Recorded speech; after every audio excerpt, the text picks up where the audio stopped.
All right, everyone. Welcome to another episode of Sass. We're sassin'. We're feeling sassy up in here. Uh, Whoop. yeah, say hello, That's everyone. three. I'm sassy. Hi. Hey, Yeah, Sassy. Hello. hey. welcome to Sass 3, everyone.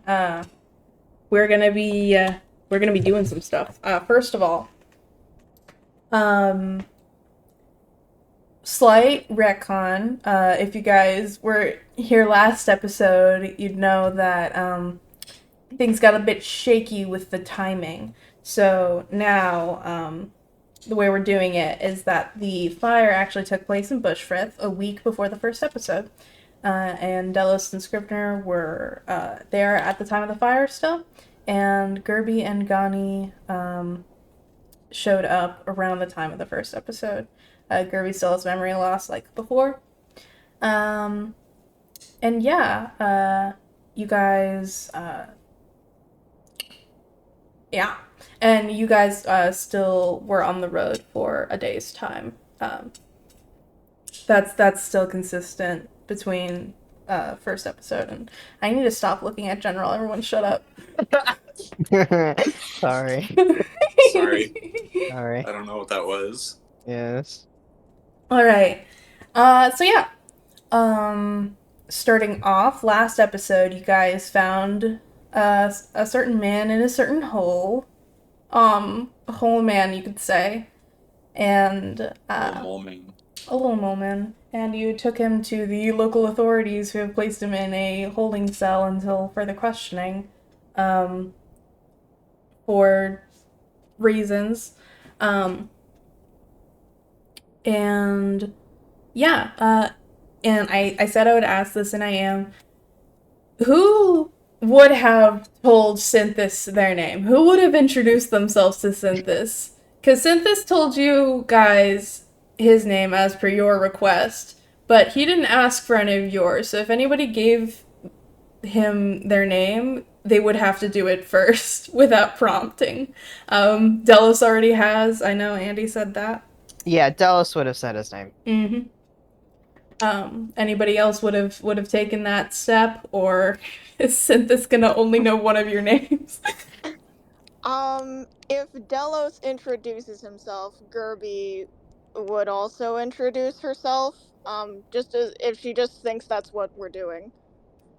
Yeah, I think Andy said that Dallas would have introduced himself during their little like fake whisper conversation.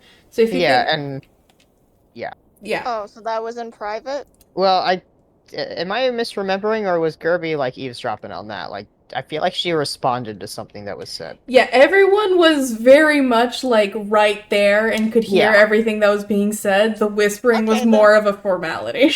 Yeah. yeah. Let's say Gerby also introduced herself. All right, um, and Scribner, Gani. Nope. No. Nope. All right. Half of the party bothered and half of them didn't. Very great. Very good. Half of them bothered and half of them are bothered. Yeah. Some of them are bothering me. I feel like everyone here is bothered by something except for Gerby. Gerby's just kind of chilling. Well, Gerby was a bit fucking bothered by Delos a little bit. The fucking It's nice true. It's true, actually. Yeah. Gerby ain't. She's not off fucking scot-free. Mm-hmm. Everyone is just so annoying. There's no way anyone could possibly just be chilling the entire time. Not even Gerby. Slash loving, I love you all. So yeah, last episode you guys found a manhole, a hole man. Sorry, not that. Whoa. You guys found a hole man, man in hole, and you took him out of the hole. And yeah, you guys. I heard some people were interested in interrogating him, questioning him, just talking to him the next day after he's had an opportunity to bathe himself. Um, and yeah, so we can start just from the next morning. If anybody thinks that they would get up first, if they have anything that they really want to do. I was Yeah. thinking Gani would get up earlier than normal to go interrogate him. Sure. Oh my god, I can't. I forgot that Gani does that shit. All right, we're back in it. Ugh, Yep, we're back in it. Yeah. jeez. Are Delos and Scrivener planning their honeymoon? No, none of that. Does Are they anybody? not? Sorry. Sorry, so sorry. Was what was that you were gonna say there? I didn't say anything. Okay. I was just gonna say, does anybody think that their character would try to get up early too? Maybe earlier than Gani, maybe about the same time as Gani, or are we just gonna go in with Gani doing this alone, solo mission? I don't Kirby? like the idea of Gani doing that alone. That's not really what I want to happen, but whatever. Gerby would Got- get up earlier than normal. I just don't know if she's gonna get up Gani early. Yeah. All right. I think Delos and Gani could go together. My I was personal gonna- opinion. I was gonna say if Ermengarde is like there, then Gani would wanna talk to her for a little bit. Ermengarde would have headed for bed. Damn. Does she sleep during the day? I mean, oh, you mean the day before? We're talking about now, baby. Yeah, Yeah. right now I'm in the talking morning. in the morning. Okay, The yeah. morning. In the morning, well, how early is Gani getting up? Because for some reason I imagine like 5 a.m. Yeah, I mean, is she heading to bed at 5 a.m.? Stay No, up all night. she would have had for bed, so she'd be asleep. She wouldn't be getting Oh, up that's what you like meant. Okay, super you meant early. past tense, headed Yeah, to bed, still in I thought you bed. meant she just headed to bed. Yeah, me too. No. Yeah, she would have headed to bed, so she's in bed right now currently. She wouldn't be up that early. Got it. She would be up early. She's a woman with a full-time job, but not 5 a.m. early. That's cutting it. Sorry, this is stepping on your game, Gani, but I do think. Okay, all right. I know I was just talking shit about you, but I think Delos would be there because he also was getting up with the intention of doing a little solo interrogation, and I imagine that they're both like, all right, Wow. solo time, and they fucking get to the door, and they're both there, and they're like, I Awkward. fine. Awkward. I Yeah, love let's just that. go. yeah, Yeah. and Whoa. whoa, Sorry, Amber Alert. damn. I gotta put my phone down and prepare for that too, I guess. But anyway, Chelsea, do you think Gerby would also get up early enough to catch this, or you gonna let this one slip by? No, if they're up at 5 a.m., Gerby's not up at that time. All right. Yeah, Gerby goes honk shoe, and that's the end of that scene. Sleeping so soundly as she deserves. Half of the party doesn't get that privilege. So Scrivener and Gerby are going to be, sleeping in a normal amount. And Delos and Gani are going to wake up at 5 a.m. like freaks. And gonna head to the door at the exact same time, and they're gonna reach for the door handles, and their hands are gonna touch, and they're gonna go, "Whoa! What are Nope. you doing here?" That's what's gonna Yeah, happen. That's what happened. That's exactly what I'm the DM. I said that happened. Oh, okay. We're Sorry. Jordan's getting a little power hungry. Yeah. I think he's earned it. I think I'm going on he Reddit. can do what he wants. Oh my, DM horror stories. Reddit.com. Damn horror stories. You made my character corny. Okay, all right. Yeah, you guys can describe how you guys where your paths intersect as you're trying to leave the inn you're at and go talk to Synthis at the local jail. I mean, I know we were dogging on you, but that's probably what happens. Yeah, I was just imagining they go out into the hallway at the same time. Like, Yeah. I'm imagining all of our rooms are in the same hall, Mm-hmm. just in a line. Yeah. No, you guys both open up your doors and you think that you're getting up real early because you want to have this one-on-one, and then you just like make eye contact in the hall. Yeah. We sneer at each other. Yeah. And then Gani leaves. Yeah, we just wordlessly go in the same direction. Oh, great. Okay, yeah. You both can walk to the jail. You guys probably remember where it is. And do you guys just walk wordlessly the entire way there? How long a walk is it? Like, I don't know, 5 minutes. Yeah. Yeah. All right, yeah, you guys can wordlessly stomp your way over to the local jail, and there's the guy that Yugani saw last night. And he's got his feet propped up on the table, and he's got like a hat tipped down on his head, and he's very obviously sleeping cartoonishly at the front. Do we have to like be let in? You guys can see that through the window. I think you can knock on the door. Okay. Then Gani knocks on the door. All right. Gummy knocks on the door, and possibly Dallas, if you're looking in through the window, you can see him like fucking start out of his seat and like almost tip over and fumble his way over to the door, straightening out his clothes. And he comes up to the door and he's like, I don't actually remember his voice from last time. That's okay, because he doesn't even have a name. It doesn't matter. What's your name? That's not Just the kidding. Gani I'm voice. just kidding. I'm just kidding. That wasn't. That's how you can tell I'm doing a joke, because now I have a character voice. Yep. All And right. everything that's in the voice is canon. Mm-hmm. Wow. All right. Hi, ma'am. What's going on? You keeping a good eye on your prisoners? Oh yeah. Especially after Miss Ermengarde told me to. Definitely doing that.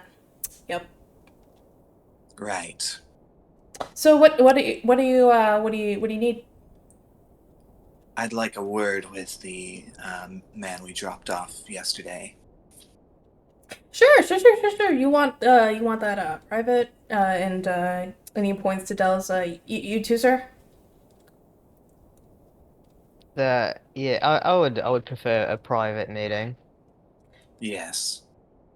Okay. I don't know if that's really like, cause I don't know. Can I see some identification or something? Cause I don't know if I'm supposed to let anyone just talk to a prisoner one-on-one who walks in without permission.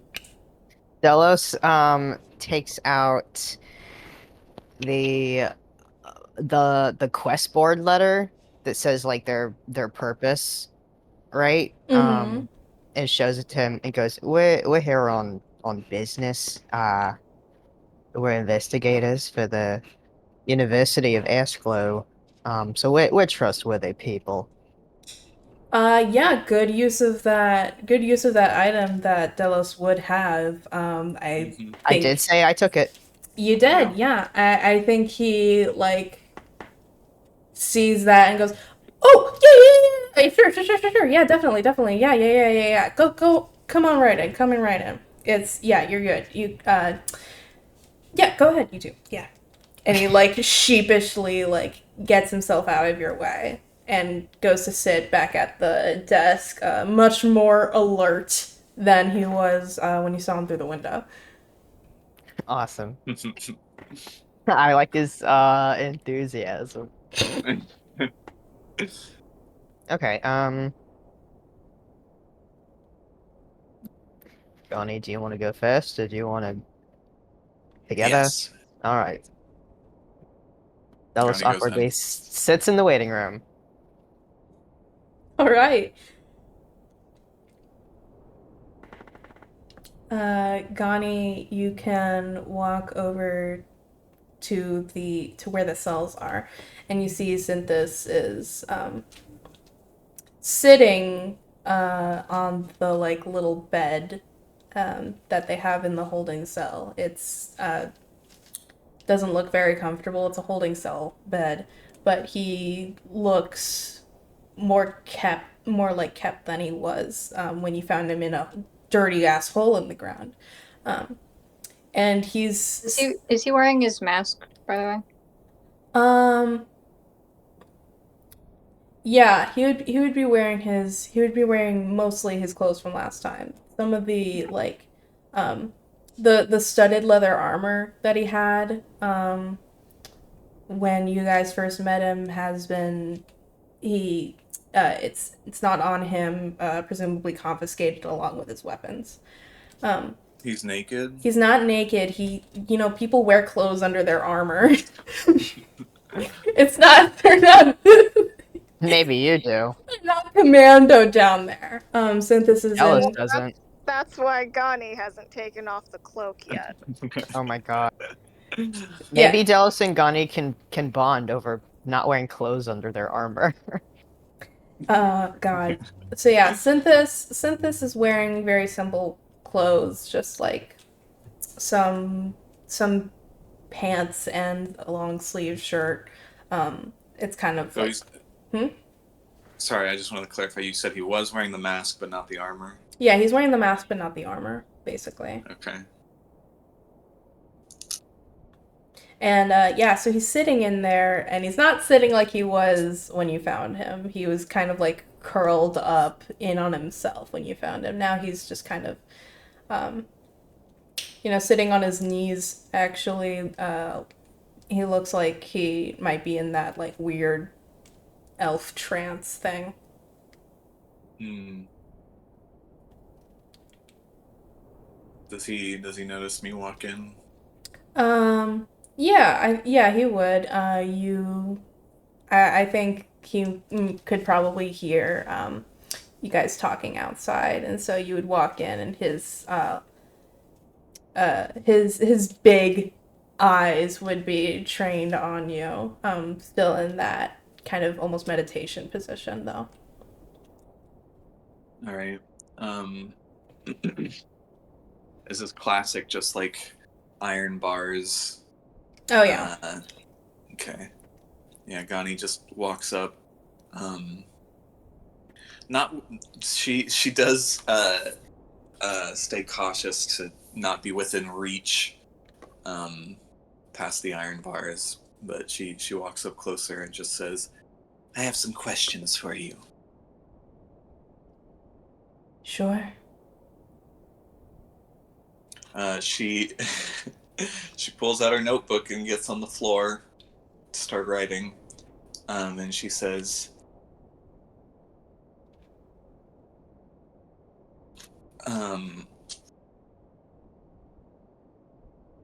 "Tell me everything you remember." He inhales, and he kind of just looks ahead at the wall in front of him. I am from the Shadowfell. I served the Raven Queen. From what I can remember, I never left. Sometimes I would see the material plane for short moments on missions. But most of my time was spent in the Shadowfell, and I don't remember being sent here for long periods of time. I don't know why I am here.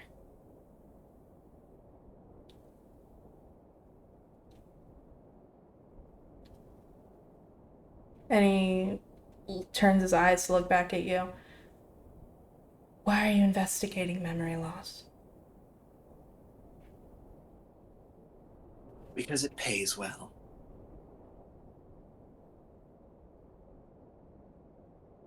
Synthis. Do you know anything? Sorry. I was just gonna say Synthis waits for you to ask another question. Yeah. Yeah, she says that and just goes, "You know anything about the thieves' cant that was located outside of the room you were in?" Outside of the room I was in, I didn't get a good look at it. I didn't know it was there.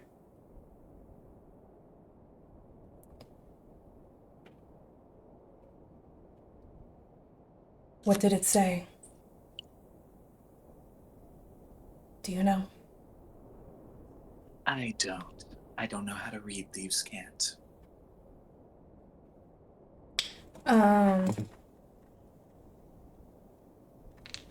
I hold on. I'm gonna have Synthis roll an insight check.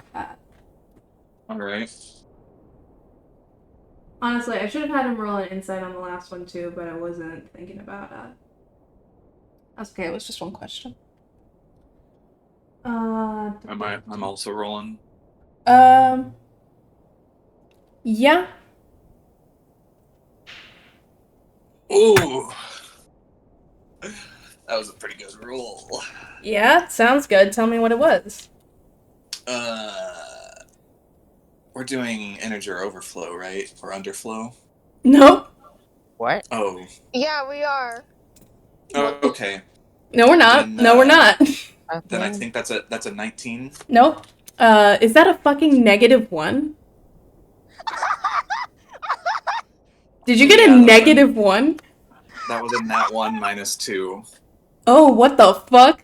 Oh, what the fuck? God. But we're doing integer underflow, right? No, we're not. No, No, we're we're not. not doing integer Oh. underflow, you piece Okay, of are we- shit. Freaky. Are we using signed integers? Is that what it is? We're using the fucking numbers you got, you piece of shit. So a nat 1 -1 to come out to be -1. Minus 2. And -2, and nat 1 -2, of course. How could I? Yeah. No, and that was for deception? Yeah. Alright, yeah. Synthis got a 22. I think he figured it out. I think he knows that you're lying to his fucking face. What does he do when he realizes that? Okay, yeah. He doesn't do anything. Synthis will remember that.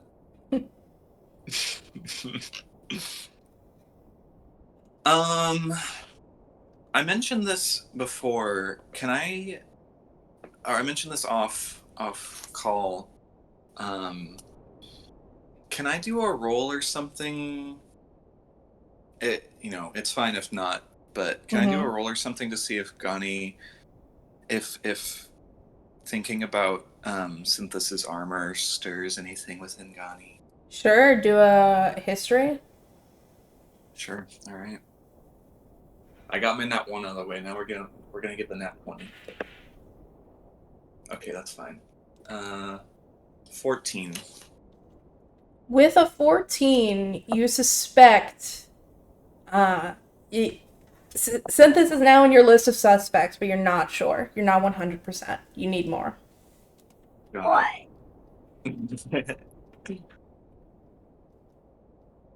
Hmm.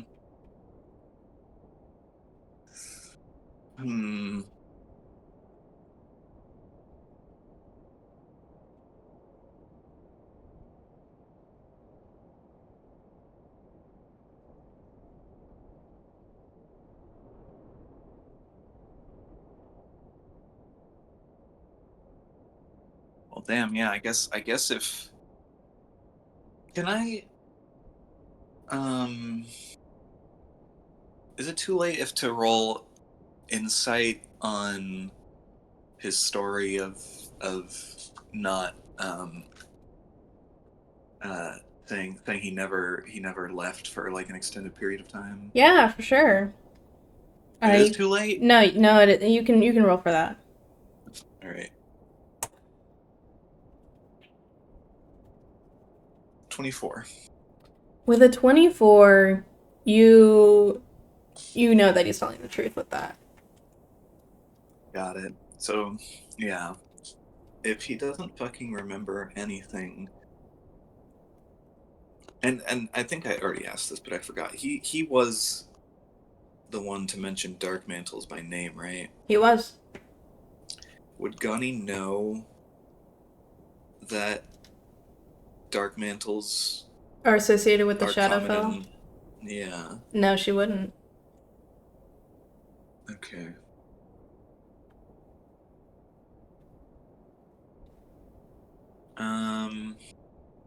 Damn. I feel like I should ask more, but he doesn't remember shit.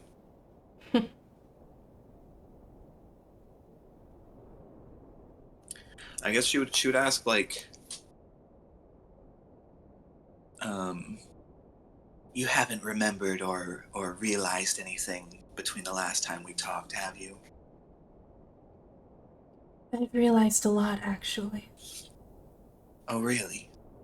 Yes, I've realized that I'm secretly a celestial god that's been sealed away underneath the ground for millennium.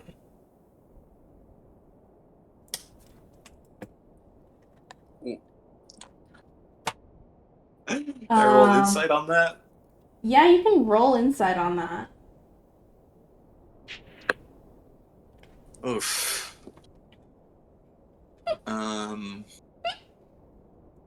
10.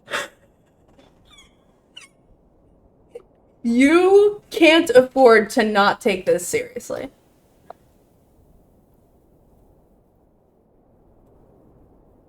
He just says, what? Synthis looks you, Gani, in the eye and says,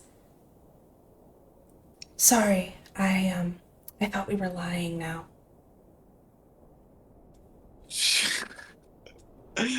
rolls her eyes and scratches something out in her notebook.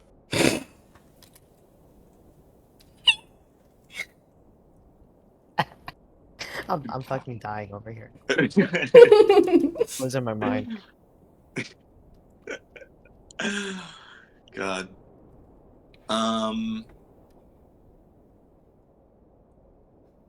Damn. Yeah, I kind of planned on, I guess, him remembering more. Yeah.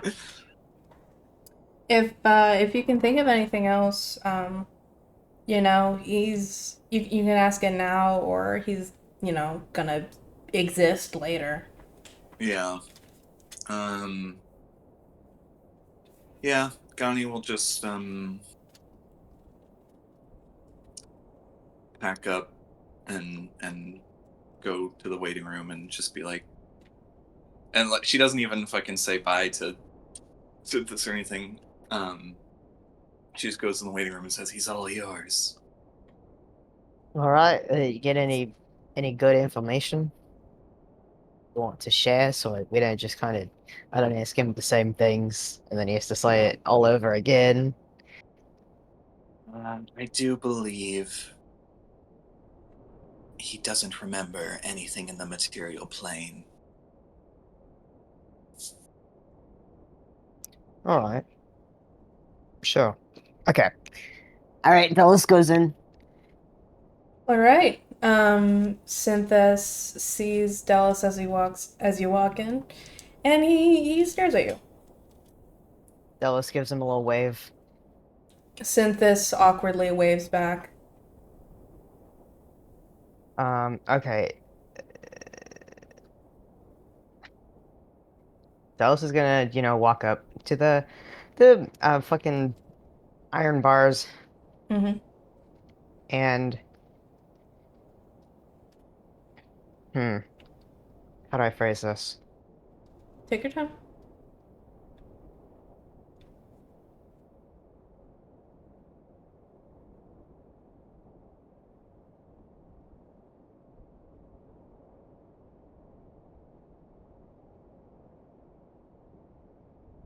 Okay.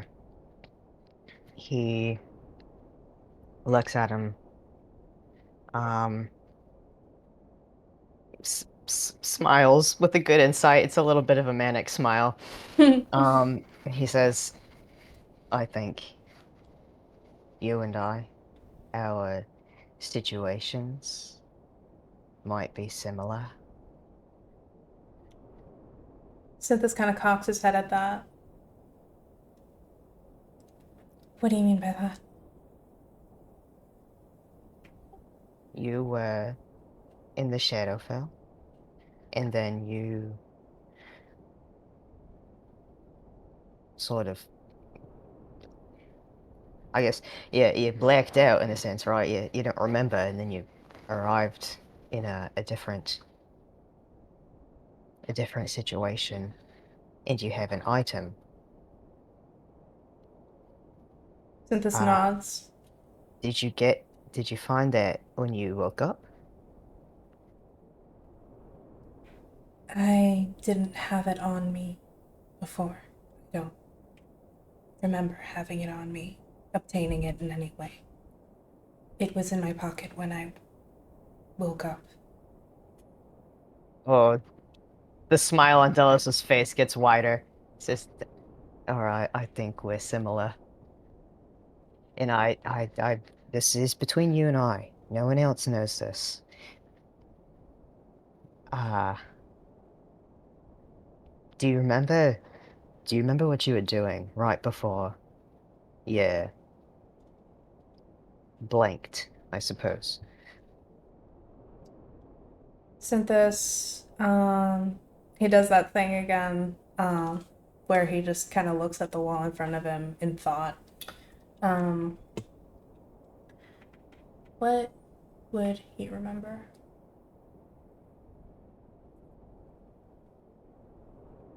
I remember being called in to my superiors, to Siren outside, to receive a new mission. I don't remember what it was.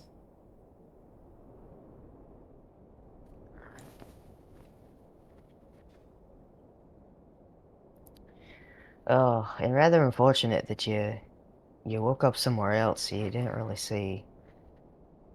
You can't. I guess you can't piece together what happened in the time between. Synthis looks at you a bit more and he's starting to get a bit put off by how like happy you seem to be learning this information. And he goes, "Yes, it's disorienting." All right. All right. All right. Well, I apologize that you don't have that information. Uh, though now I can confirm I was in a similar situation, and I've been looking for any answers, and I'm finally finding something. I'm curious. What do you think you've forgotten? What's the last thing you remember?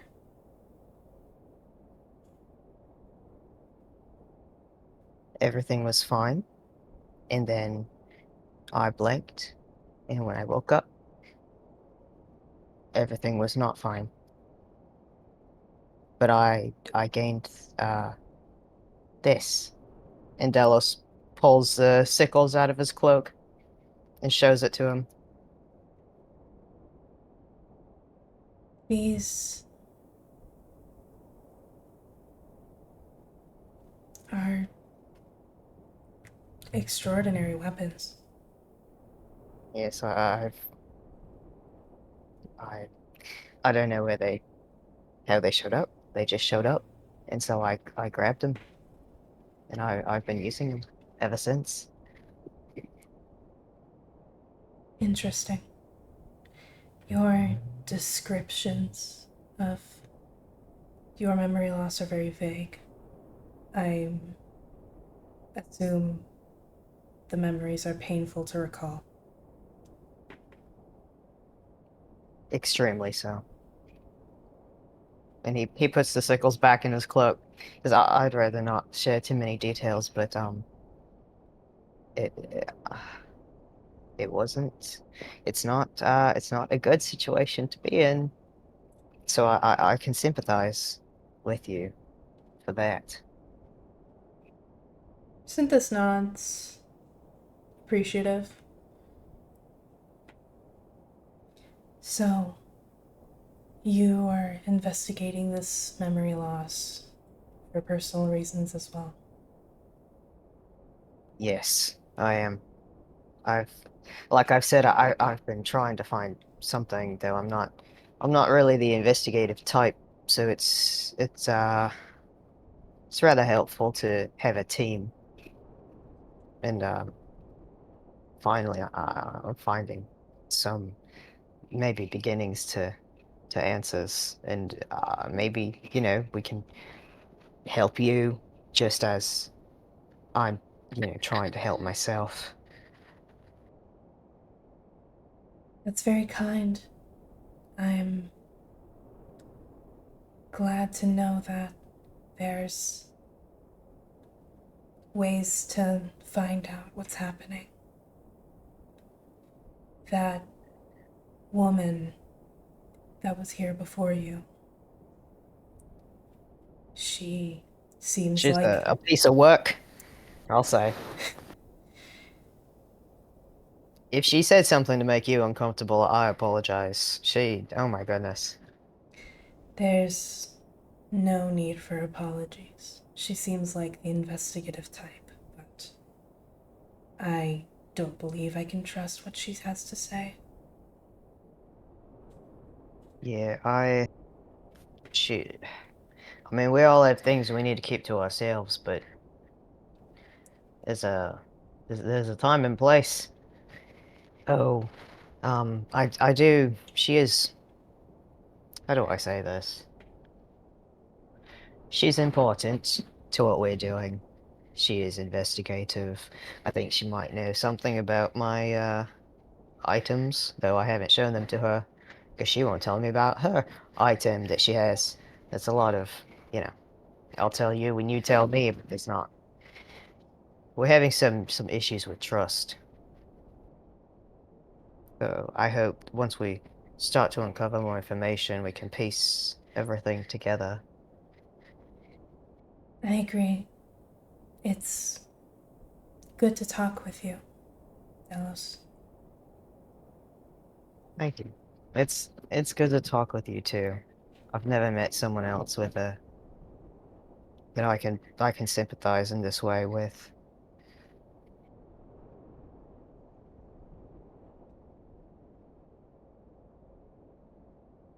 All right, well, I'll get out of your hair if you know. Oh, Actually, um, the woman also mentioned that there was thieves' cant outside of my cell. She refused to tell me what it said. hmm. It's probably because it was a little a bit frightening what it said. I'm not easily frightened. All right, well, as far as I can remember, it said, what did it say? It said dragon prisoner inside, which do you know anything about being a dragon prisoner? Never interacted with a dragon before, not to my memory, but I'm not sure if even that is trustworthy. Yeah, I'm not too sure what it meant. We have a theory that there's a red dragon that's has something to do with the lack of memories, but we're not sure. Understood. Thank you for telling me. Of course, if that jogs anything any conclusions you can draw from that, then don't hesitate to let me know. I I think that handwriting, that thieves can't. It could have been mine. Oh. Are you a rogue? Yes, I was trained to be one in the Shadowfell. I saw when I woke up, trapped in that cell, there was some thieves' cant on the wall that I could barely read, but it reminded me of my own writing. I don't know what it meant, and I can only assume it's a way to get out somehow, but it doesn't mean anything to me anymore. And so I sat there for days. Hmm.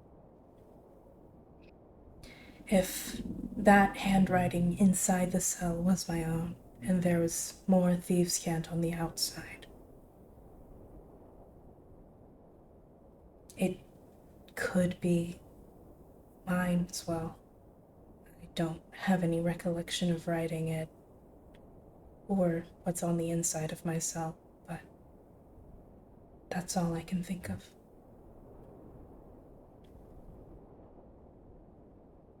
Right. Hmm. Do you think you're the kind of person to be interested in self-atonement? I don't believe I have anything to atone for. Right. Of course. All right. Well, I'll keep that in mind. Is there information I can share? Yes, All right. unlike your friend, I have no problem sharing information. Of course. Of course. It's good to be honest with each other. All right. Well, I will I will do my best to figure things out. Thank you. I'll help in whatever way I can. Of course. All right. Ah, hmm. Are you superstitious? I don't believe so. I know that there's a lot of spirituality on the material plane, but in the Shadowfell, we mostly stick to what we knew would be beneficial to us materially, ironically enough.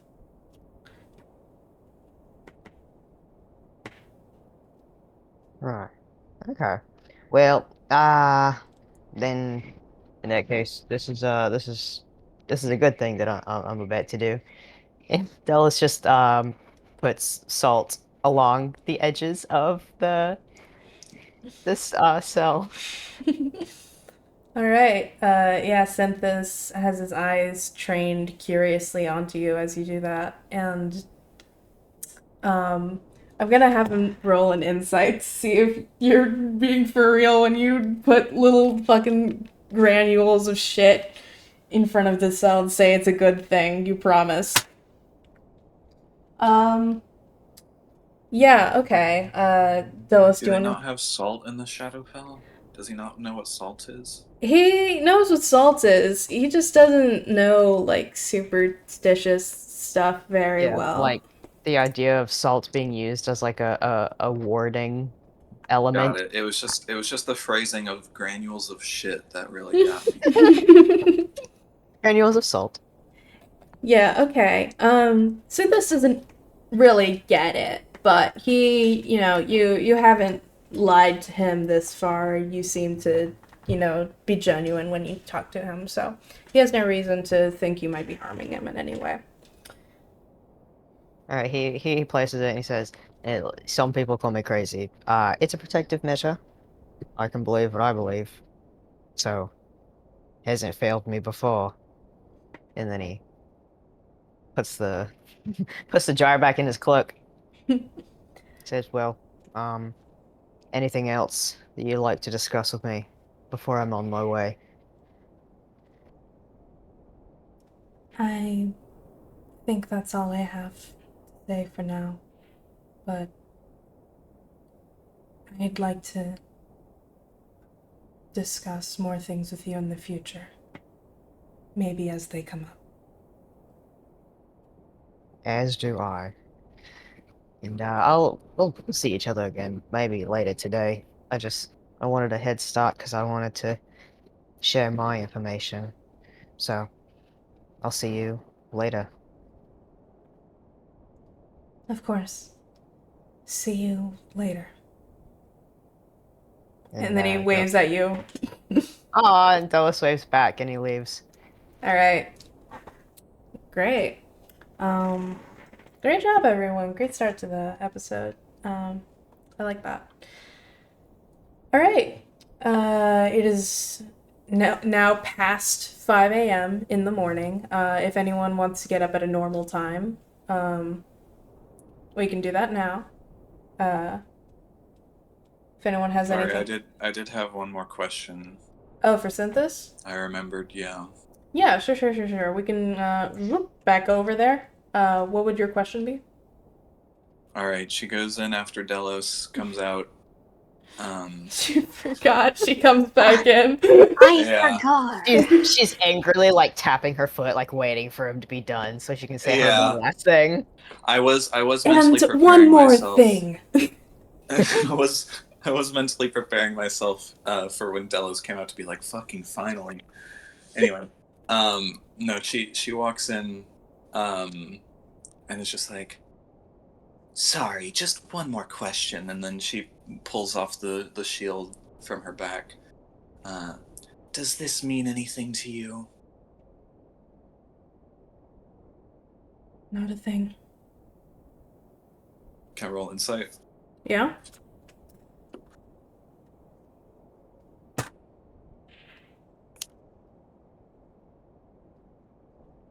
Um, 14. He doesn't know. Liar. Fucking liar.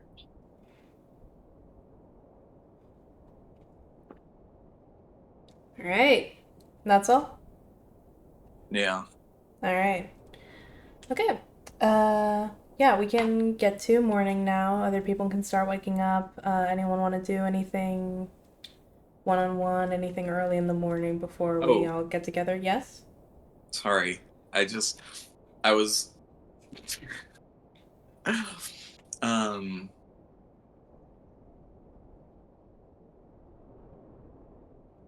nah, that can wait. Sure. Okay. Yeah. Anyone? Oh, you can go first. Yeah, I honestly, I don't. Scrivener does two things. When he wakes up. One, one, I must emphasize that he has the like perfectionist religion. So fucking what's her name? Aidengard? Ermengarde. Mm-hmm. Ermengarde being like, you don't know magic, he's like, I'm gonna go fucking learn magic schools real quick. Yet another flaw. Yeah.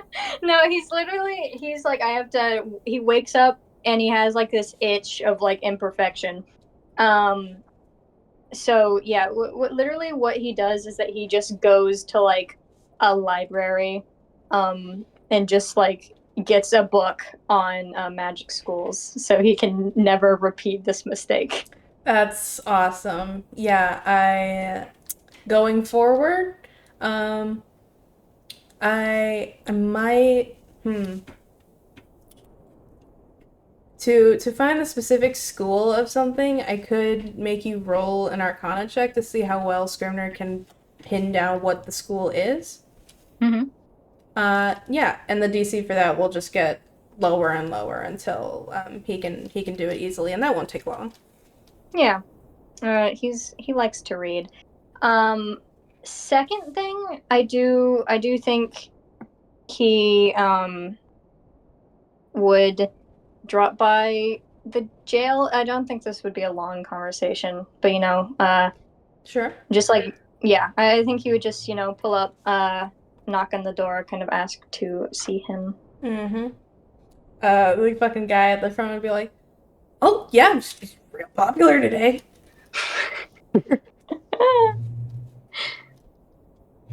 Yeah, and Scrivener can show up, and Synthis is like fully up now. He's like walking around, looking out the window, fucking kicking his little feet. I don't know. There's not much to do in a jail cell.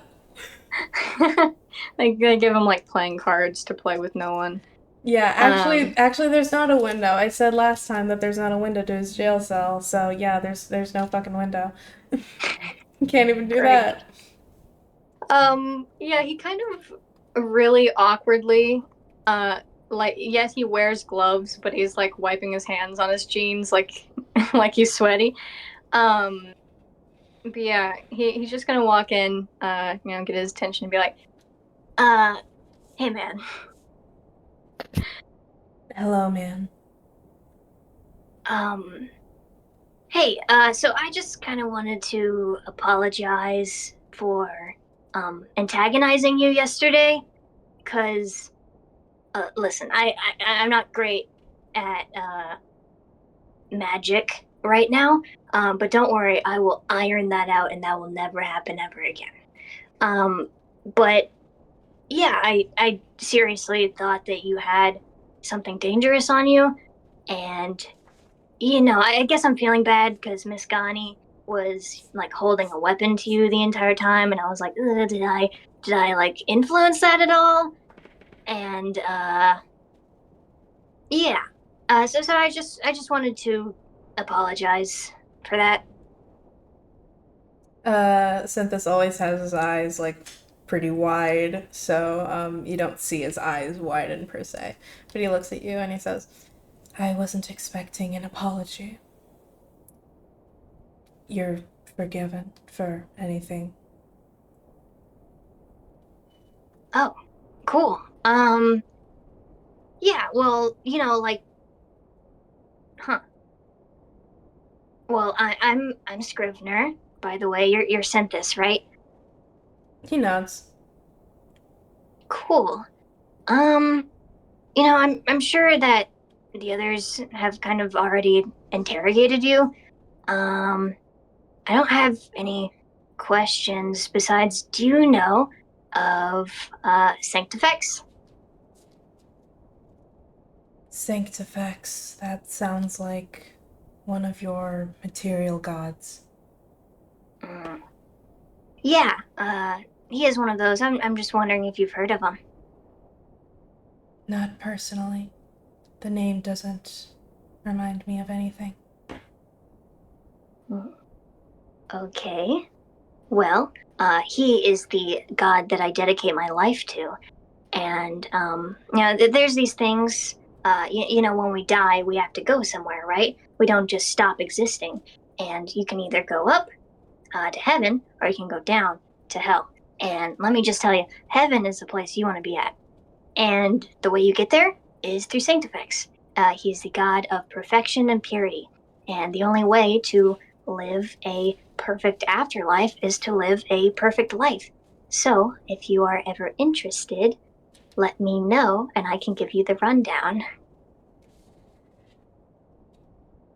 Unfortunately, my soul is forever bound to the personal treasury of the Raven Queen, and when I die, I will be just another trinket in her hoard of items. But thank you for the offer. How come?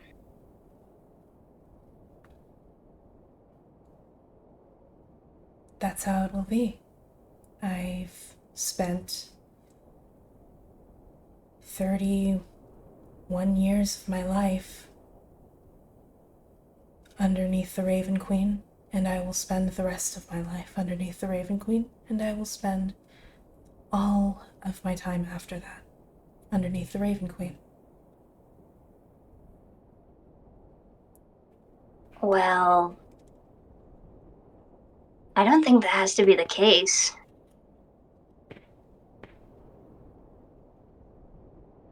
Why do you want to go to heaven? Oh, he fucking falters at that. Damn it. Synthesis is patient. Um,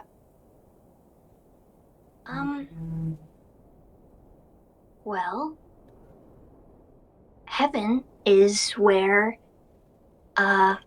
good people, perfect people, go when they die. So, you want to be a perfect person. I want to go to heaven. You want to be a good person? Yeah, but, you know, Are being a good person can be fulfilling in of itself. Being a perfect person is how you get to heaven. And if heaven is the goal, I need to be perfect. so you want to go to heaven because that's where perfect people go, and you want to be perfect so you get to heaven.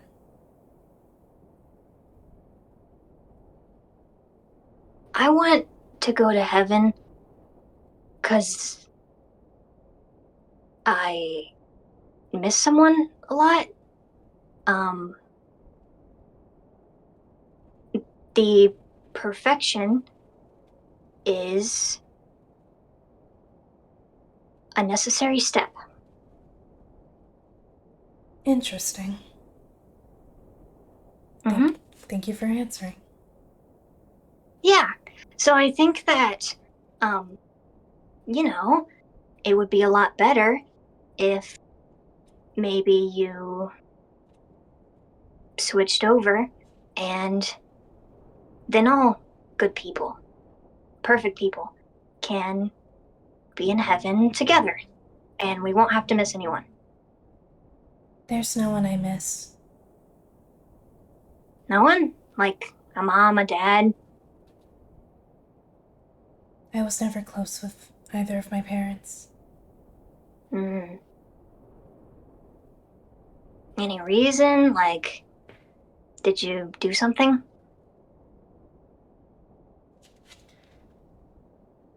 Did I do something? Yeah, to like, so your relationship's not good.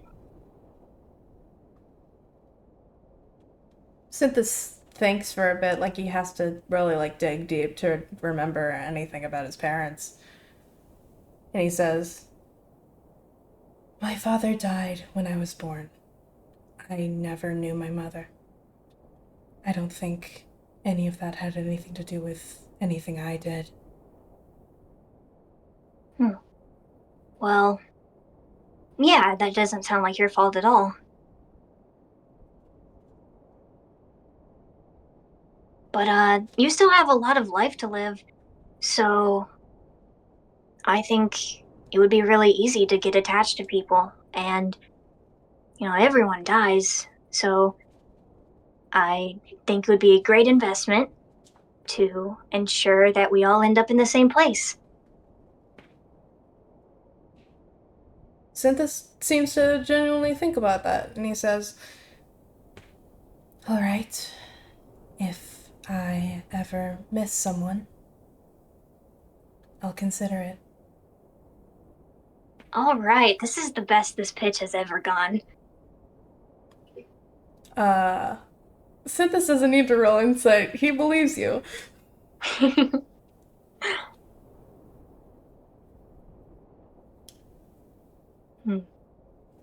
Okay, well, that's my interrogation. Do you have any questions for me?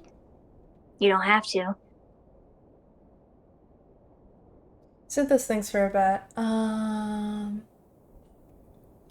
Why are you investigating memory loss? Well, originally it was for the money, but now I found a wonderful man.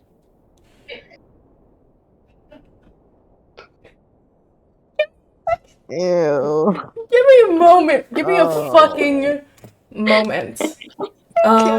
Killer line, Haley. Good job. Oh my fucking god. I don't know if y'all could hear me fucking gagging from the next room. We could.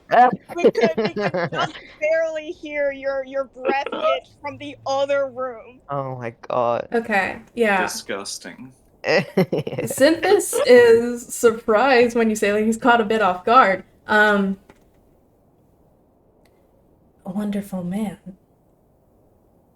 Yeah. He's actually one of my party members, Delos. I think you talked to him previously, but I asked him to marry me yesterday.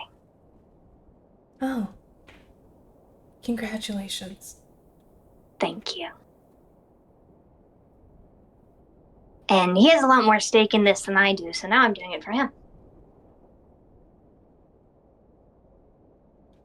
That's very sweet of you. I want to be sweet. I would assume so.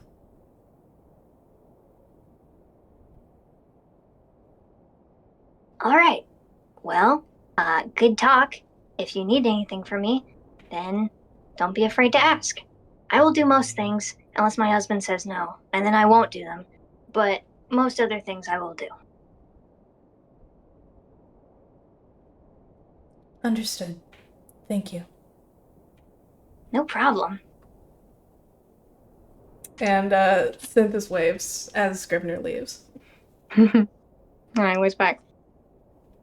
Awesome. Waving is paying dividends. Oh, I'm fucking screaming. Alright. Well, while Andy's screaming,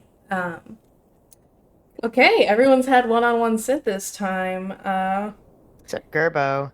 Yeah, if Gerbo wants to get in on this, you're more than welcome. I mean, everyone else has done it, but I can't think of a reason why Gerby would do that necessarily. Yeah. Unlike the others, she doesn't really have a thing that she needs to get off her chest or go investigate. Yeah. No, that's I- totally fine. I think Scrivener walks out of the jail, and then the camera stays there, and Gerby walks in and just goes, "This isn't the bathroom." And walks out. Oh my fucking god. Yep, that's great. That's pretty good. That's Fucking- pretty fucking That's Good. pretty good. Alright, yeah, no, if Gerby wouldn't have a reason to, you don't have to at all. Yeah. Okay, so what Gerby wants to do is, let's cast a spell. Oh yes, A let's spell. let's. I Yeah. love spells. Gerby's going to cast, augury. Alright. Now, if everyone here remembers this is on Gerby's spell sheet, it is probably one of the most useless spells I put in her entire spell list. The only level 2 spell. It's the only level 2 spell, and it's nearly useless. But it might actually be helpful in this scenario. So augury is a divination spell. But wait, let me bring up the actual description of it. Oh yeah, baby, it's happening. We're using up a level 2 spell slot fucking right when we wake up. Let's do this. Yeah. Gerby wakes up and is like, I got too many fucking spell slots. I gotta do something about that.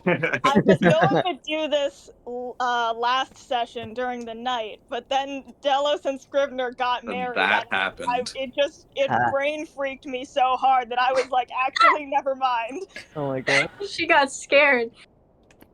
Honestly, actually, we don't even use spell slots outside of combat, so that doesn't matter. Oh yeah, we're using that rule. Mhm. Oh, nice. Okay. Big block of text, but essentially, you can receive an omen about any action that you plan to take in the next 30 minutes. So Gerby is going to use this to ask, is it a good or bad idea to give Synthis his little incense item back? All right. And I don't roll anything. I just tell you. I tell you ween Yeah. woe or ween and woe. And Yeah, it's so useful. Yeah. In this case, just because we don't know anything else about what's going on, yeah, Gerby's gonna, let's just say, is giving the item back to Synthis, is that good, bad, or just neutral? Yeah. Okay. Gerby can cast the spell like in her room. Yeah. All right. Gerby can cast the spell in her room. She, goes through all the preparations and she casts it, awaiting an answer from the stars. And the answer is ween.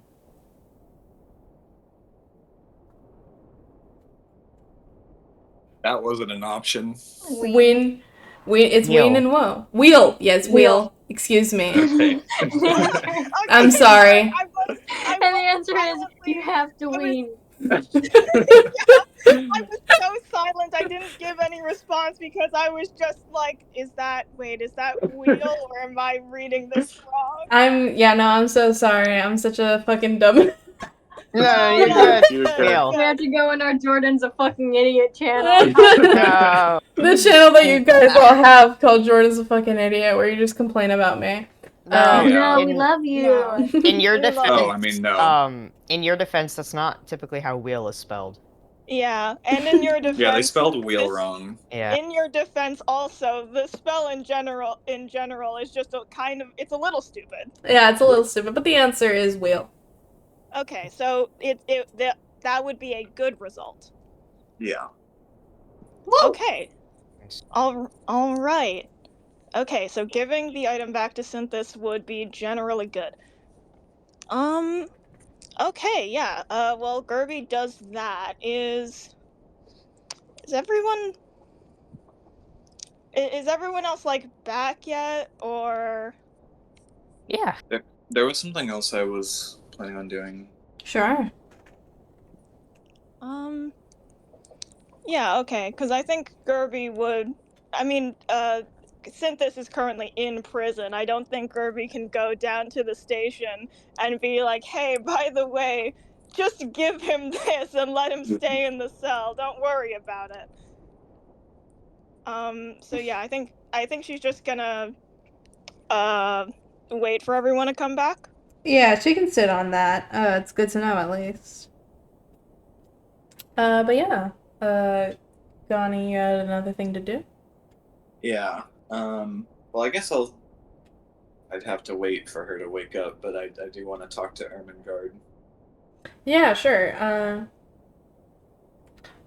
think you can, do that, a bit after everyone else wakes up. Okay. Yeah, everyone would be back by now, I think. Yeah, you can do that after everyone else wakes up. By the time I think everyone else is up, Ermengarde would be downstairs by now. So. Awesome.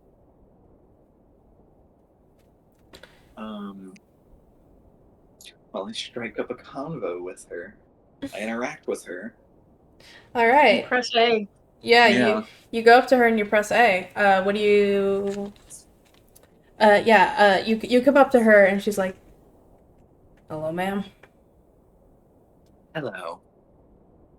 Any news? Not that I would know of. I was sleeping in my room. Did she? I guess. How late was it when we put Synthis up? By the time you guys put Synthis up, it was like getting to be late in the day. Okay.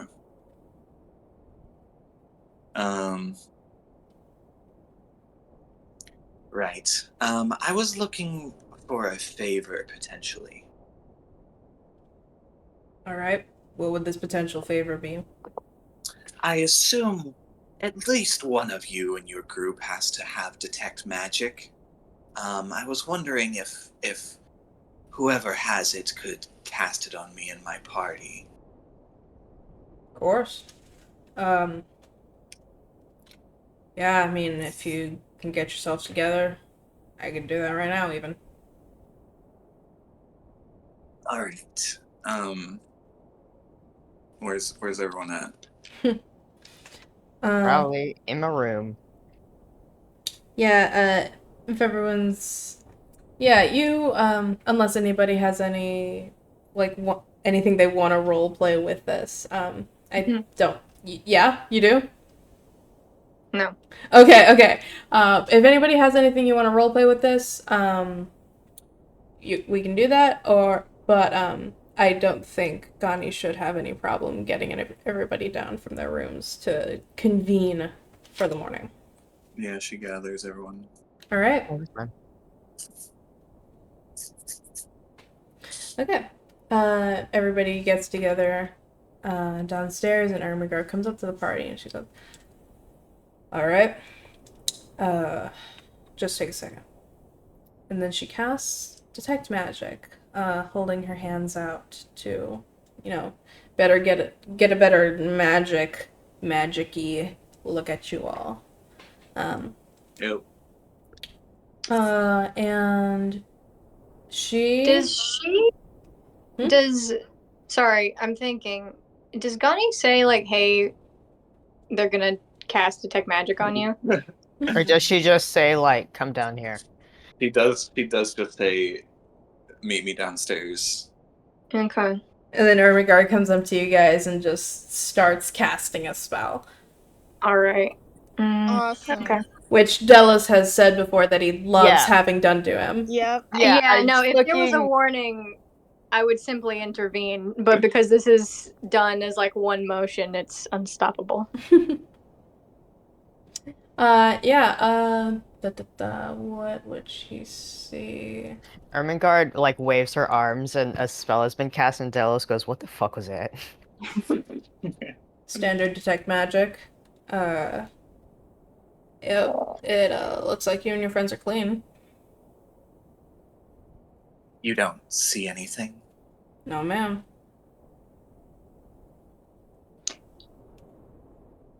Scrivener cast detect magic Now he does? like right now. Yeah, Scrivener can just pump that out. And Gross. shut, Alright, man. shut. I hit you with my DM notebook across the head. And yeah, so Scrivener can cast detect magic. And do you want to roll an Arcana for me? Yeah. All right. Yeah, roll one. Yeah. I need to pull up a. Why does Scrivener have special detect magic powers that a I'm actual wondering if magic it's user doesn't have? gone. Is what I'm Oh. wondering. Oh. Wait, what'd you say? Ooh, okay, yeah, that's a 16. All right. And yeah, Haley, what did you say right there? I didn't catch that. I was saying I'm wondering if it's like gone, or like if it's just not there Oh. anymore. Yeah. Okay. Mhm. Yeah. Scrivener, you cast detect magic, and with a 16, you see the same memory loss patterns that you did before. Again, Delos is a bit stronger, a bit more severe, a bit more lingering, and you can detect it as some form of enchantment, Some form of enchantment. and you're pretty confident in that. I've rolled a 16, no mods. And Okay. I think seeing you guys falter a bit at her saying that, she's like, all right, hold on. And she closes her eyes and she thinks a bit more, and she's like, now that you mention it, she kind of gestures over to Delos and is like, you should maybe get something checked out. You might have been charmed recently. Right. Thank you for that. But I'll be sure to do that. Ermengarde You nods. don't see anything on anyone else, like, at all? Even if you, like, really focus, there's nothing? If I really focus. Did you roll low? Or Sir, detect magic is not a roll. alright, well it's fine. I don't have it. I'm sorry. Listen, I don't know if you all have some freaky curse on you, but with a standard detect magic, that's all I got. Is this a test? Trick question? It's not. I mean, it's not a curse. It's just the whole memory loss thing. We've done detect magic before, and there was like magical uh residue or effect, really faint, but it was there on everyone that got hit with the memory loss. Memory loss. Yeah, that. Uh, You guys were investigating that, weren't you? And, Scrivener, what were you gonna say there? He's just fucking freaking out a little He's bit. freaking out. Alright, Gani. Does Scrivener detect anything from Ermengarde? Oh, from Ermengarde, yeah. Wait, God wait, damn wait, it. wait, wait, Oh Christ. wait. No. Actually, Okay. wait. What the fuck? Hello? Yeah, it's the same. We pace ourselves now. From Ermengarde, no. From anyone 60 feet. Narrowing my eyes at you. From anyone 60 feet in this inn, no. Just you guys. Wait, wasn't like every person Oh, Gani and Gerby asked last time yeah. was affected though? Sorry. Yeah. I keep thinking, like, who's from Asco, who's from Gemship, who's from Bushfrith, blah. Yeah. So, Ermengarde and the rest of her knights, you don't detect anything from them. The people of Gemship, you do detect things from them. Uh, same thing that you guys have, save Delos. And that's what you get. For real this time. God. Okay. Whoa. Scrivener, maybe you're just naturally gifted.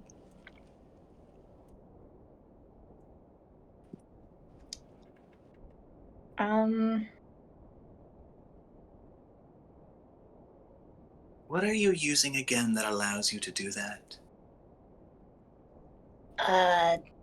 My subclass, it's like, kind of ingrained in me. Interesting. Do you know if you've ever detected anything that wasn't like magic? Like, I don't know. Like, can you sense other stuff with it?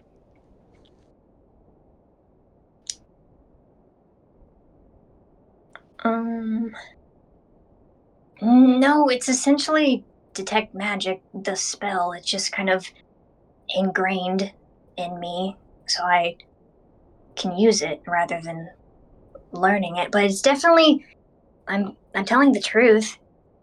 I'm, picking stuff up. God, are you aware of anything about wild magic barbarians? I mean, I know of them. Generally.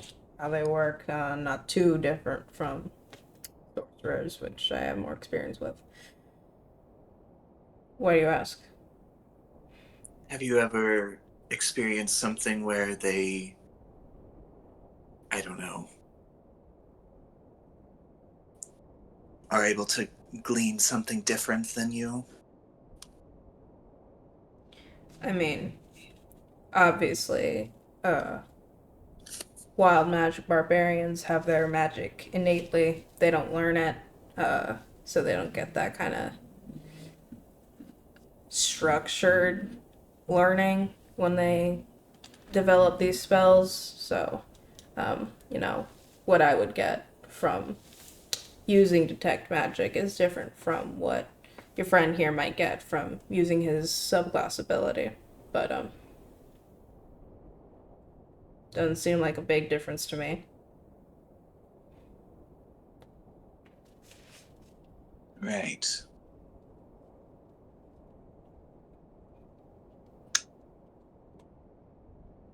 Well, fortunately, it does seem to be accurate to people who have lost their memories magically and those who have not. So it doesn't seem faulty, just different than what was expected. Yeah, Scrivener, I think you're just naturally talented. You've got a gift. Yeah, you're just really good at magic, dude. And maybe you should pick up wizardry. Oh yeah, you can multi-class. Yeah, you can multi-class. I That's a wizard barbarian. You're I smart. Are you smart? I actually. Are you smart?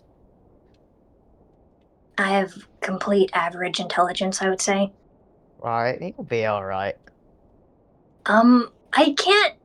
Oh, all right. I'm not gonna explain the nuances of my class, but wizard is perhaps the least compatible multi-class. Um, considering that most, like, I've got some innate stuff in me, but Well, like, if it's innate, maybe actually sorcery. mm, Maybe just Yeah. nurture it. Yeah, well, I mean, whatever. You can do what you want. We're just saying. It seems like you've got the talent for it. Good job. thank you.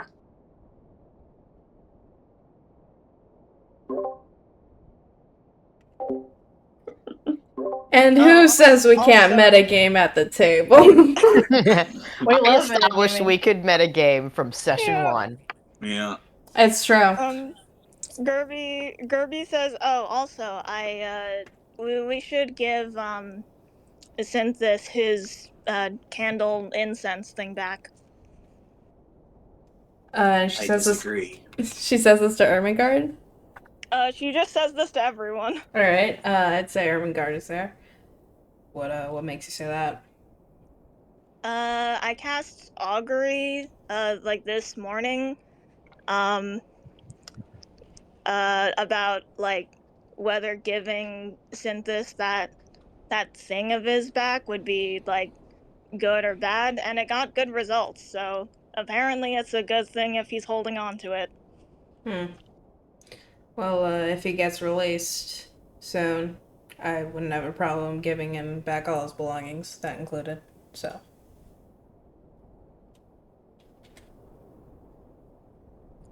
All right. Do we have an estimated time scale for his release? Well, I'm gonna be frank with you. You're the ones who turned him in. Obviously, there's some suspicious stuff going on with those mines. Some investigation is definitely underway. Will be underway later today. After I get some food in me. After that, I don't know. Depends on what he says, how much he knows, if we can use it or not. We'll keep you posted. Got it.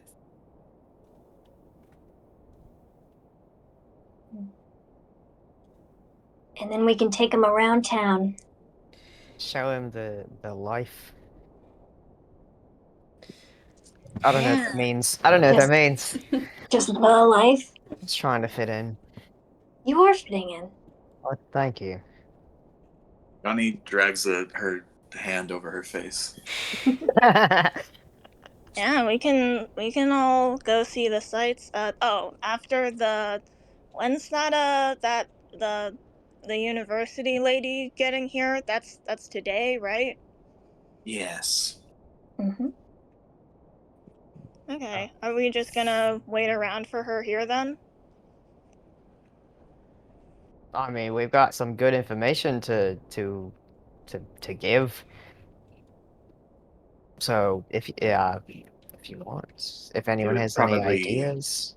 It'd probably be for the best for us to stay easily findable, not go lurching in the mines again. All right, let's just hang out then. All right. Yeah, you guys can fucking hang out. Ermengarde would eat her breakfast along with her guys, and she'd go to interrogate Synthis in the jail. The she would okay, yeah, and she would get some info, but nothing really useful, but enough to make her feel like there's something she doesn't know about going on, and that makes her a bit uncomfortable. So she would keep him in the cell after interrogations for a bit longer. Yeah, you guys can hang out. You guys can maybe go over your notes together, make sure everyone's written everything down, chastise Delos a bit more, maybe. Yeah, perfect. Oh yeah, Delos would go up to Scrivener and be like, Scrivener, can I be honest with you? You can tell me anything. Right, so the notes that we're all supposed to be taking, I haven't been doing that maybe as much as everyone else has. And I mean, I'll take notes about my own business, but for everyone else, stuff that we all already know together, can I just like, can you just do that for me? And I'll just take your notes and look at that, and we merge our notes together. Oh, do you want your own copy of all the ones that I have taken? Oh my God, Scrivener, that would be absolutely lovely. Chelsea. Hi, Chelsea. Chelsea. Chelsea. Chelsea. Chelsea. Chelsea left. Chelsea. We're taking notes. Chelsea. Chelsea. Hi, Chelsea. Chelsea. You did? Lord, I'm howling at the moon. Okay. Yeah, he smiles very yeah. No, he smiles very large at that, very happy. And he says, "Of course, I will produce the most accurate and perfect notes possible for you so you can be as up to date and in the loop as possible." That would be perfect. That would be great. I'm not much of the reading and writing type. Oh, well, I do both of those things Perfect. pretty frequently, so. Excellent. Yes. Yes. And you will do that for me. Mm-hmm. Of course. Wonderful. Thank you. He immediately gets to work. Great. Delos props his fucking feet up. Or his hooves, I guess. Props his fucking hooves up. Props his hooves up. Leans the fuck back. Oh no, Chelsea again! Chelsea! Scrivener is doing his homework for him. Scrivener is absolutely doing his homework for him, and Delos is a shithead. Yeah, he just gives him his notebook, and it's like, all right, write it there. Mm-hmm. All right. We'll wait for Chelsea to get back. Yeah. Hey, can I ask to pause so I can use the bathroom while we're waiting for Chelsea? Yeah, totally. Yes. We'll Cool, thanks. we'll get back. Sassers. All right. Hello, everyone. We're back. What was the last thing we were doing? Scrivener was doing his notes for Delos. Right. Yeah. All right. Scrivener was doing his notes for Delos. about coughing. Sorry. That's all right. Wow, some water. Uh, oh, Sorry. oh. Well, now I I feel won't. bad. Are you okay? I won't do it anymore. Are you okay? Yeah, I You won't do it sounded anymore. I really, promise. you sounded really sad and pitiful. Please don't hit me. I What? won't do it anymore. I What? won't do it anymore. What? I want to play I'm a sorry. fucking game, guys. Yeah, we've already recorded. The stream's going. Stream is I'm ready. going. All I'm Okay, I'm right. ready. sorry. I'm What not. were I'm not the gonna do it notes? anymore. Okay, all right, let's move on.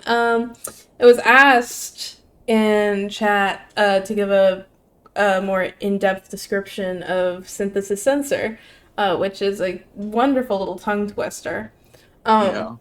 So yeah, synthesis sensor is smaller than you might expect. It fits in the palm of a hand pretty comfortably. It's silver, and it looks a little bit something like this. I'm sending it to the chat now. You guys at home don't get to see. Silver, you say? Yeah. Yeah, And raise my eyebrow too. yeah, and it's got those little viney designs on it, just some foliage. That was cute. Does it have any stars on it? No.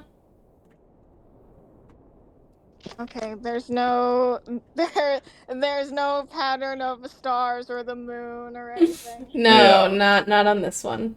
And whoever got a close look at it before it was confiscated would know this. So I guess maybe just Gani.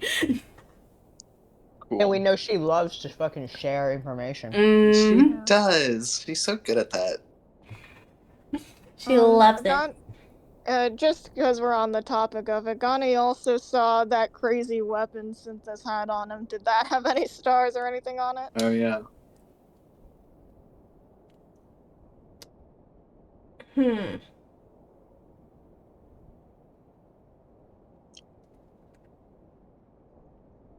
My eyeballs grow big. Yeah, the fact that you're thinking about it, it says everything. That's all I needed to hear. That's all I needed to hear. Synthis did actually have two weapons on him, and I didn't really think about the other One was a moon and the other was a star. Oh my fucking god. One was gold and the other was Oh my silver. god. Oh my god. Oh my god. Okay. Chelsea, you good? Yeah. Alright, okay. The crazy weapon that he had on him, the two daggers connected by a sick-ass chain, that one didn't have any celestial imagery on it. But he also had a crossbow on him that, not immediately having any imagery on it, I don't think Gani would have gotten a super close look at it unless she specifically asked last night, which I guess he could have. But it does seem to be kind of fancy. It's Kind of gilded, maybe. Not gilded, not gold, but it's a lot fancier. It's made out of this like brilliant shining metal. Maybe a bit like silver, something like that. Which is a little bit strange for a crossbow. Most of the time, those are just made out of wood. Yeah. So the fact that this looked a bit like fancy is a bit strange. Did they look like a set? Did they look like they go together? The crossbow and the daggers? Yeah. No. Okay. Cool. Yeah, the crossbow looked kind of fancy. It looked kind of it looked kind of eye-catching. The daggers are a sick-ass weapon, a weird-ass weapon, not common at all, but it didn't have any of that ornateness that the other one did. All right. Yeah. So that's what Synthis had on him. Better descriptions for you all. And yeah, so I think that as you guys would convene in the bottommost floor of the inn, maybe an errant adventuring party would wander in and stuff, and they would just be talking about a job that they found, how it's kind of like hard to get jobs here because everyone's trying to sell you something. It's hard to kind of make money here as a traveler. Just random conversation like that, and they'd mention wanting to get new weapons at a nearby store and stuff like that. Oh, do we want to go weapon shopping? I want to go to the store. Oh my god. Yay! You guys overhear the talk, a nearby adventuring party talk about wanting to get weapons at a store, and everyone's fucking faces light up. Yeah. If you guys want, you could come up to this adventuring party or ask around for where a weapons shop might be. Where is Yeah. it? We Where is ask. it? I want to go. Yeah, all right. Okay. You can get the info and you can go there. It's Gem Chip isn't really like a place for adventurers, really. Which is why it's kind of hard to, again, make money here as an outsider who doesn't live here. And yeah, so the weapons shop unfortunately doesn't have a lot of cool weapons. It kind of does depending on what you're looking for, because you go into this weapons store and it's like supposedly the best one in town, and you get there and there's this guy here and he's no, you know what? Girl here. Whoa. All right. Yeah. Women. Women. Shoutouts to women. Yeah, there's this woman here, and she is, oh, Fuck. No. oh, Oh, Chelsea, darling. Ow. today's not a good day for Chelsea's internet, I guess. no, I guess not. That's okay. It's alright. We got time. Mm-hmm. I fucking love weapon stores and stores. You gotta visit every store. Mm-hmm. Eventually, some I'll get my furniture. I'll get my flame axe of 1,000 hits. Hi, Chelsea. Hi. That wasn't a Hey. Wi-Fi issue. My mom just called me. Got it. Alright. Yeah, no problem. So you come into this weapons store, and there's this woman at the counter, and she's kind of like done up. She's wearing very ostentatious clothing. And, she's like, hello, welcome to my weapons shop. I am so glad to see you. I don't get many adventurers here. Most people come here for all the glitz and the glamour, but here you will find genuine adventuring gear made to withstand battles, mighty and stuff. And she is immediately showing you all these, like, I'm gonna say it, tacky ass, like, weapons that are made with this, like, glittering material, shiny, translucent, faceted. And she's telling you about how epic you'll look as you use this to slice down your enemies, and is saying nothing about how they actually perform in battle. Among, like, on the walls and stuff, you can see, like, a standard dagger, a standard mace. But she does not draw your attention to these. She is drawing your attention to these very glamorous weapons here that she is displaying to you. Alright. Whatever, man. I'm gonna go look at the. Actually, I don't know if I need any weapons, so I'll lead you guys to it. Scrivener loves kill and hit, so he wants to go look at the weapons. Yeah, I'll be real, the weapons that are available here, they are your standard simple weapons. So yeah, this is basically just an opportunity to pick up any weapons that you think you might want. Let me see if I can. Val, what's the screenshots buttons? Print screen, which is in the top right. Okay, yeah, I found it.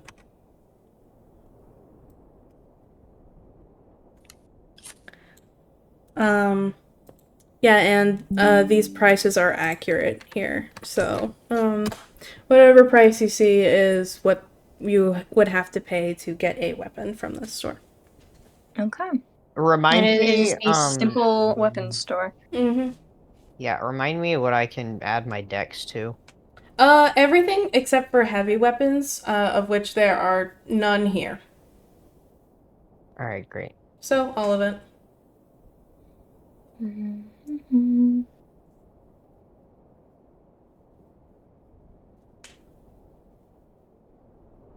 Oh God. Did Gerby get her dagger back from Scrivener, or?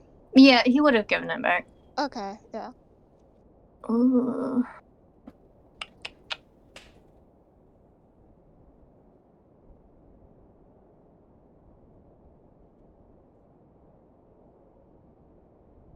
It's two-handed. Another reminder that if Antonia's coming by this afternoon, you can all expect to get paid. That is true. Well, I got my money. I stole it off that drunk girl, so. It's true you got money that you stole off that drunk girl. Oh! Yeah, I do. And also, we established off screen that Scrivener would have pawned that ring off Oh, yeah. for some extra cash. Mm-hmm. So he's got that as How well. much? It was 3 silver. It was 3 silver. Nice. I think it would be great to have a mace because of the bludgeoning damage, but also I'm thinking about the.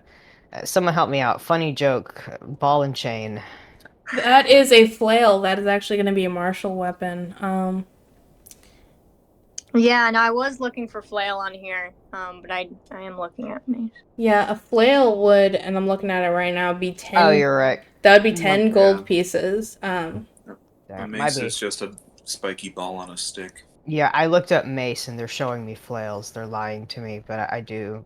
Yeah, you're right That's about that, fucked up. actually. I know! Yeah. I was like, yeah. If you really want a flail, No, I'm okay.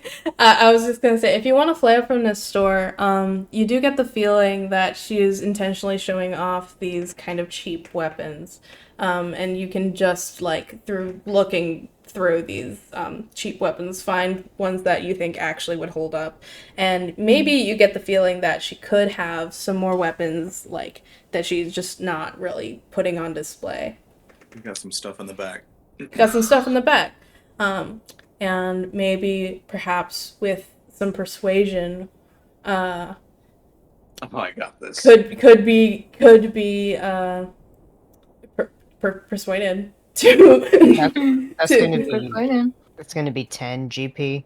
Yeah, it would be 10 GP. Again, you could maybe try to get that price down, but maybe she might ask for something in return. Who knows? Okay, yeah, fuck it, I want a flail. You want a flail Cool Yeah. role play. for Yeah, for yourself, Well- Dallas? yeah, for myself. Wow. Do y'all want to, for me to do this scene, or do you want to do your shopping first, and then I can fucking get my shit off this lady? I think you should persuade her, and so we can see her full list. Yeah. All right. Yeah. Also, before Delos does this, if it looks like Delos is about to haggle, like we all kind of look at Delos as he's like kind of narrowing his eyes, like, there's more back there. Gerby is gonna cast what is this? Guidance on him. Oh. Sat down. If I'm right, that's a D4 to anything you do after this. It's ability rolls and like it's skill checks basically and saving throws. So Yeah. not attack stuff, but yeah, add a D4 and it lasts for the next minute. Nice. Okay. And that adds to everything you do within the next minute, or just I the think next so. thing. I think it's everything. I'll double check. All right. Yeah. Guidance and bless. They hold hands. All right. Cool. Nope, it's only once. Never mind. Oh, okay. That's so it's fine. just the next skill check you make. Okay. Yeah, she's fucking yapping. She's doing whatever. Delos is just gonna go up to her and say, I want a flail. Well, a flail, sir. I have this wonderful, and she pulls out this tacky fucking thing. It's almost like it's made out of like plastic. Uh, These balls on the ends of this flail here. Doesn't look like it would do. If it did any damage, it would break. The chains on it look flimsy, like they'd shatter under the tiniest bit of pressure in a real battle. okay, yeah, he actually like kind of pushes her hand that's holding it out of the way and he says, not that. That's a child's toy. I want a weapon. She raises her eyebrows a bit, and she's like, "Oh, you're a serious adventurer here, huh? You're not interested in all the um, fanfare here." Do I look like I'm interested in fanfare? No, maybe you just lack that woman's touch. But that's fine. I serve all kinds here. But of course, if you want something worth a man's money, such as yourself, you might, you know, maybe I could be persuaded somehow. Alright. Do you have something specific in mind? Hmm. And she's gonna think on that a bit. Something that you could do for her.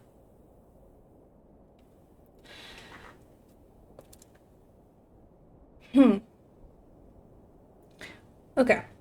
She would say, well, the people that I get all of my weapons from, well, not all of my weapons, of course, the stuff that you're looking for.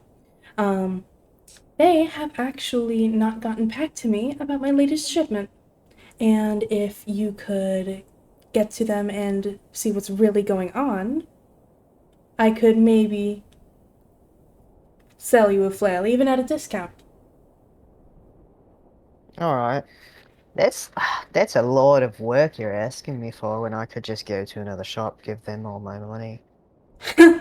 You think you can find another shop that'll sell you a flail like this?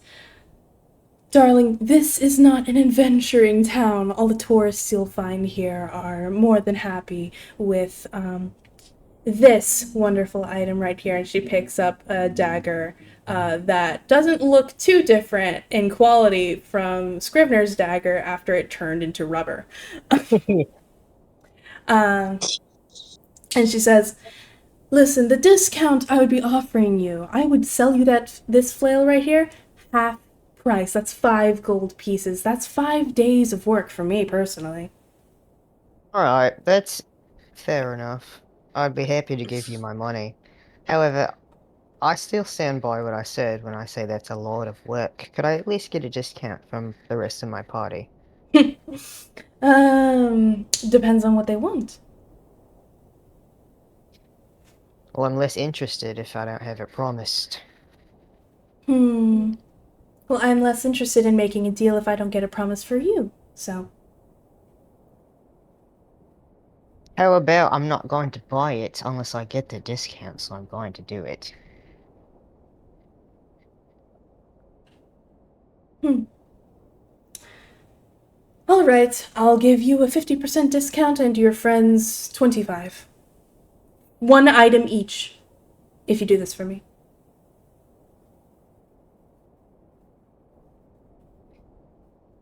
I think you should bring out the rest of your inventory for us to peruse. Fine. Um, she goes to the back and she comes back out with a few items. She comes back out with a flail, as promised. I think like a great axe, which like Counts for me. yeah, she comes back out with a flail, a great axe, a great sword, this like a rapier, a scimitar, and yeah, that's what she has, and it's all like really high quality stuff. but obviously you can tell it would be pretty expensive. But maybe if you can get this discount, you can get them at an affordable price, at least for you guys. But of course, that would depend on how much money you actually have. Yeah, alright, Delos looks at the rest of y'all and says, what do you think? Worth our time? We have nothing else to do. That is a lie, we actually have a lot to do. I mean, aren't we just waiting around? No, we're not. Because we have a lot of work, because we're investigators for some very prestigious people. He's humble. Yeah, I mean, I think I'm fine with doing this. Wonderful. Do we know how much these things are specifically? Yeah, I'm actually trying to put it in the chat right now.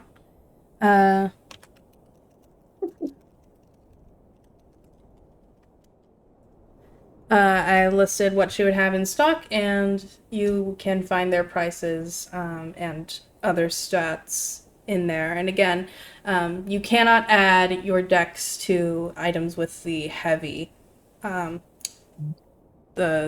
property.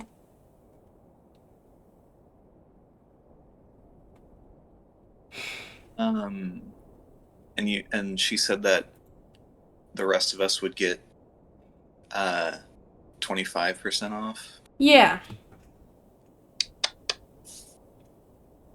I don't think it's worth it.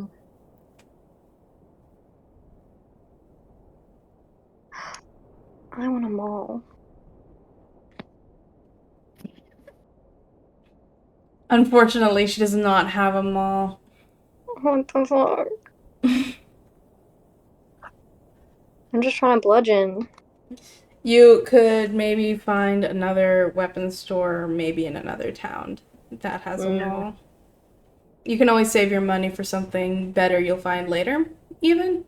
You are going to investigate some more magic stuff. So maybe if you get to a more magical town, go to a magical store and get magical weapons. And they all talk like, darling. They all talk like, darling, you have to see my magical weapons. Okay. Yeah, I think Scrivener's just gonna save his money for now because he's got 2 damage types, and I would love to fill out that bludgeoning. But I am broke. All right. Yeah. Again, you're gonna get more money from Antonia when she comes by, and maybe you can even get some more money by doing something else. So yeah, totally fine if you want to save your money. This woman's just gonna be kind of pissy as you walk out of her store. But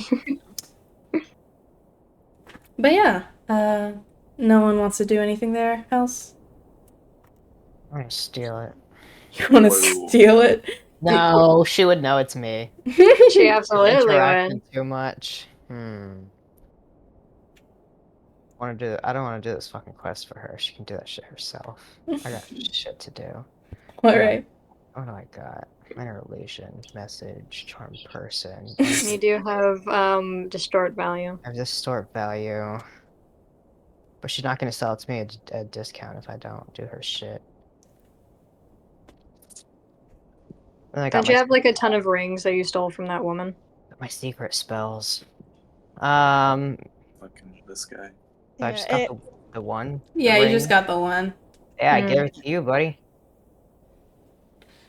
Unseen servant. Anime scratches the back of my head.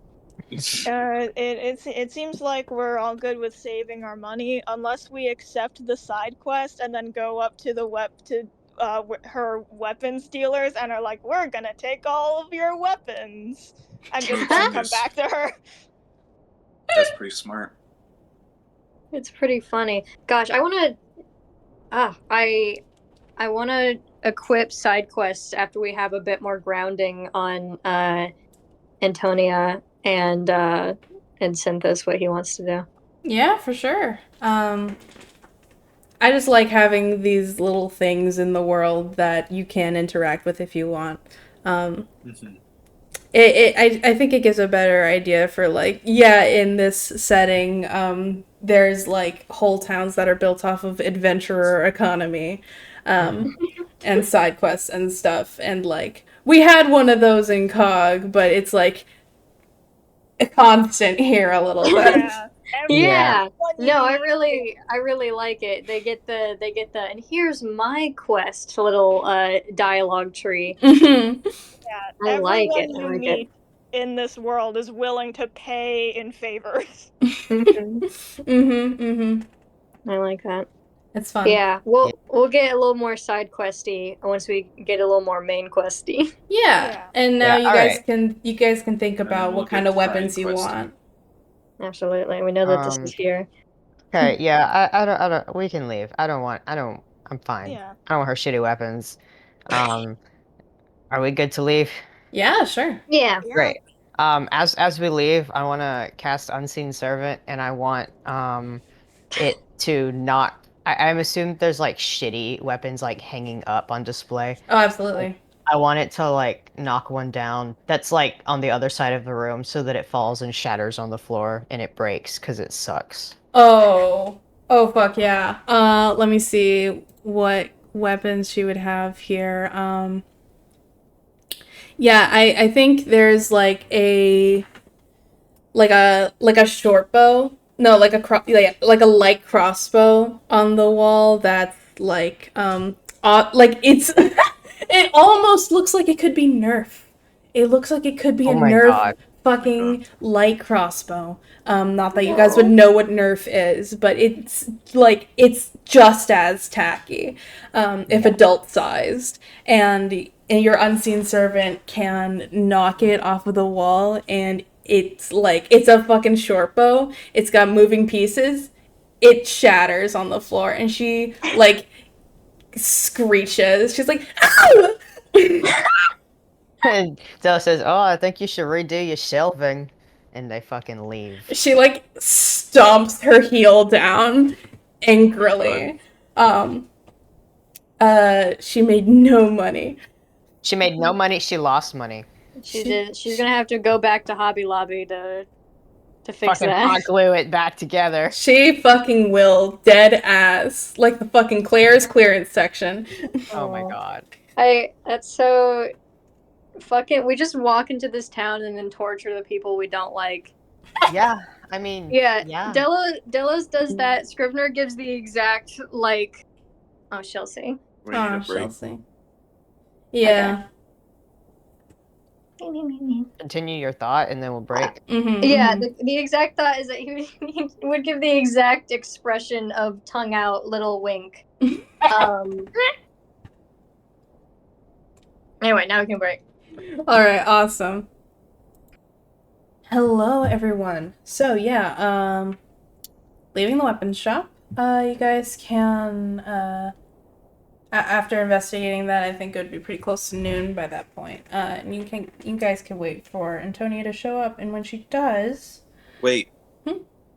I had one more thing I wanted to do before she showed up. yeah, go ahead.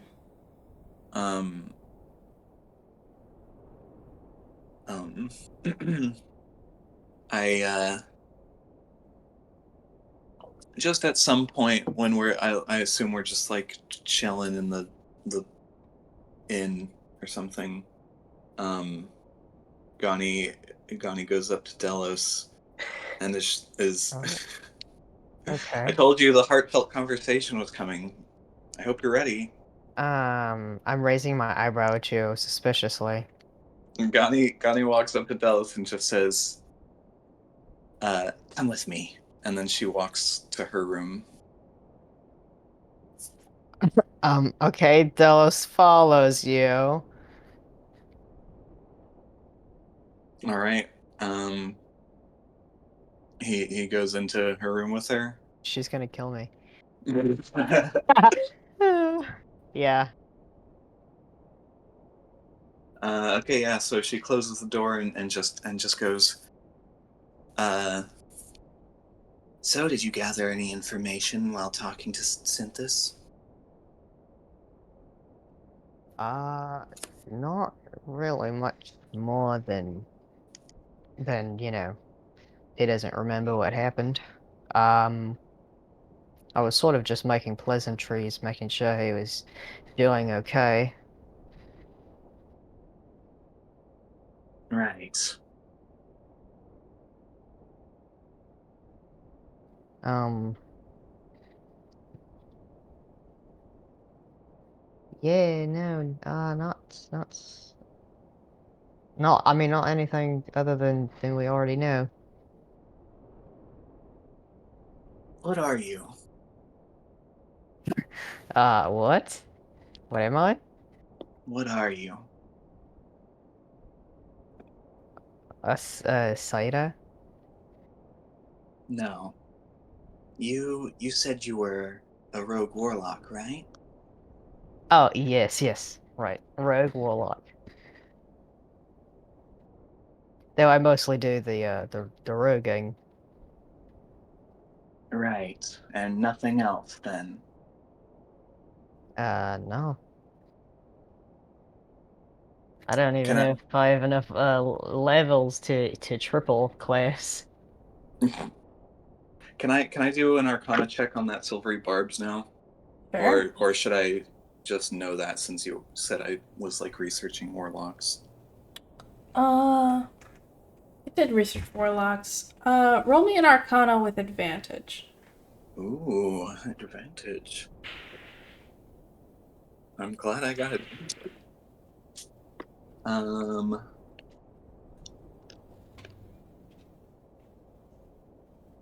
14. Yep, okay. With a 14, you definitely find the silvery barb suspicious, and in conjunction with message, you can tell there's something fishy going on. I've noticed you using some spells that warlocks don't normally use. Which ones? Uh, Message was the first one to tip me off. Alright, Warlocks have message. Because I'm a Warlock. And I use message. Warlocks have message. It's a simple cantrip. It is a simple cantrip. No, never read about any recorded usage of a warlock using message, though. Well, maybe I'm the first, maybe I'm a pioneer. Are you a pioneer of silvery barbs as well? If it means saving your little self, ma'am, then yes. I'll ask one more time. What are you? A rogue warlock. What are you hiding? What am I hiding? What are you hiding? I'm an open book. No, that is the most bullshit thing I've ever heard. She kind of smirks a little bit.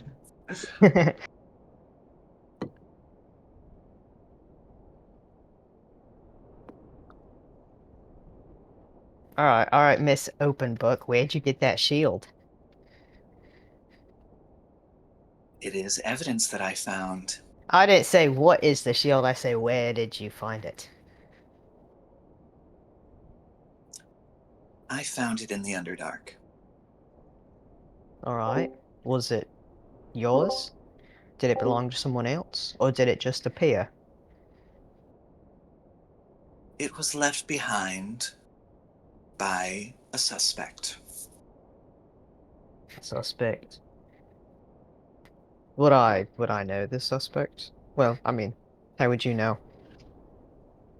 If you Hmm. did know this suspect, you would need to tell me right away. Well, I don't know if I know them if I don't know who it is. Why are you so interested in my shield?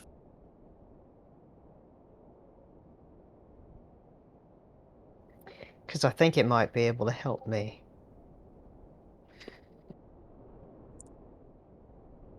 How's that?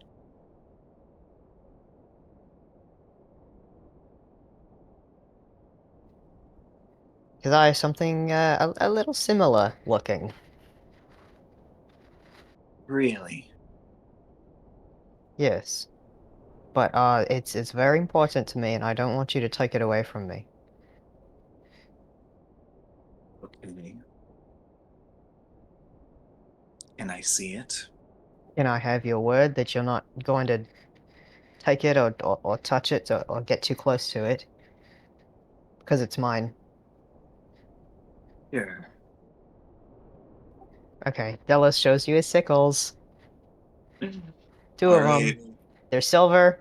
They, the kind of blade resembles a crescent moon, and on the edge of the blade is 7 stars. Johnny kind of like her eyes, get wide, and she just says, she almost like reaches her hand towards it, but doesn't like fully go through with it, and she just says, "Where did you get this?" I found them. They just suddenly appeared, and I grabbed them. Suddenly appeared. Yes. In I, what context? oh, I don't know how they appeared. I, you know, they were there, and I grabbed them.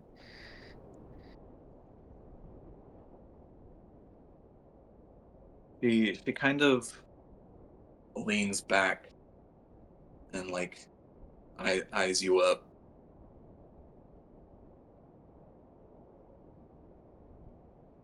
Um,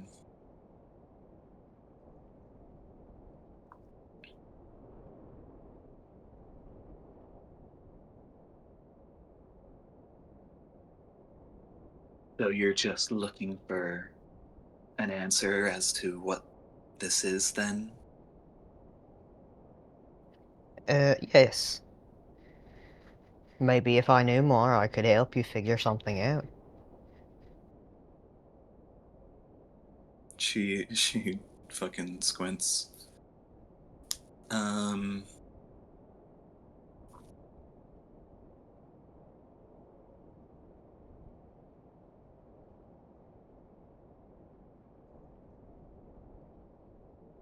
I'll consider it. I'd also like to know what you are.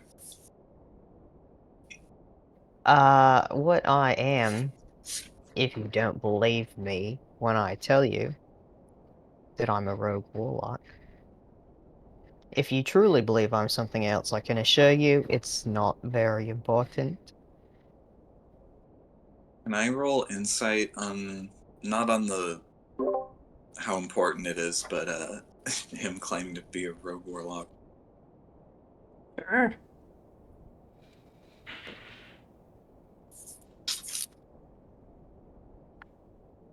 All right, that's a 12. All right. Can I get a roll from Delos? Sure.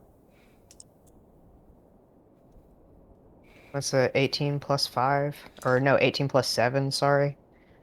It's more than a 12. It Yeah, is I'd say more than a so. 12. Which means that, for better or for worse, Gani is successfully convinced. Maybe if you don't think she would be convinced that Delos is definitely telling the truth, she could maybe be convinced to drop it. Mm-hmm.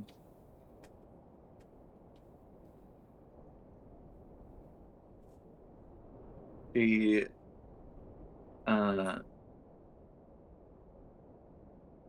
if he's still holding out the sickle, she's just like analyzing it, um, and just says, "I'll be honest. I'm suspicious of you. I'm suspicious of Synthis as well. I don't think this memory loss will be an excuse.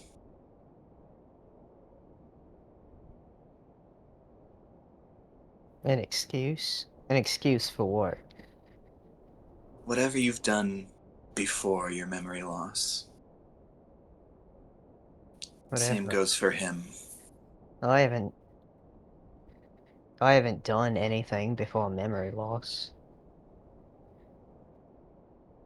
That you know of.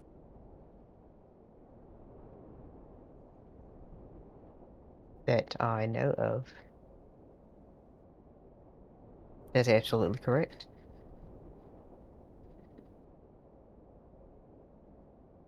I don't think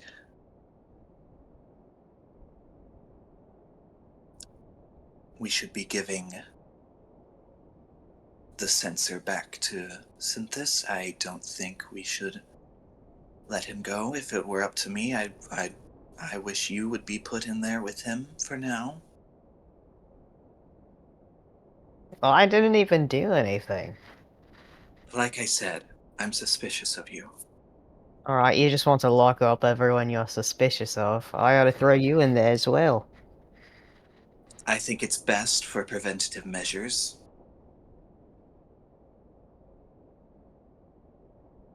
What makes me suspicious and not you? You've got yourself a little item too.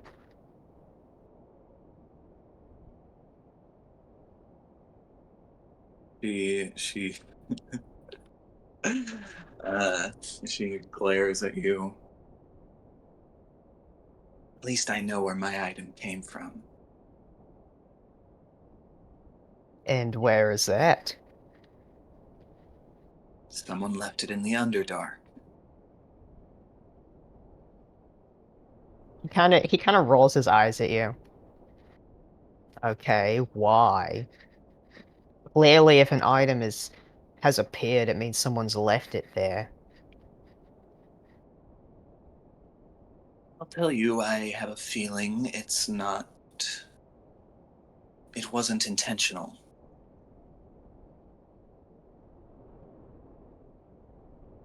But that's a theory.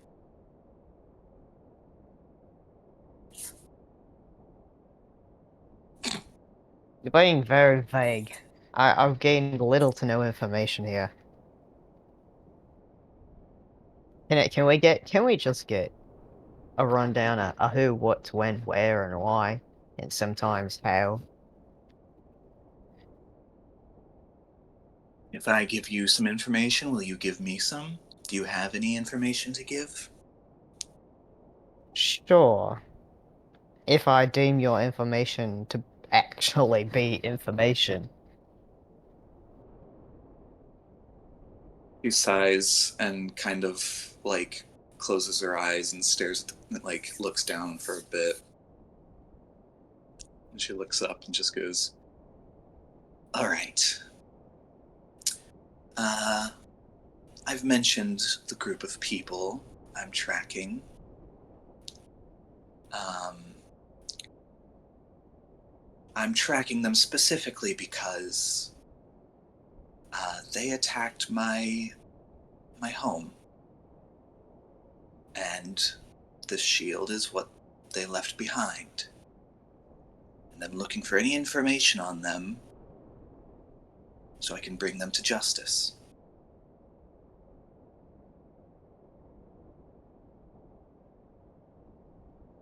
And I have reason to believe that either you or Synthis or both are involved in some way.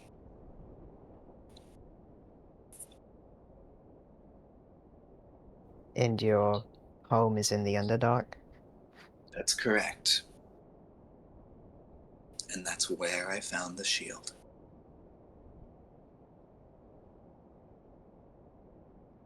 And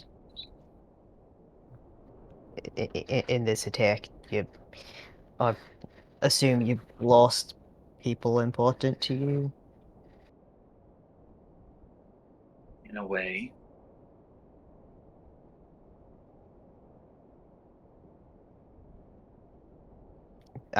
Delos sits on the ground to be like eye level with you. understood. And he says, I'm sorry. I had nothing to do with that, though I have been in a slightly similar situation. It might seem that these items are preceded by violence.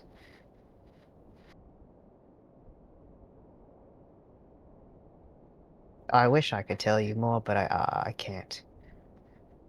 I can only confirm a theory that you might have had.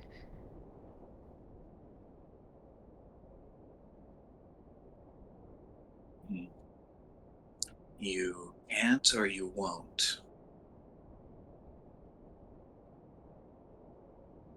I'm not sure. Maybe literally I could, but I, I can't.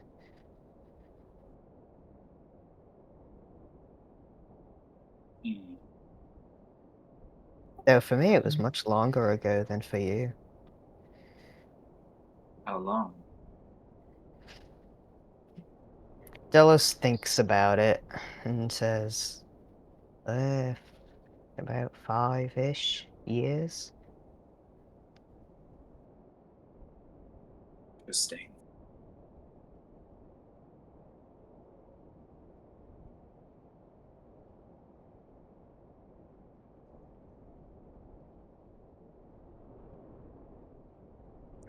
Gunny's really lost in thought right now. Delos weirdly looks very, like, sympathetic.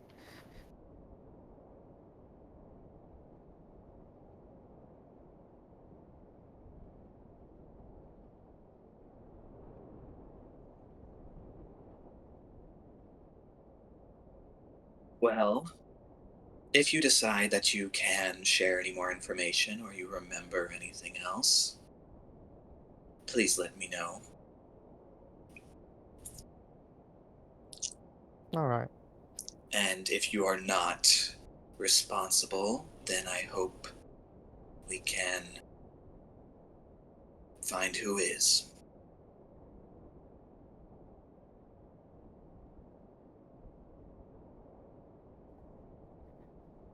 I as well.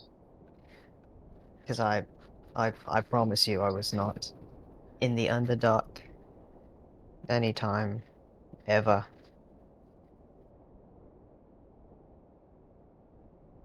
Right.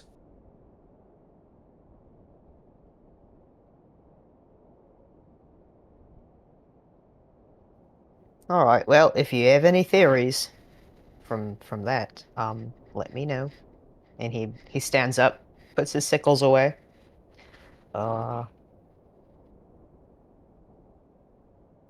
Yeah. Okay. Goodbye. Bye. And again, I'm sorry. She And she turns away. yeah, he just leaves.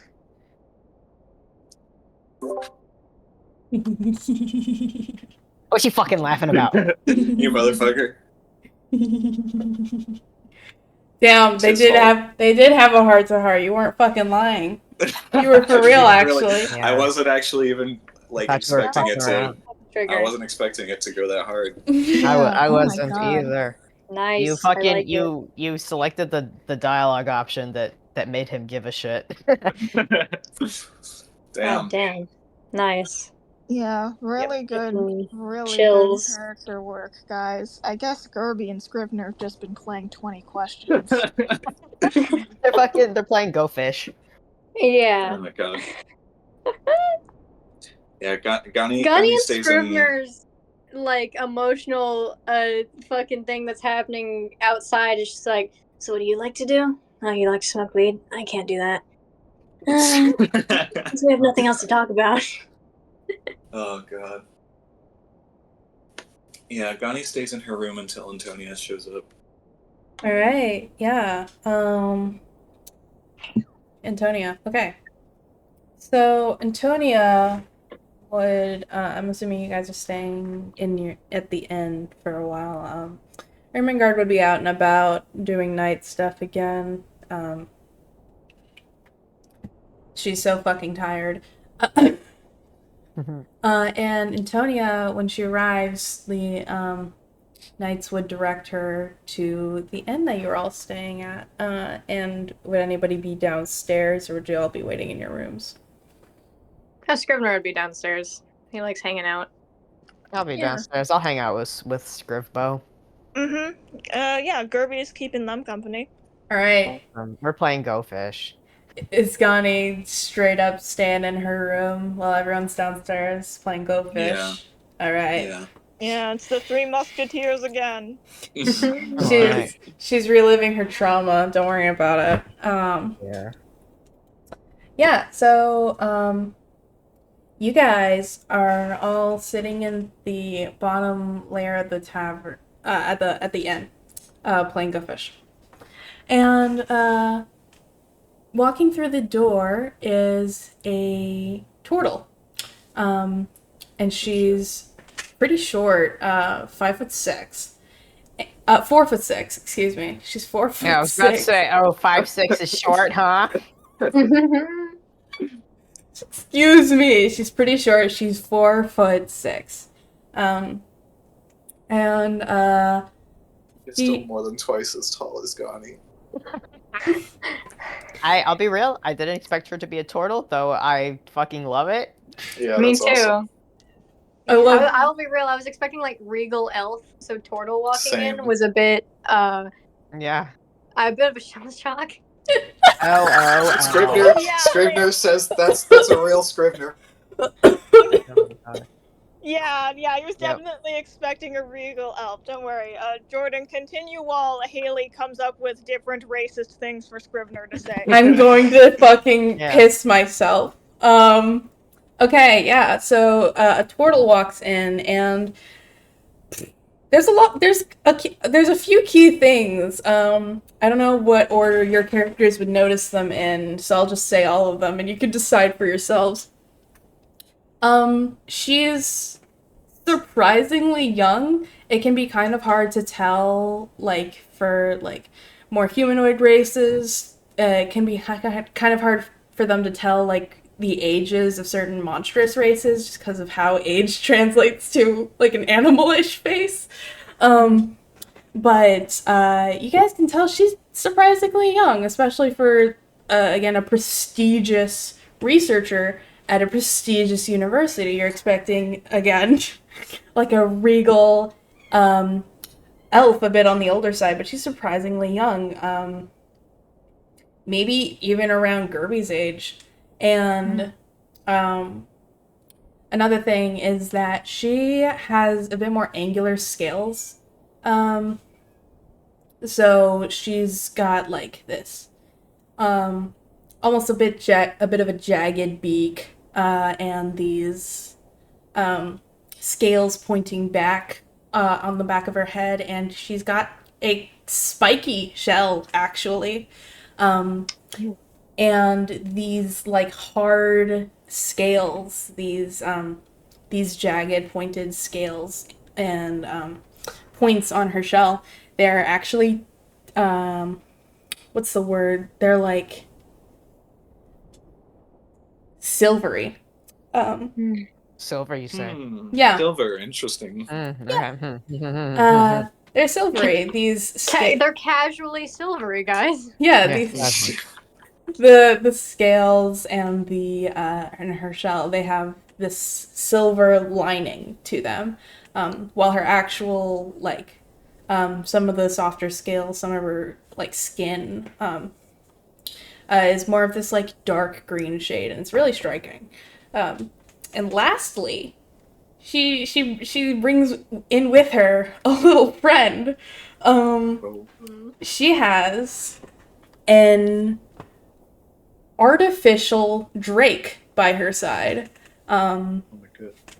It's for my modern viewers here, it's a fucking robot dragon dog. Dude, fuck yes. Dude, fuck yes. Dude, That's awesome. fuck yes. You're It's just so like, cool. Best character. yeah. Jordan was just like, all right, what are like buzzwords to make my friends excited? Robot, dragon, dog. All right, put it in. Dude, these are buzzwords to make me excited. This is so self-indulgent, this entire fucking character design. It's Oh, just man. like, what would be sick as fuck if I were to make a character? Let's do this one. Drift the fuck I have- out portal. I have a question. Does she have circle glasses? I didn't Can give she? her glasses. She can, if you want. Yes. All right. She has Yes. circle glasses. Everybody. Yeah, she does Wow. now. That's Yeah. just true now. Yes. With the Um, little, with the chain on him. Fuck yeah. That's what I'm imagining. She's giving Alphys a little bit in my mind. Yeah, no, If that makes any sense. yeah, Wow. I see it. Yeah. Yeah. But green. but green. Yeah, so she's got this robotic drake at her side, mostly like a silvery steel with Silver, you say? Oh my fucking god. I want to please, play a game. please Yeah. God. Oh. Mostly composed of the silvery steel with some darker steel in some certain places and eyes that are glowing this like light yellow. And it's weird. This is not COG. There's not like technology running around. I don't think Scrivener has ever seen anything this technologically advanced in his fucking life. Oh, yeah, no, he's like kind of very interested and also a little off-put by this. Yeah, absolutely. Yeah, and it's this drake, so it's like if a dragon didn't have wings and walked on all fours and was also a robot. So yeah, she walks in with this little fucking drake pitter-pattering at her side, very obediently. And she's also, by the way, carrying a staff with crystals on one end. Yes, of course she is. God. uh, and she comes up to you guys, and she says, "Hello. I assume you are the adventuring party that I hired." That is a correct assumption to make. Yeah. You are the coolest person I've ever seen. Thank you. I assume you've collected the data I requested. Yeah, we got a little something here and there, and by that I mean we found a person in a mine with I'm memory assuming wipes. with memory wipes. Yes, that's an important detail. Yeah. Here we actually we all took notes on what we found. I'm gonna get the other member of our party. She's kind of the one that knows the most about all of this stuff. All right. Of course. Take all the time you need. Yes, we all took notes. Here is mine. I made them myself. Scrivener nods. And then hands over his notes that look exactly the same. All right. Antonia is going to read them over as she waits for Gani to come downstairs.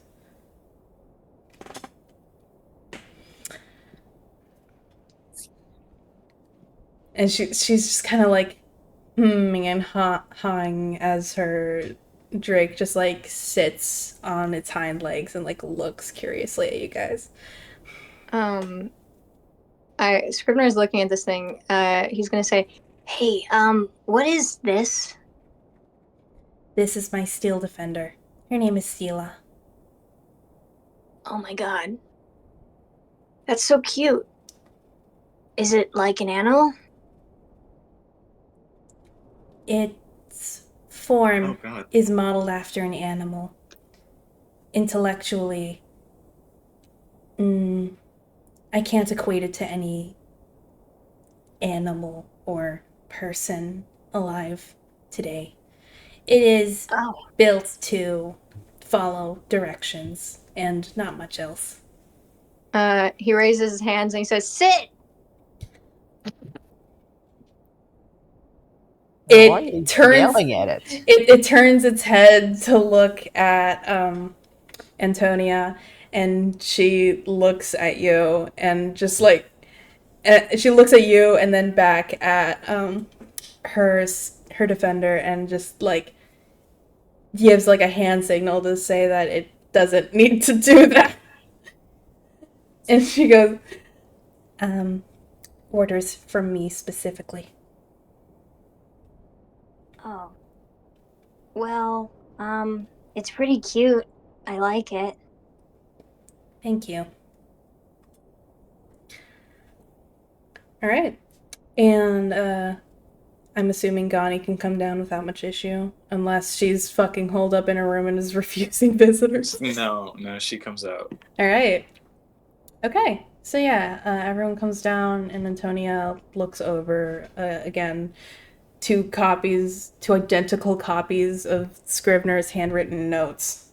With his nice ass, highly recognizable handwriting. Yeah, no, it's so well done and legible, and it's obvious they were both written by him, and she doesn't know what to make of that really.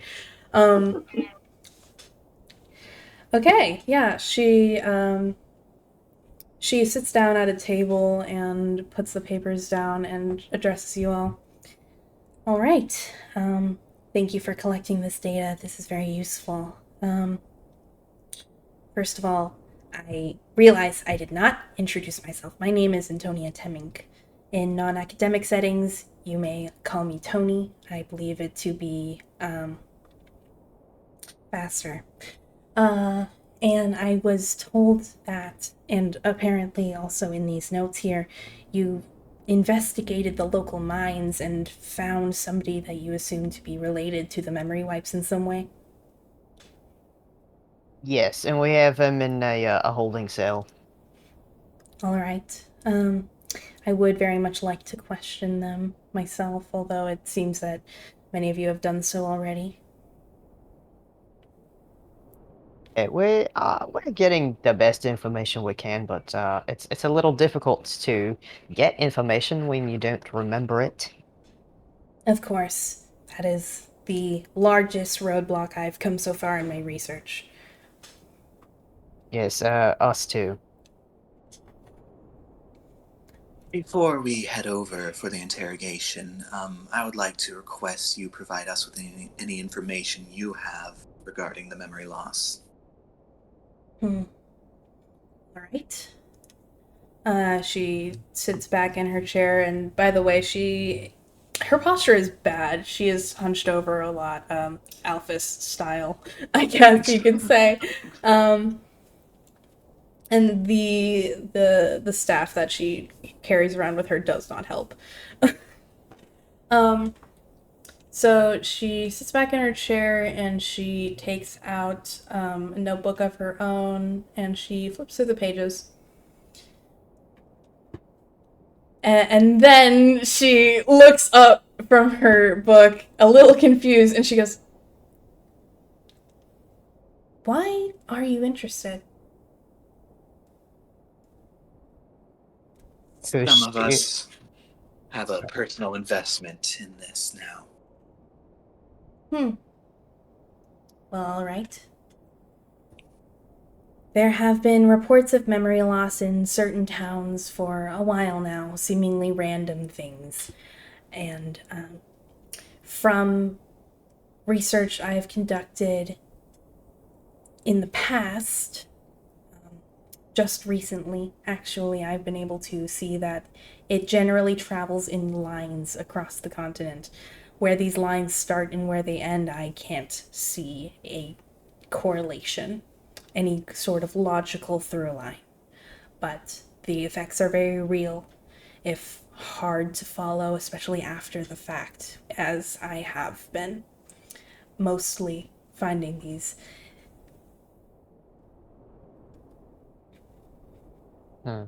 I think we also might have, or maybe, we might have reason to believe that this phenomenon is moving in other planes as well.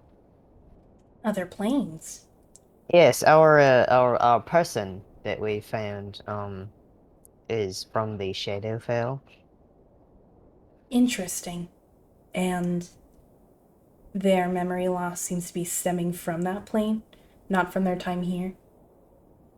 Well, they're not entirely sure how they got here, so I wouldn't be surprised if it started over there.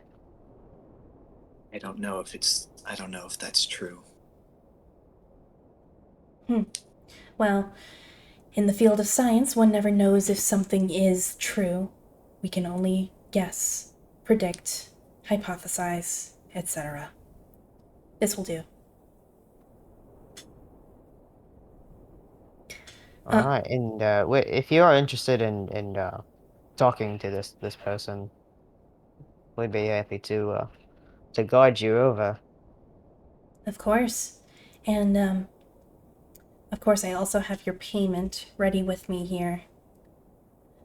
I understand if you are, if certain members of you will leave the party after this, having gotten your pay. Although, if what you say is true and you do have a personal interest in my research, I don't see why I couldn't use more manpower. Yeah, I don't see myself going anywhere, so. All Is there right. more pay in the future? With more work? Yes. In that case, seems like we should stick around. All right. I'm gonna do whatever Delos does. So yeah, I'll stay. Right. Of course. Right. I never caught any of your names. All right, I'm the Delos in question. Scrivener. These guys call me Gerby. My name is Gani. It's a pleasure to meet all of you. Thank you. Pleasure to meet you as well. And she reaches into her pocket and she grabs a lot of gold. It's 10 gold pieces for each of you, if I remember right. And Nice. yeah. And so that is 40 gold pieces that come out onto the table and are distributed to each of you. I think she would have had them in your like little rolls of 10. Very nice. Adding that to my bank. Yeah, putting that in my pocket. All right. Now, I would appreciate it if you all showed me to the local jail where this subject is being kept. I have one more question before we go, if that's all right. Of course, miss. Does this mean anything to you? And she brings the shield out. She looks at it and would this mean anything to her? Gani's also going to be studying her face very closely as she gives her answer. Yeah, she's thinking about it. And she says, "This is the classical representation of the constellation of the dragon. Why it's emblazoned on the front of his shield, I don't know." Does the dragon constellation hold any particular meaning that you know of? The dragon constellation is historically tied to the presence of the dragon god Bahamut and his Gani followers. scoffs. She scoffs. She scoffs. All right. She pauses a bit at that and she says, "His worship is delegated to primarily dragons.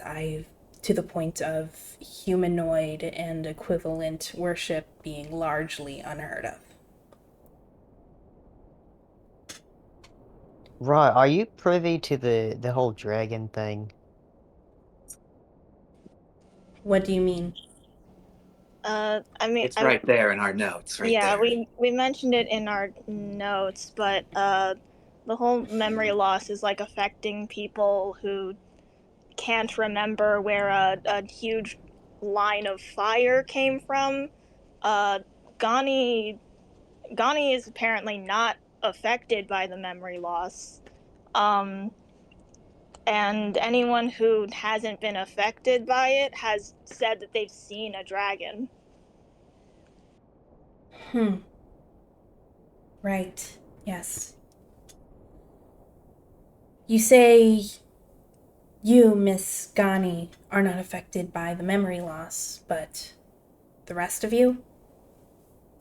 Yes. Yep. Yeah. Unfortunately. That's very concerning. If any yeah. amount of the data you've collected has been lost due to this, it is a great loss. Mm, Well, that's why we take notes. Yeah. That's correct.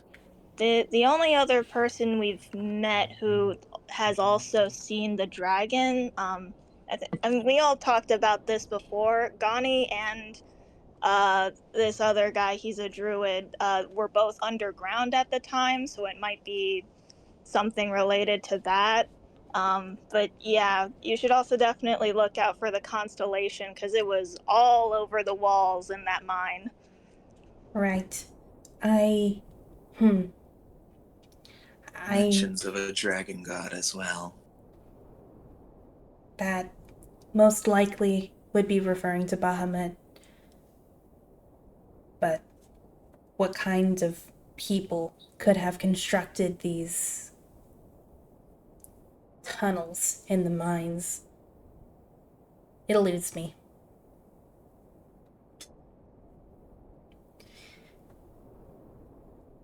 Now then, if there are no further questions, and she stands up from the table and just kind of expects you guys to show her where the jail cell is. actually, I have a question. She turns around. Yes.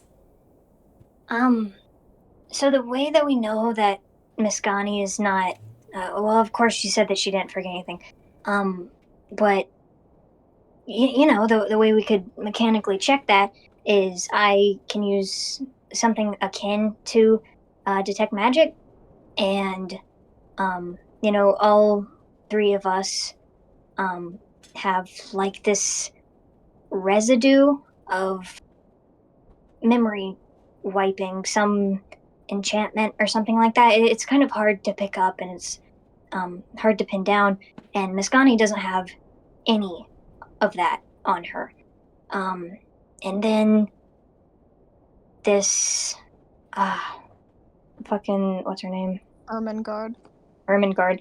And then Ermengarde, she also used detect magic, but she couldn't pick up any of the like magical brain wipe residue that I was picking up.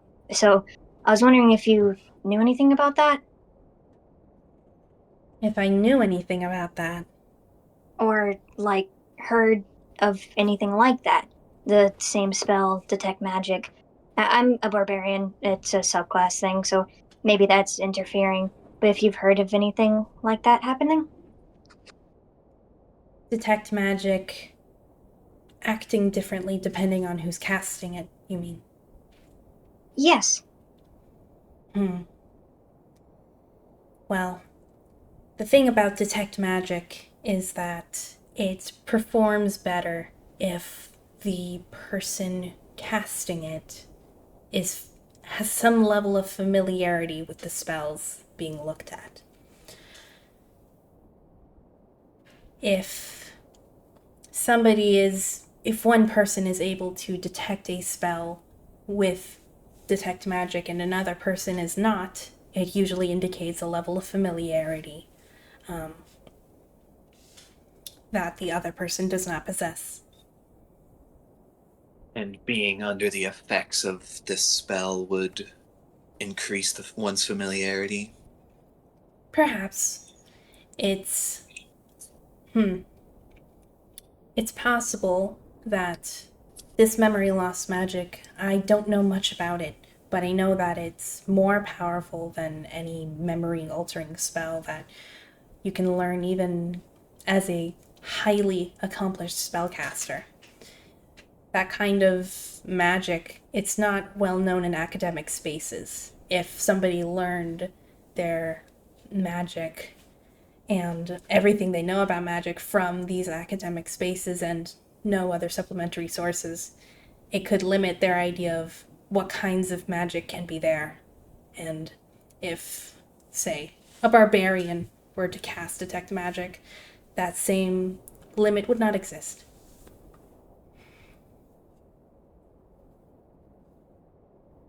Okay, cool. We got it. Yeah, thanks. You got the gift, Scrivener. Something like that. You're so talented. Naturally gifted. Wow. Okay. So, actually, Connie, Hmm? oh, go ahead.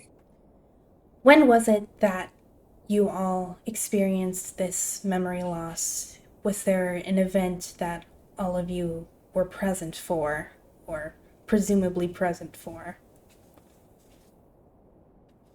There Me, was a fire in a town. Gem Chip, No, Bushfrith. yeah, Bushfrith. Bushfrith.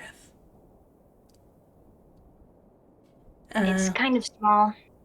Yeah, I think Antonia, Tony, would flip through her notebook a little bit, and maybe she has like a map of the continent on there with some cities listed, and maybe she'd have a zoomed in map of the area around Gemchip, and on there would be Bushfrith, and she'd go, "I see. I guess this town is so small. Any chance of memory loss being reported would be very, very small as well." But that's the event that hit us, I guess. Interesting. Again, linking your memory loss to the presence of this dragon. Yes. Yeah. It might be worth noting that the direction of this dragon and potentially the memory loss as well seems to be headed eastward. I did notice fire damage along the forest starting at some point along my path here.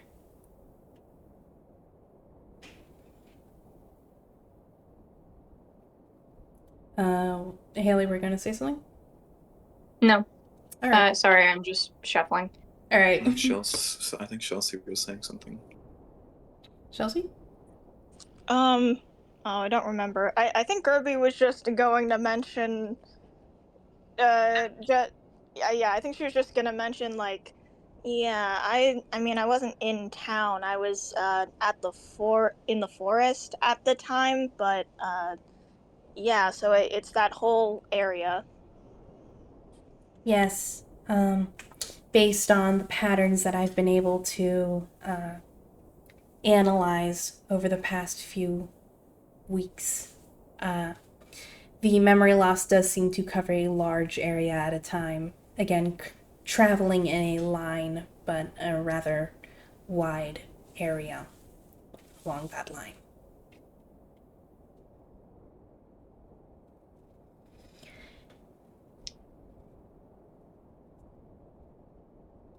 Um,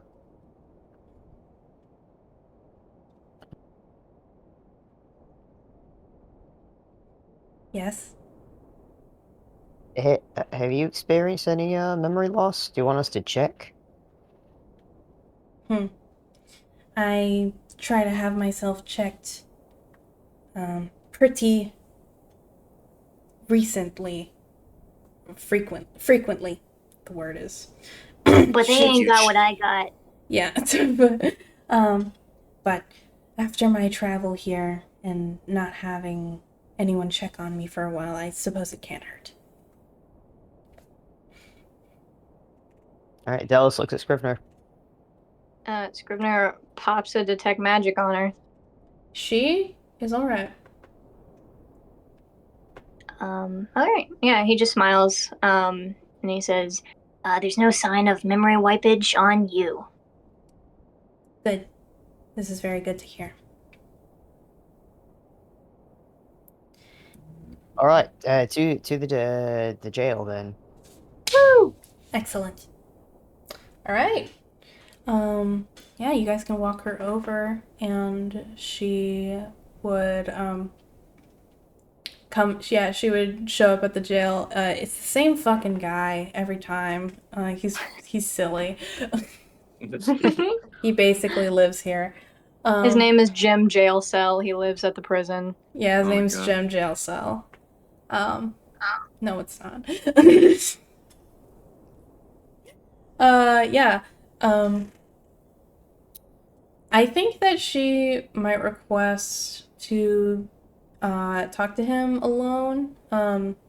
Unless anyone wants to fucking like eavesdrop on them. Yeah, I was gonna say, I can wanna I try to eavesdrop. eavesdrop? You don't Yeah. want to fucking eavesdrop. All right. Okay.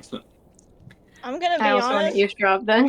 If Gerby sees the rest of the party eavesdropping, she's down to drop some eaves. Let's go. All right. God.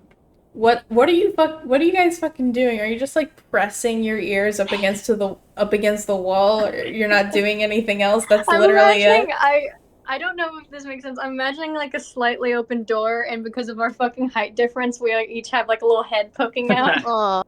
Yeah, I'm gonna just like press my ear up against the door. If Jim Jail Cell has anything to fucking say about it, I'm just gonna like glare at him. I can roll intimidation. I'll do it. I have proficiency. I feel like if there's obviously you can role play it, but also if you planned not to, you could just give us the gist if you wanted. Yeah. I just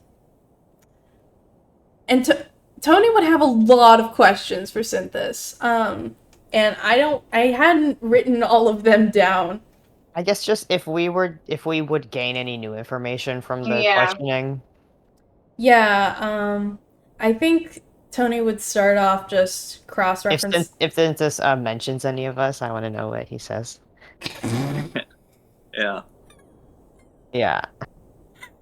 Oh my god. All right. Okay, yeah. She would start off by cross-referencing everything that you guys read about, taking notes about everything that's accurate. She would ask him to describe the mines as he knew them.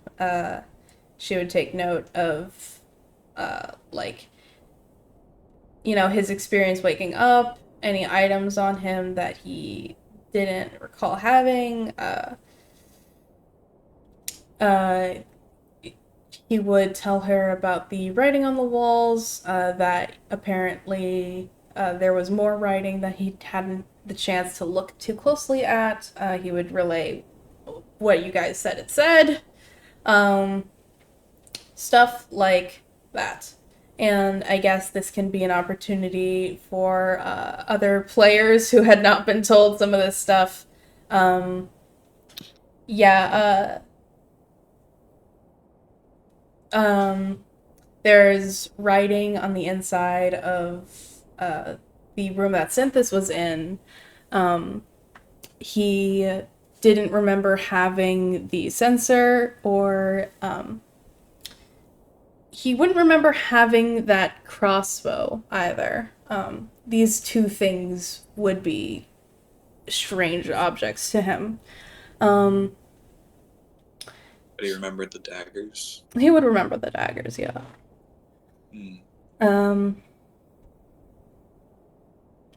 You guys would be able to hear,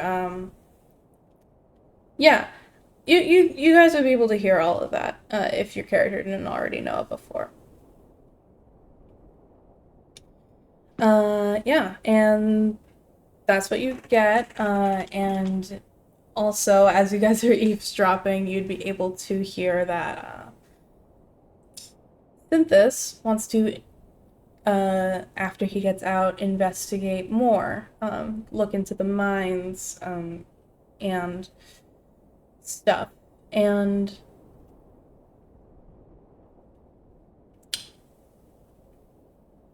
Tony would say something to him.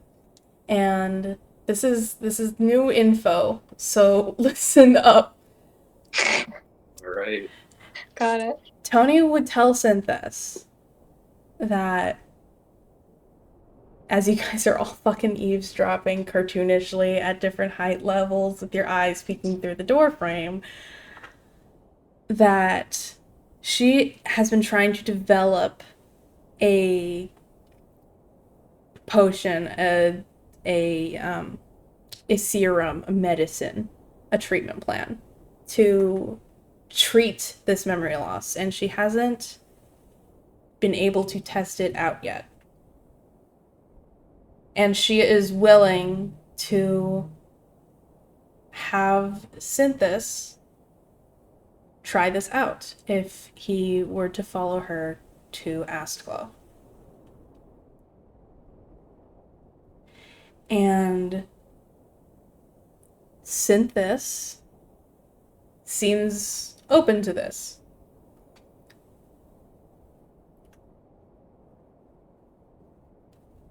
And then the conversation would end. And we all scurry away from the door. Yeah. Yeah, you can all scurry away from the door like rats. As Well, we come out and we all in very casual poses. We're all whistling. Yeah. Chelsea. She's back. everyone except Delos whistling. Yeah, And Delos does not whistle, actually. Oh man, did you remember that on your own, or have I mentioned that before? you've mentioned that before. Yeah, Delos does not fucking whistle. Actually, I'll be real, if any of you started whistling, he would be like, don't fucking do that. Shut the fuck up! Shut the fuck up! Stop, you're gonna kill us all! Oh Jesus. god. It really sounds like singing killed his grandma. I think it did. Yeah, He's- no. He's not beating the singing. I think Delos is a bard and singing killed his grandma. He's not beating the singing killed my grandma allegations. Oh god. And I'll leave him alone. Get behind me! But it's gone. Oh my god. Oh, yeah, and obviously if Synthis is going to be going to Asco with Tony here, he would have to be released, and so Tony would express interest in having him released. If need be, under like her personal custody, which is a little bit strange. But yeah, so she would come out and you guys would all be in very casual positions, definitely not whistling. I need to get out of general. I need to get out of here. Get me out of here. Sorry, we're too funny and distracting. You're too funny and distracting. So yeah. Gunny, this is for flavor. Gunny isn't doing a casual pose and whistling. She's just standing there ominously. Like right in front of the door. What fucking Not tall? right in front of the door, but She's like a scary Furby, bro. Oh my god. She's just like in the middle of the room staring Tony down as she comes through this door. yeah. Alright. Sorry about grandma, she's kind of freaky. Sorry about Grandma freaking got out Grandma. again. Gani is She the does this weird. when she gets out. Gani is the weird looking fucking cat outside. Oh my god, yeah. Alright. Yeah, and Tony would come out and she would say, alright, thank you for showing me to him. I have a question for you all. Shoot. Would you care to accompany me and Synthis further into the mines? Yeah, Yes. sure. We be warned, there's some monsters down there. We killed some slimes. Yes, I can expect something along those lines. Is there a reason why Synthis needs to come? Synthis has a personal stake in my research as well, and requested that he be allowed to investigate further. And of course, I will also be there to collect data. And again, more manpower is always welcome in these field tests, you could say. Yeah, and he was trapped down there, for God's sake. Let him go. Yeah, sounds good to me. All I right. believe we should practice caution with him. Of course. And I will have to speak with Captain Ermengarde to have him released. Okay, yeah. So you guys can come out of the jail. Tony would she would know where to find Ermengarde. Ermengarde would tell her where she could find her. And she would go up to her, and you if you guys are just following her around like her personal posse. Yeah. All right. Yeah. You guys. She would ask as she's approaching Ermengarde, like, can you please not stand directly behind me as I do this? We all take like 2 steps back. Gani has to take like 17 steps back. Ah, Oh my god. Yeah, all right.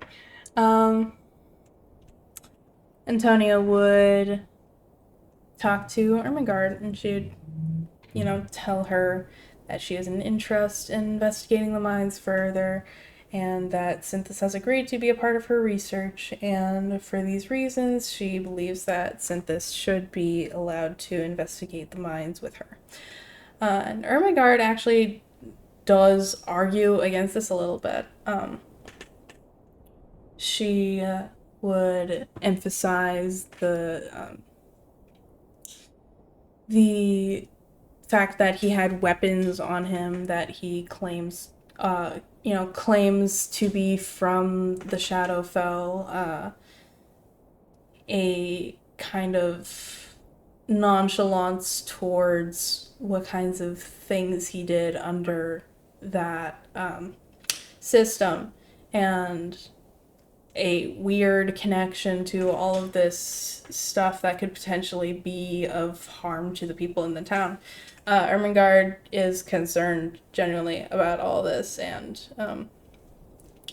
is hesitant to just kind of hand him a potentially dangerous person over to this, again, young person with no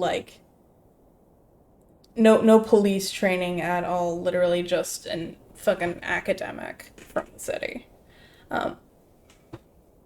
And they generally go back and forth about it for a while. Can Gani pipe in? Sure. Gani would say, oh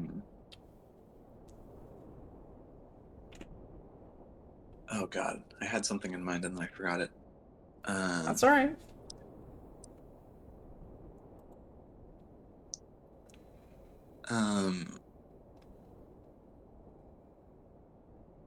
She would come in and say to Ermengarde, if you or maybe one of your knights aren't busy, maybe we could request an escort.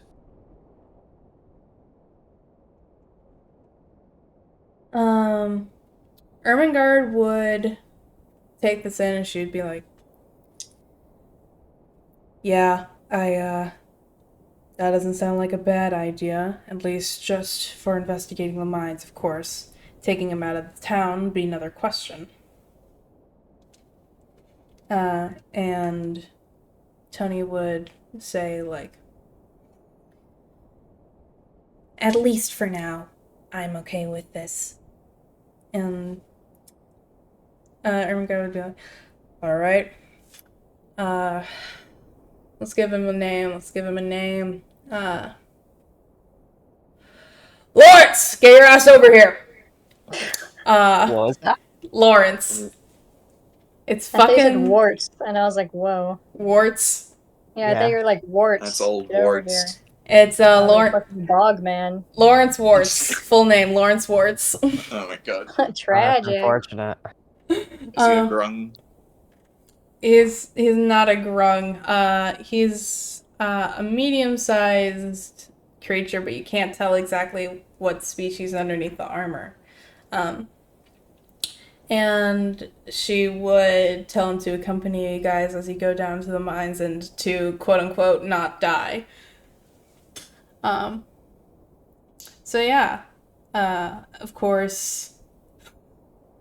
Do you guys want to do anything before you head down? Is Synthos given his weapon back? Synthis, under the escort of this knight, would be allowed to have his items. Yeah, Does that include his sensor? it does. Nice. Yay! Objects Connie objects to him having the Ooh. sensor. Too damn bad. to getting all of his items. What would she have a problem with any specific items? Would she mention it? His weapons and his sensor. Gani would And argue. she would say, like, he can investigate without those. Gerby would also interject that she cast a divination spell earlier today that said giving him the items back is good. Gani shakes her head. Okay, man, you cast a divination spell. Damn. Got you. Damn. Gani turns to Antonia and, well, just turns to both Ermengarde and Antonia. Is like, does someone have a divination spell? I'm not casting a divination spell for this. And she turns around and gets back to work. I have What a is that? divination spell. I'll cast a divination spell right now. He snaps his fingers. Oh, yeah. Look at that. It should be fine.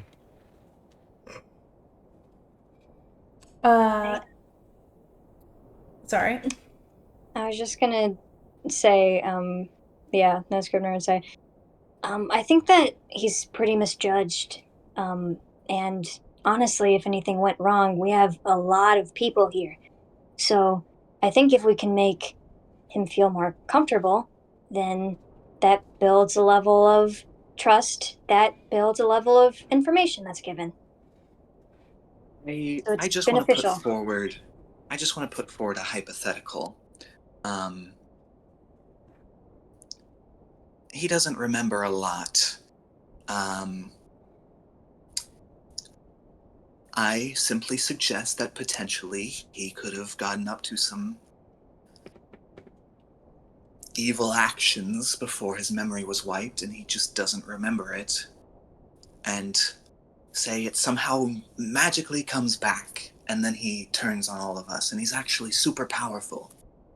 What do we do then? Yeah, what if, Miss Connie?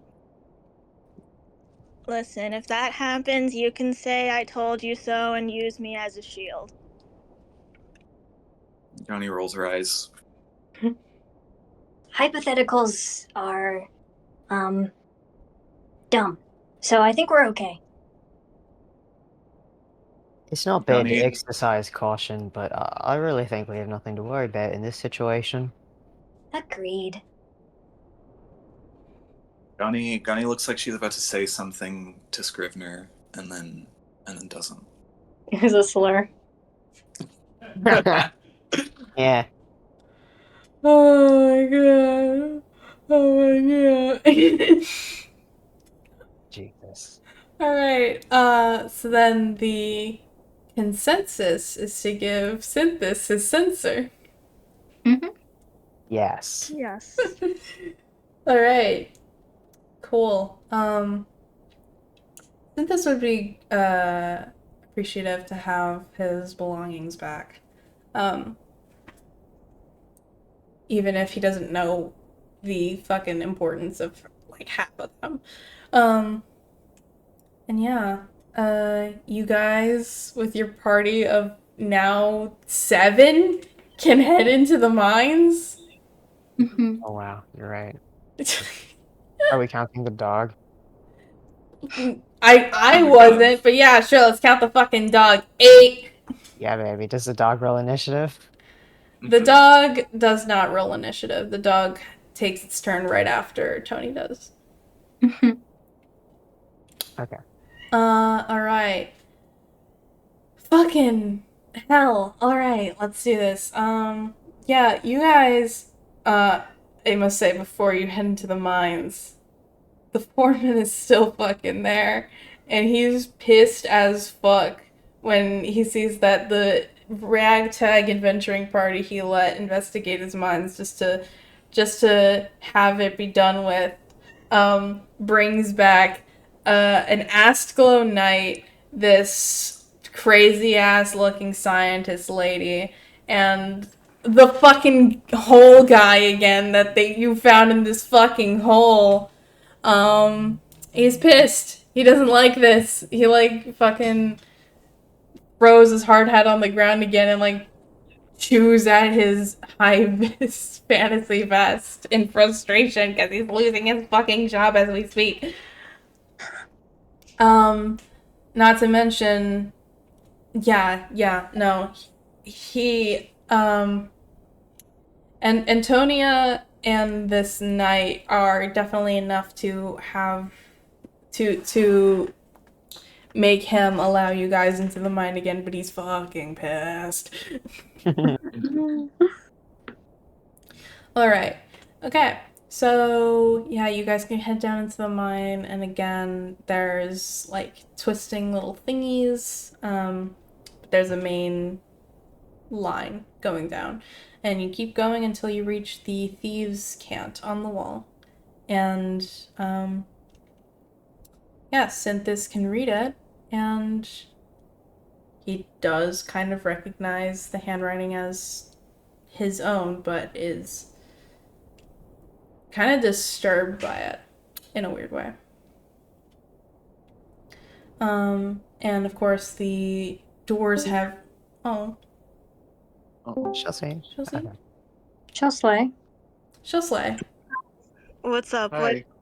We got to the thieves' cant on the wall. What happened? Yeah, Synthis can read the thieves' cant on the wall and recognizes the handwriting as his own, but is a little bit disturbed by it.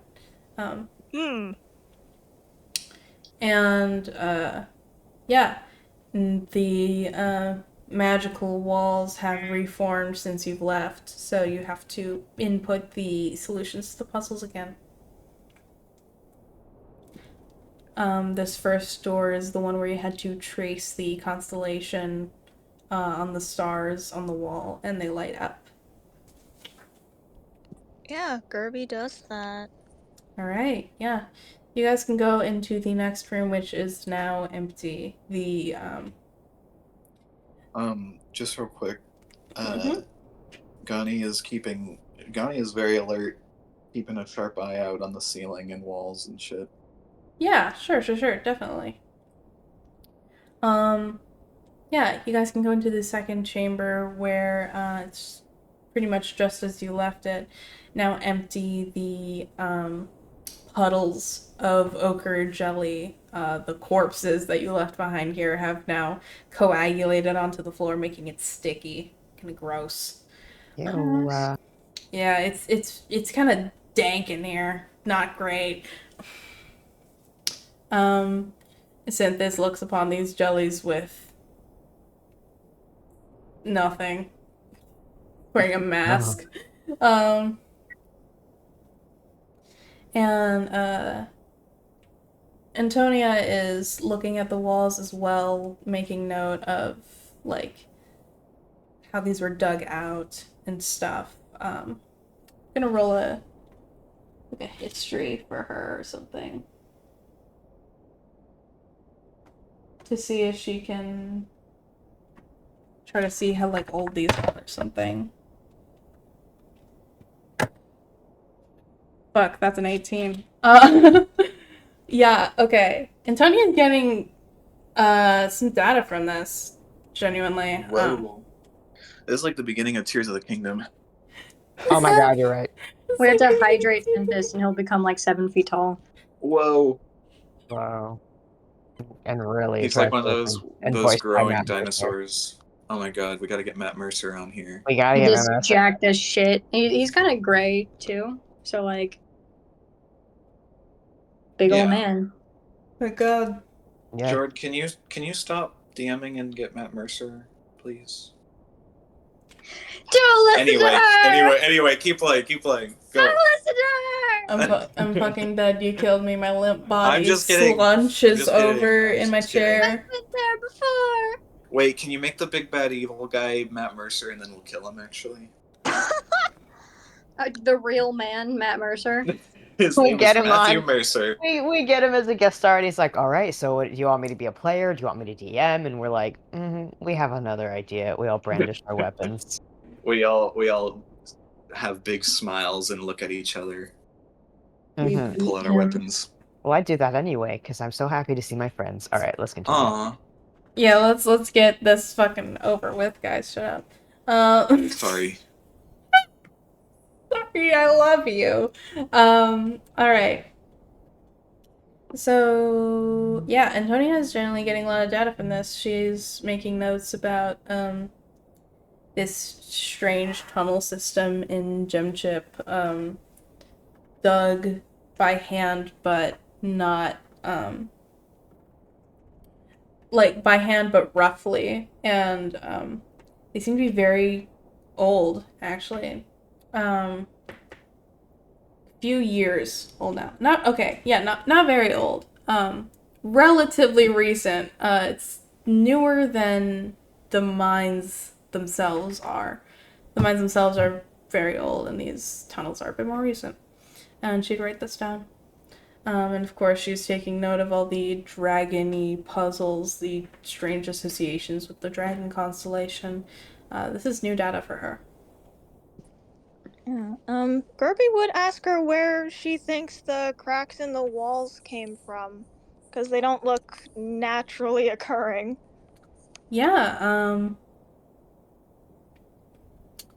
Antonia would let me roll an investigation for her. That's a 23. Yeah, Woo! Wow. yeah. She would take a look at these cracks in the walls and notice that the ochre jellies died and not too far from them. And she would say that I'm assuming that these ochre jellies came out of these cracks in the wall. Yeah. Yes. Yeah. It's likely that these ochre jellies, they like to burrow, almost, slip themselves into small cracks, seams in things. And it's likely that these walls had natural cracks that were exacerbated by the ochre jellies slipping in and out, eroding the surface. Oh, okay. Yeah, cool. Wow. Could I- You're so smart and intellectual. Sorry, I can't remember. Did I say that? Did I postulate that last time? Yeah, you did. Okay, I wanted to make sure before I said this. Connie just says, "Didn't I say that? I said that." Yeah. Yeah, you did. You're right. Yeah, I just wanted a second opinion to make sure that it wasn't like, I don't know, related to all of this other crazy dragon magic stuff that's happening. Right. God. Got his fucking ego poking through real quick. She's Love the her. worst. She's I the love her. worst. No, give her credit. I love her. I love her. I crush her with a big rock. my big hammer. Smash, smash, smash. All right. Yeah, and once again, Synthis can find the thieves' cant on the wall and recognizes that his own writing, and he points this out to Antonia, who takes notes. Um. Yeah. And then you guys get to the next door. It's the one that required you to put in the crescent moon shaped rocks into the door. And you can find them just kind of lying very close to the door, almost like they fell out after the door reformed. We put that shit back in. You put the ship back in, it opens, baby. Yeah, and you guys come to the chamber where Synthis was. You didn't investigate it too closely. Maybe a bit spooked by Synthis creepily sitting in the center of the room and staring at you with big wet eyes. I have a request. Of course. I have to use the bathroom. All right. Let's use the bathroom. I'll be so fast. Yeah, she'll be so fast. Mm-hmm. All right. Come back in just a second. All right. After our fifth bathroom break in the first few hours, Sorry. / loving. I love it when my friends don't pee off mute. I love it when my friends pee. Sorry.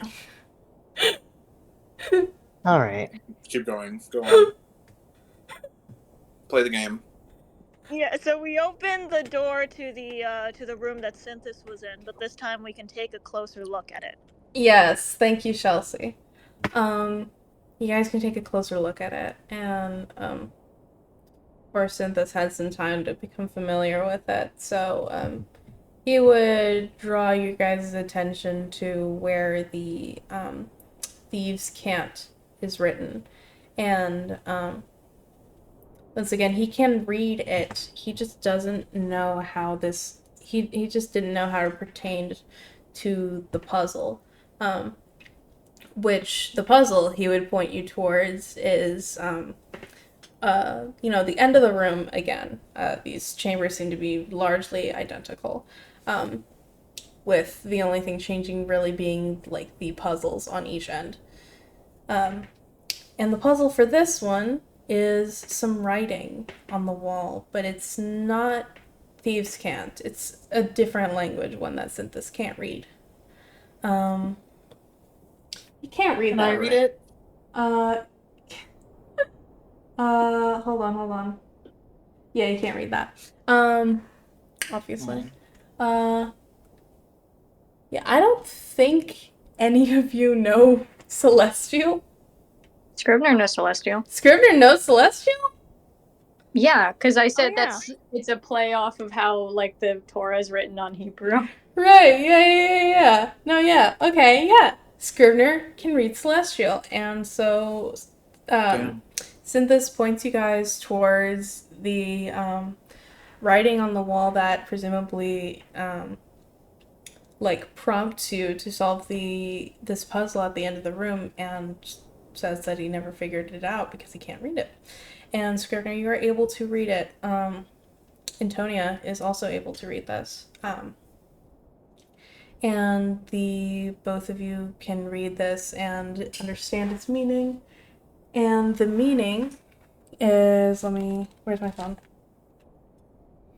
Fuck, where did I put my phone? There it is. Found it.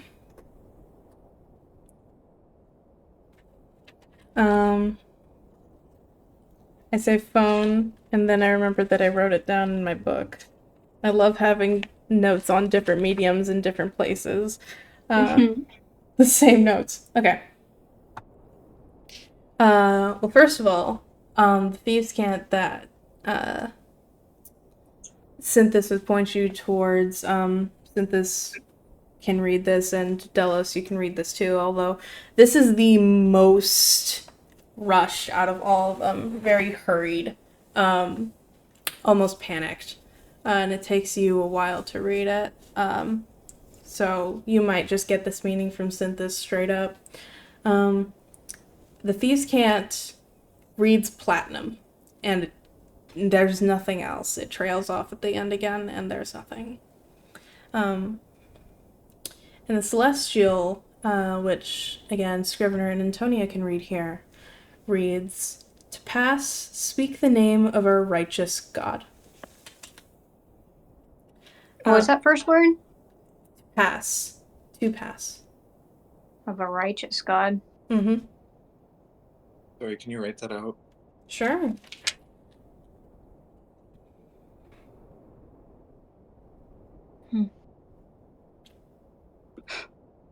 Can Scrivener just yeah, hold on.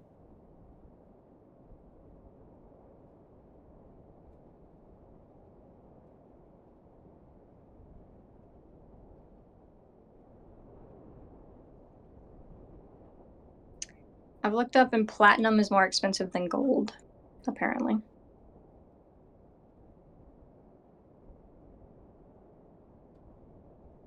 That's what it Of reads. R.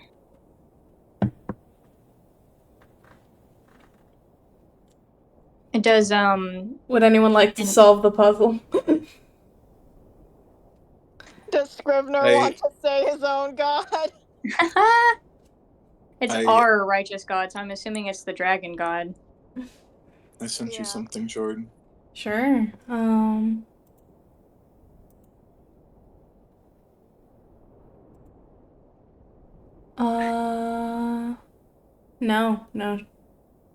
Oh, really? Yeah, hold on.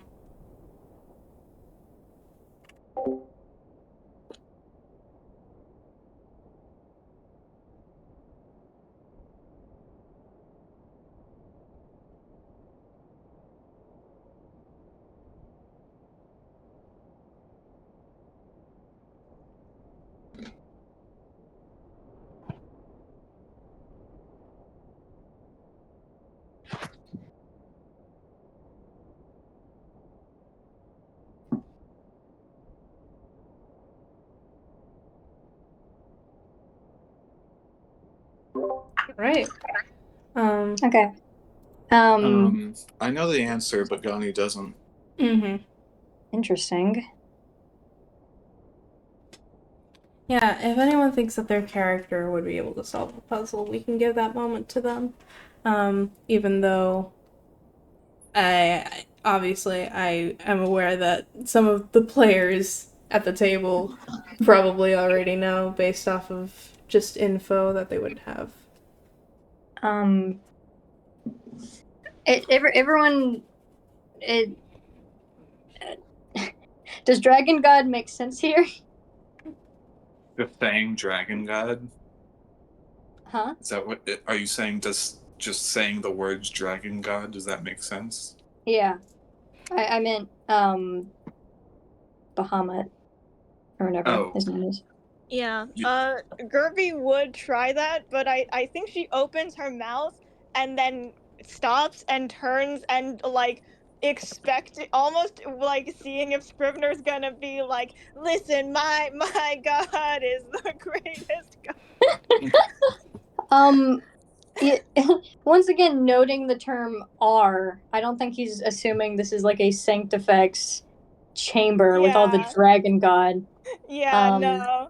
If Scrivener doesn't say anything, Gerby is just gonna say, what's that? What's that god you said earlier? Bahamut. Yeah, Gerby says that, and the words begin to faintly glow as the next, as the wall crumbles down, and the next chamber is available for you to explore. Am I seeing anything on the ceiling? Yeah. There's some stalactites. Like hanging just randomly in the room or above the exit or anything? Yeah, it's okay. The next chamber I'll describe it to you. Um, Thanks. the next chamber is not the same as the last ones. This chamber is... It's different. It opens up into a wider cavern, and then there seem to be, like, more tunnels, multiple tunnels leading from this point to various other places underground. And there's no way for you to tell where these could possibly lead. Igani, as a ranger with the Underdark as her favorite terrain, cannot get lost in the Underdark. So Gani knows, like, generally what major landmarks are in each direction here, but she doesn't know where these tunnels could possibly open up. Could I like try and investigate, see if there's like one of these tunnels is more traveled than the others or something? Sure, maybe. After I describe it a little bit more. Yeah, sorry. Yeah, no problem. There's a few torches lighting up this cavern, few and far between, just for visibility purposes, perhaps for races that don't have dark vision. And on the ceiling, kind of bunched around this door that you guys walk through, are four stalactites on the ceiling. And Gani notices these. You did specifically ask, and you you had expectation that these would be here. So, I'm gonna say, yeah, Gani would notice these. Cool. Sorry, was there anything else you wanted to describe? No, that's pretty much it. You guys can walk through the door. Gani tries to like put a hand in front of just whoever is next to her. And it's just like, watch out for those stalactites. Who do we think is next to her? In my mind, it's always Gerby, and we stand in height order. That's cute. I think that Synthis just kind of walks forward through the door. Kind of. He just steps over Gani's arm. He steps over Gani's arm. No, he doesn't. He walks around. Okay. Do you what? Do I hear Johnny say that? I don't see why you wouldn't. Yeah, she tries to say it for everyone to hear. Everyone No, hears it's Johnny fine. say that? Yeah, everyone should be hearing Gani say that, but Synthis just seems to be walking forward as if he hadn't. Would it be reasonable to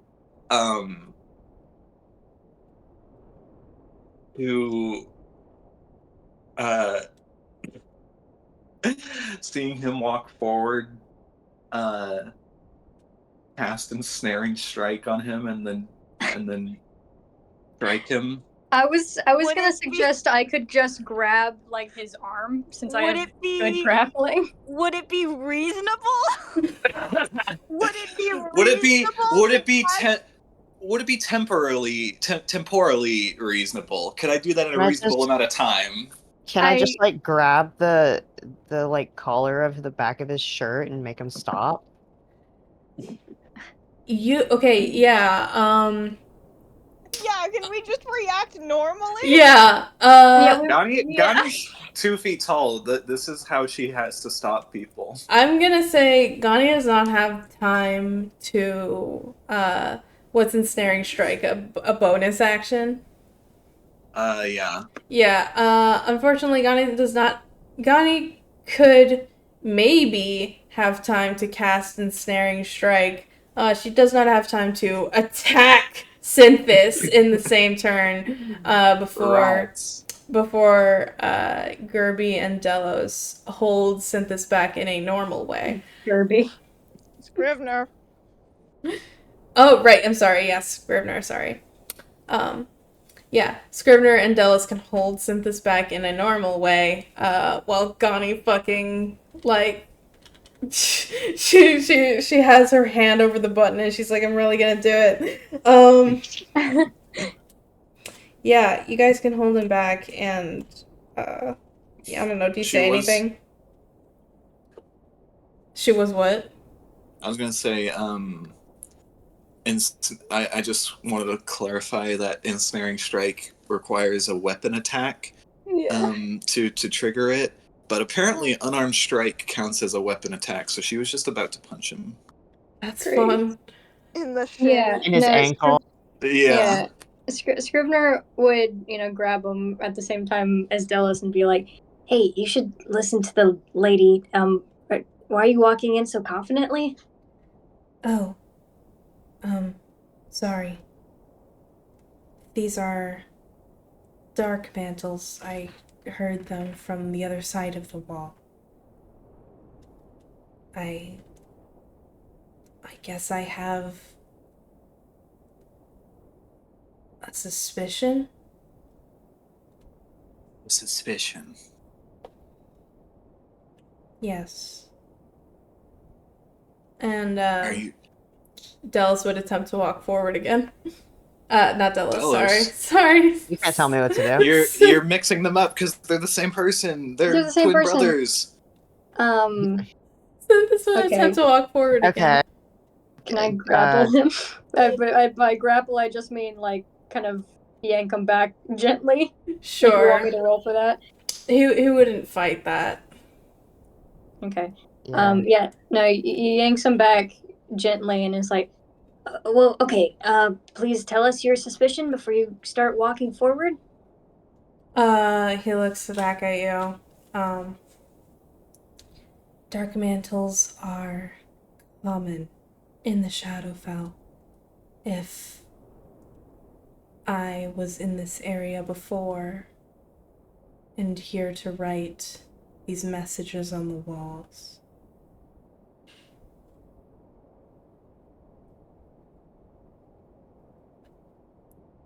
Then they might be mine? like Yours. pets? Something like that. And suppose they're not. Scrivener Synthis- releases his grip on him. Yeah, Synthis just fully shrugs. If they fall on your head, that's on you. I can accept that. Literally. Yeah, so Synthis walks forward, and you guys can see him as he walks through the doorway. You hear like a chittering, almost like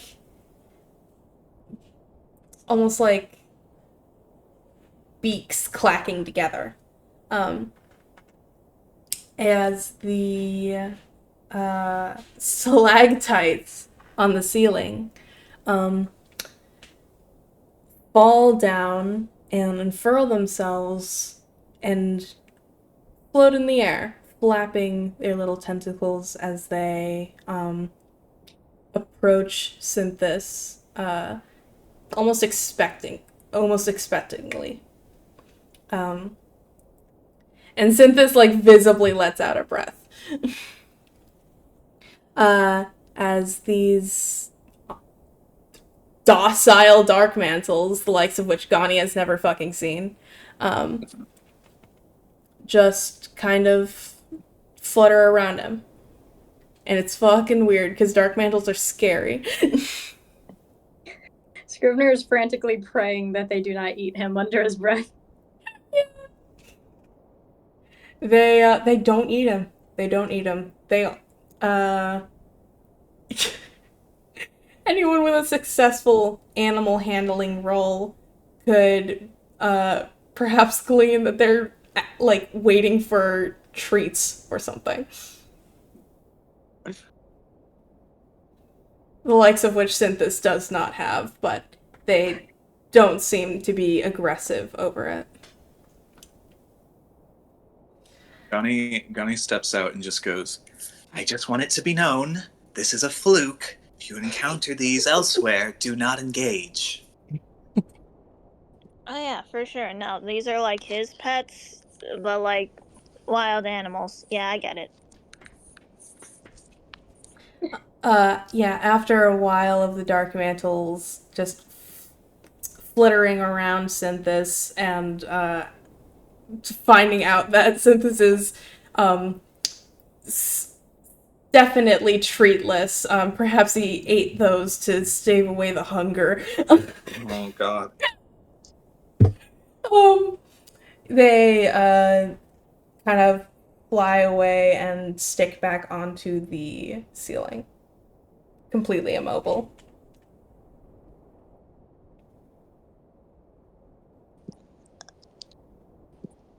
Okay. Synthis, can we come in? They're not gonna like swoop down. Probably. Sure, that works. Yeah, Gani did step forward, and the Dark Mantles seemed very uninterested in her, so. Okay, yeah, let's go. Alright. Yeah, sure. Mm-hmm. You guys can step forward through the door, and the Dark Mantles are literally just hanging out right up on there. Jesus That's Christ. so scary. Yeah, I don't know if if anyone sent a picture of Dark Mantles in chat before, but they are fully, like, squids with multiple eyes. They're horrible and jagged looking, and they can kill you dead. And they're just there now. Don't like it.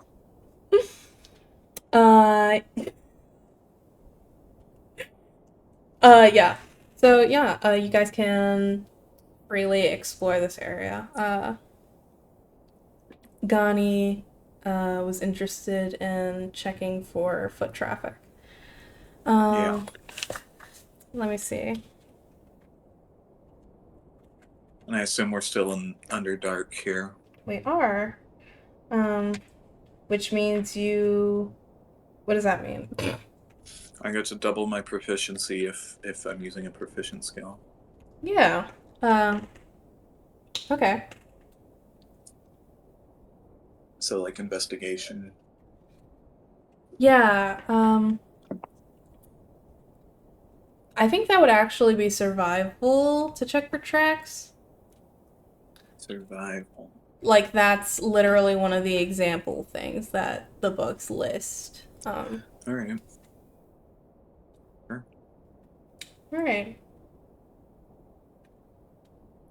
I don't double my proficiency bonus. I'm not proficient in survival. Unfortunate. But if I do have advantage on survival checks to track my favorite enemies, if there are any dragons passing through. That was either a thinking or you fucking got him. Thinking. Okay, wait, no, hold on.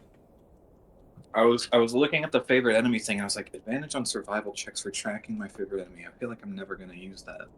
But now I'm like, ooh, maybe. Yeah,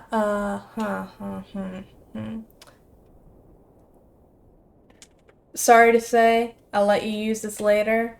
Right now, I think the floor is the rock on the floor is too hard. It's too firm. Tracks cannot easily be left. on rock like this. I don't think you can find anything. Can't even roll just for straight survival. You can roll. You can roll survival. I'll see what I can give you. Cool. Let's go. Okay, that was in that one. Connie's Uh, bad plus- day. plus 5. Plus nothing, baby. Not one. That one. Wait, survival plus 4. Sorry. Plus Not Not that nothing. that matters. That's Sorry, not a. sorry, I got disconnected. What's happening? She Gani rolled a ro- nat 1 on her survival. LOL. She dies. She doesn't survive. Oh God. Yeah, I think it's just what I said before. It's not. I mean, raw. Not one on a ability check isn't an automatic fail. Just saying. Well, you got a 5. Yeah. What can I glean from a 5? I pull out my magnifying glass. There's dirt here. Maybe. This floor is made out of floor.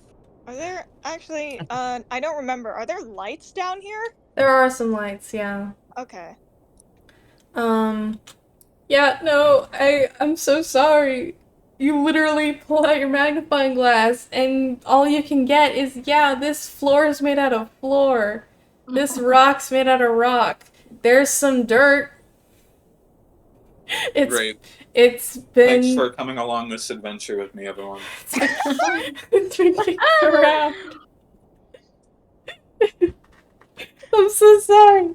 I'm so fucking No, it's- sorry. It's okay. Oh God. Sorry for Um, spending so much time on that. no, you're so good. It was worth a shot. Gerby just kind of leans back and asks Synthesis, "Hey man, you want to pick a direction to go in?" Synthis, and Synthis looks around a bit, and as he's looking around, looking down each tunnel, they're pretty fucking small. You guys would have to walk single file line down each one. Antonia actually pipes up and she says, I believe we've gone far enough.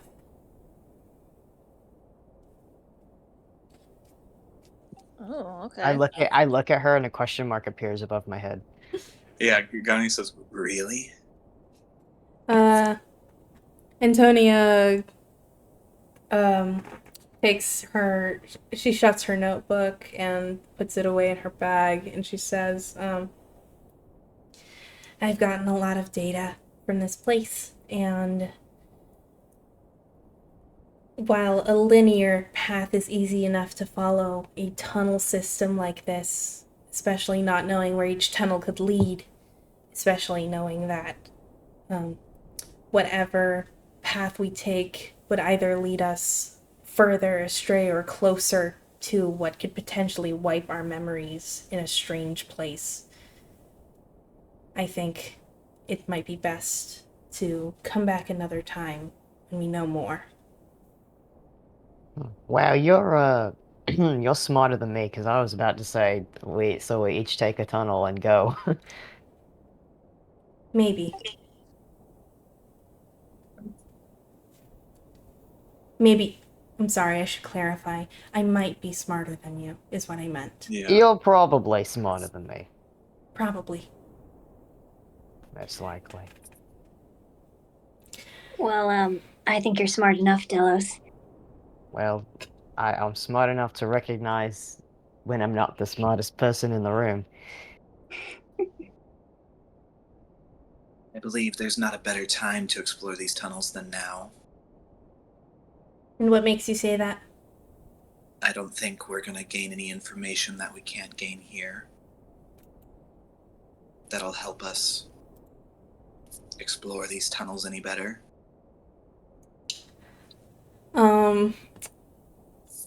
Lawrence Warts, who has been here the whole time, by the way, after that fucking scare with the dark mantles and coming across all these creepy little tunnels, he's like, I don't know, guys. maybe, maybe we should head back. And he's fucking trembling in his little fucking boots. We can hear his armor like. Yeah, you can. Yeah, you can. And Antonia counters that, and she says, "With all due respect, I do believe we have a lot to learn in other places, especially if we could possibly find a way to treat this memory loss in a way that reverses it, perhaps. Synthis, for example, could remember more about where these tunnels lead, and maybe more about what we're trying to find here, how to better prepare for it. That's what I think." I think we're well enough prepared. As long as you all listen to me, I can guide us through. And Synthis seems to be friends with all the guys down here. Alright.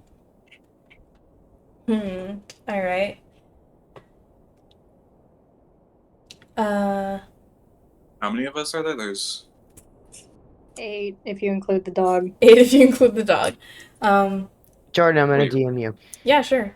Antonio would say, "Again, with all due respect, I have staked years of my life on this research, and losing it in a dark cave against things we can't predict isn't how I want it to be lost." Can I say something? Yeah.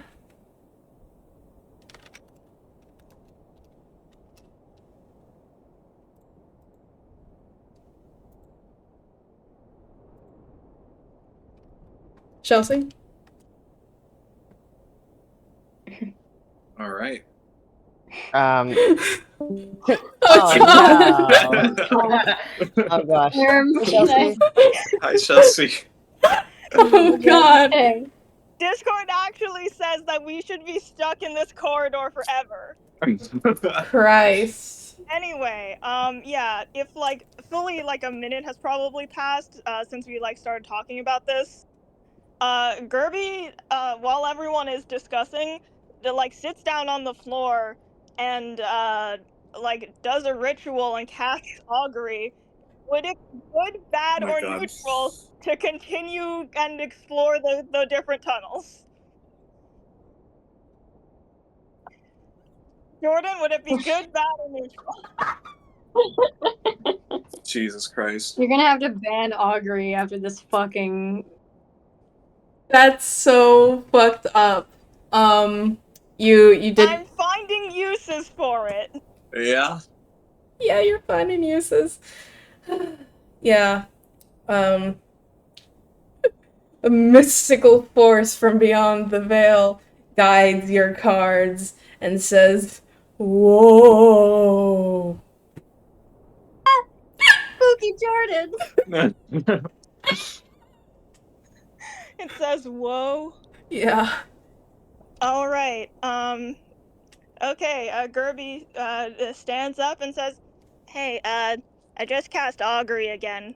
It says going down the tunnels is bad." "Well, if Augury says so," and then he runs back. All right. We're just going to trust the goblin on this. Alright, well, Again, you can cast a divination spell, and if it says something different, I'll go with your thing. I think we're trusting the goblin and the turtle. Both. I think we're trusting our friend. It's Gerby. Yes, I think we I'm- can try this again later. Yeah, I mean, you don't have to trust me. I personally trust the magic spell that I cast that says whether outcomes are good or bad. I trust you, Gabby. I don't know if I can trust any of you. Okay. Miss Donnie, I promise we will come back later. We need to figure out some more information before we just go into tunnels. There's too many options here. Gani looks she kind of grumbles and just stomps off back to the entrance. Today's a hard Alright. day for Gani guy. Yeah. Yeah. Okay, I go back to the entrance as well. Is Synthis coming with me? Yeah, Synthis would go with. Synthis would go with. Yeah. Yeah, let's all go back up. Sorry, Gani's been thwarted twice by Gerby's by Gerby's magic little spell. I'm so sorry. Today's such a hard fucking day for Gani. I don't know. I don't know what to tell you. I'm sorry. I'm sorry. Poor Gani. Everyone should feel bad for Gani. She's so poor. I feel bad for Gani. Yeah. She's doing her best here. Gani and her totally canon little hat that she wears. What the fuck? Sorry, the picture of Gani and her hat God- just came on screen. God placed a hat on Gani and I ran in and swiped it off. Yeah. God just keeps putting it back on every once in a while when he thinks you're not noticing. Jesus. Alright. She wore a hard hat that one time. She did. She did. Little holes for her horns. Yeah. Mm-hmm. It's true. Okay, we return to the surface. Yes. We'll return to the surface, hopefully having gained a little bit of information. Fucking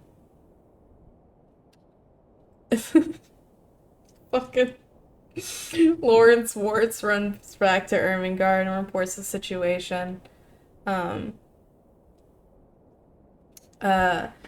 As you guys are leaving, Antonia,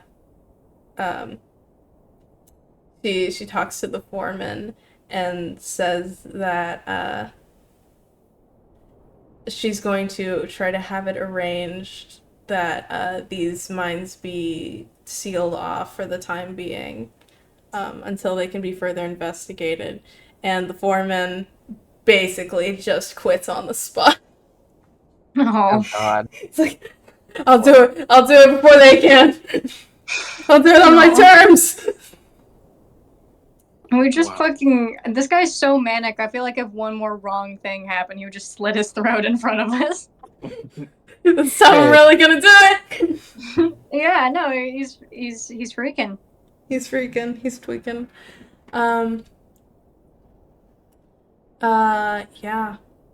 So that's what happens. Cool. Yeah, so what do you guys want to do after that? I want to sneak into the mine.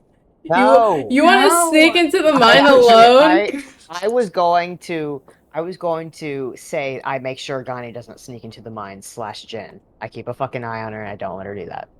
Wow. Wow. Because I Alright. fucking know you, and I know that I knew that was exactly the next thing that you were gonna say. Oh yeah, Delos and Gani bonded, and Delos knows what Gani's personal stake in this is, so now he's like, she's gonna freak! She's gonna freak! I make sure she doesn't fucking do that. I cast snare on her, or whatever it is. You don't do that. You don't know. You don't even know what my class is. Snare is a warlock spell, trust. I hate you all. Trust. Gani uses uncanny dodge. Yeah. But yeah, Antonia would, after you guys come out, she would say, it's getting a bit later in the day. Not like dark yet, but it's getting to evening. Dinner time, perhaps. Perhaps a cheese toaster. Perhaps a cheese toast. Perhaps a cheese toasty. Did Della say cheese toasty? No. Are you Would sure? he say brekkie? He would say brekkie. No. Oh yeah, he would. He would totally say brekkie. You're lying. You liar. He would say From the brekkie. fucking Feywilds, you think he didn't say I'm gonna have a nice brekkie?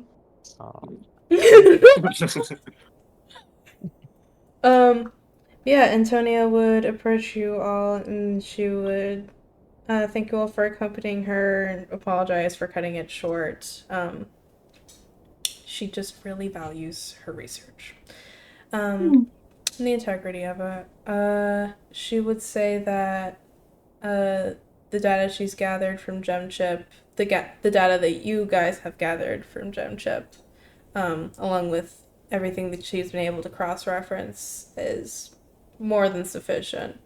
And that after tonight, maybe she plans on traveling back to Asklo, and you all are invited to come with if you're Yes. interested. Yes. That's a yes from Scrivener. Yeah, I'll go. I want to go to Asklo. Yippee! Yeah. Yippee! Yippee! Yippee! How does Connie feel about all this? No. I will pick Donnie up by her scruff and carry her to Asklo. No, yeah, she's gonna go, but she doesn't. He's not enthusiastic about it. Not even to learn, not even to. No, she is, but not with these chuckle fucks. Wow. All right. Yeah, and Synthus, where would he stay for the night? You can stay with me. We can cuddle. Put him back. Put him back in jail. You want to put him back in jail? He's made his Scrivener house a fucking home. writes out the contract that says you can't cuddle with other men. Oh, fucking all right. Monogamy. Yeah, so I mean, okay. Synthus obviously doesn't want to spend the night in jail again. Why not? Ermengarde would propose this to be her preferred state of affairs. I'll be real, Antonia doesn't. Antonia wants Synthus to not stay in jail for the night as like a gateway drug to Ermengarde letting her take him out of the city. So I joked. No cuddling involved. If he wanted to stay with Delos, he is allowed to. yeah, would Delos like propose this? Yeah, he would be like, yeah, you probably don't want to sleep in that musty fucking cell. Yeah. All right. Would that would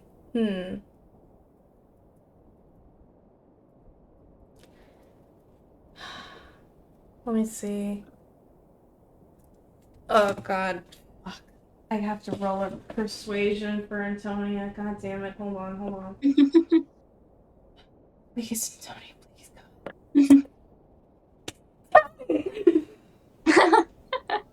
Uh-oh. Fucking fool.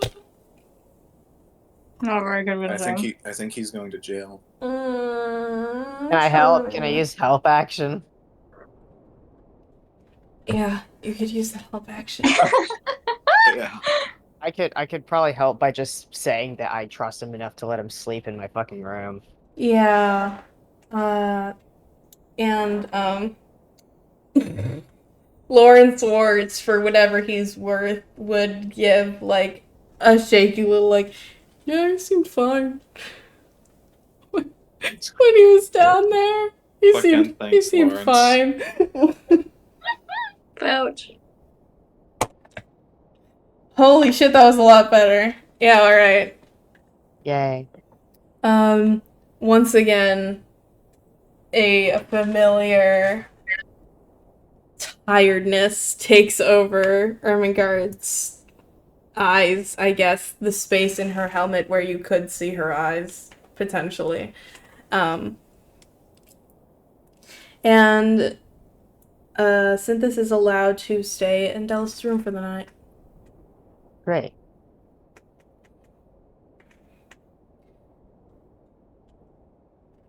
Awesome. Okay. I don't know, sleeping arrangement. Delos can put fucking pillows on the floor and sleep like that. He doesn't care. He sleeps on his stomach anyway. Delo sleeps on his stomach. Yeah, he can't really sleep on his back. All right. The horns. Yeah.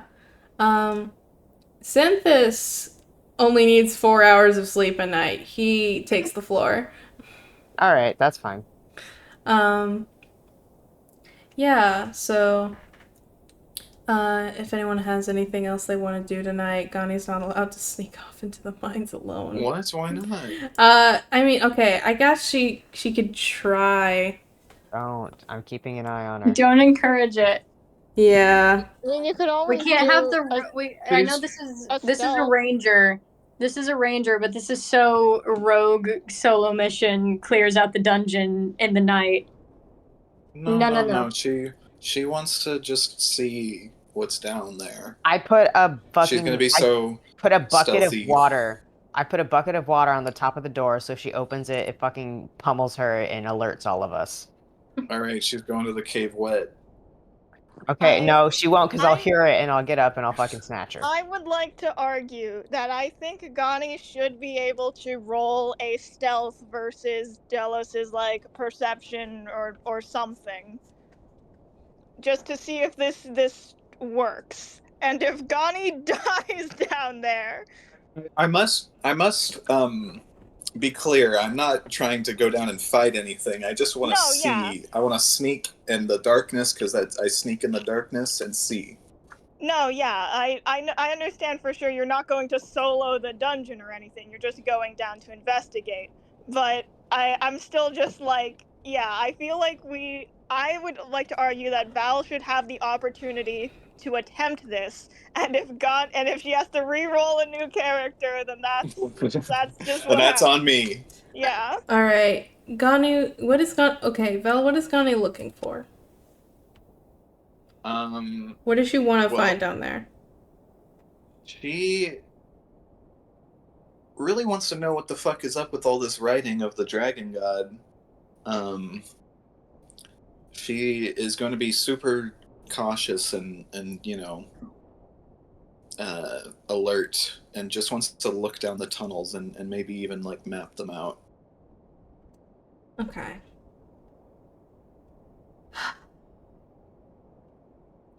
This might be happening because Jord didn't plan the tunnels. If so, you can just tell me to fuck off.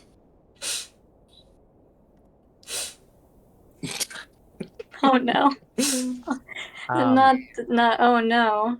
I know those sniffs. Okay, Hey. Gani gets knocked in the head by a bucket of water and then goes to bed. Jordan, can I share what our DMs were about? Oh no. Was it you asking if they were ready, and that's why you're so eager to stop Gani?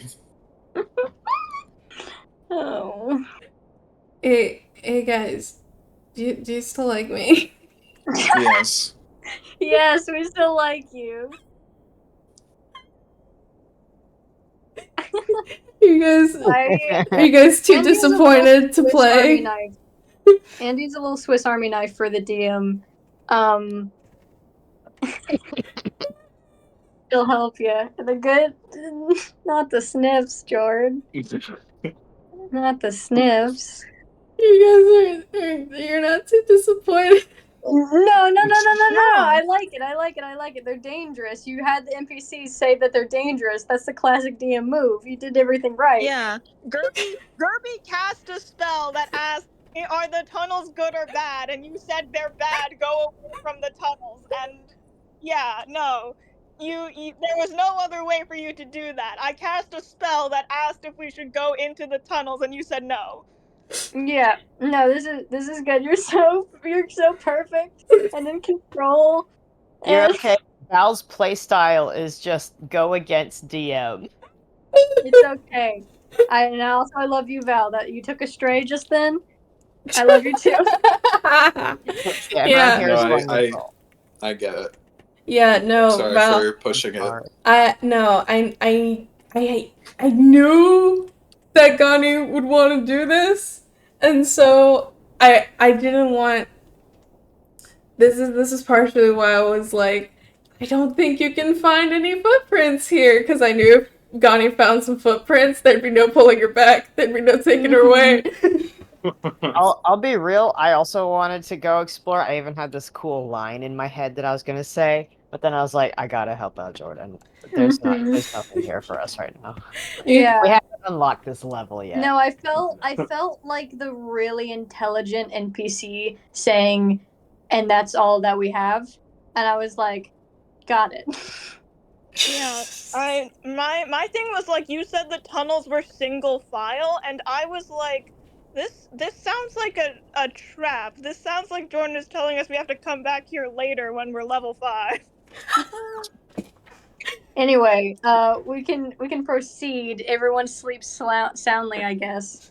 This is Going covered in water. Yeah, this is when a lot of Pokemon regions are kind of circular. This is when you try to go the instead of going to Route 2, you're trying to go to like the door to go to Route 99, and there's somebody at the door like, "Whoa, you need to have 6 gym badges to get to this area."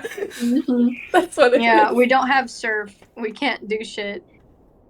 I swear it was from some Pokemon game where it was just like a bunch of people standing in a line, and they're like, "We're just standing in a line. We're gonna move later." Yeah, no, that's real. That's That's fucking real. I awesome. know what you're talking about. Yeah.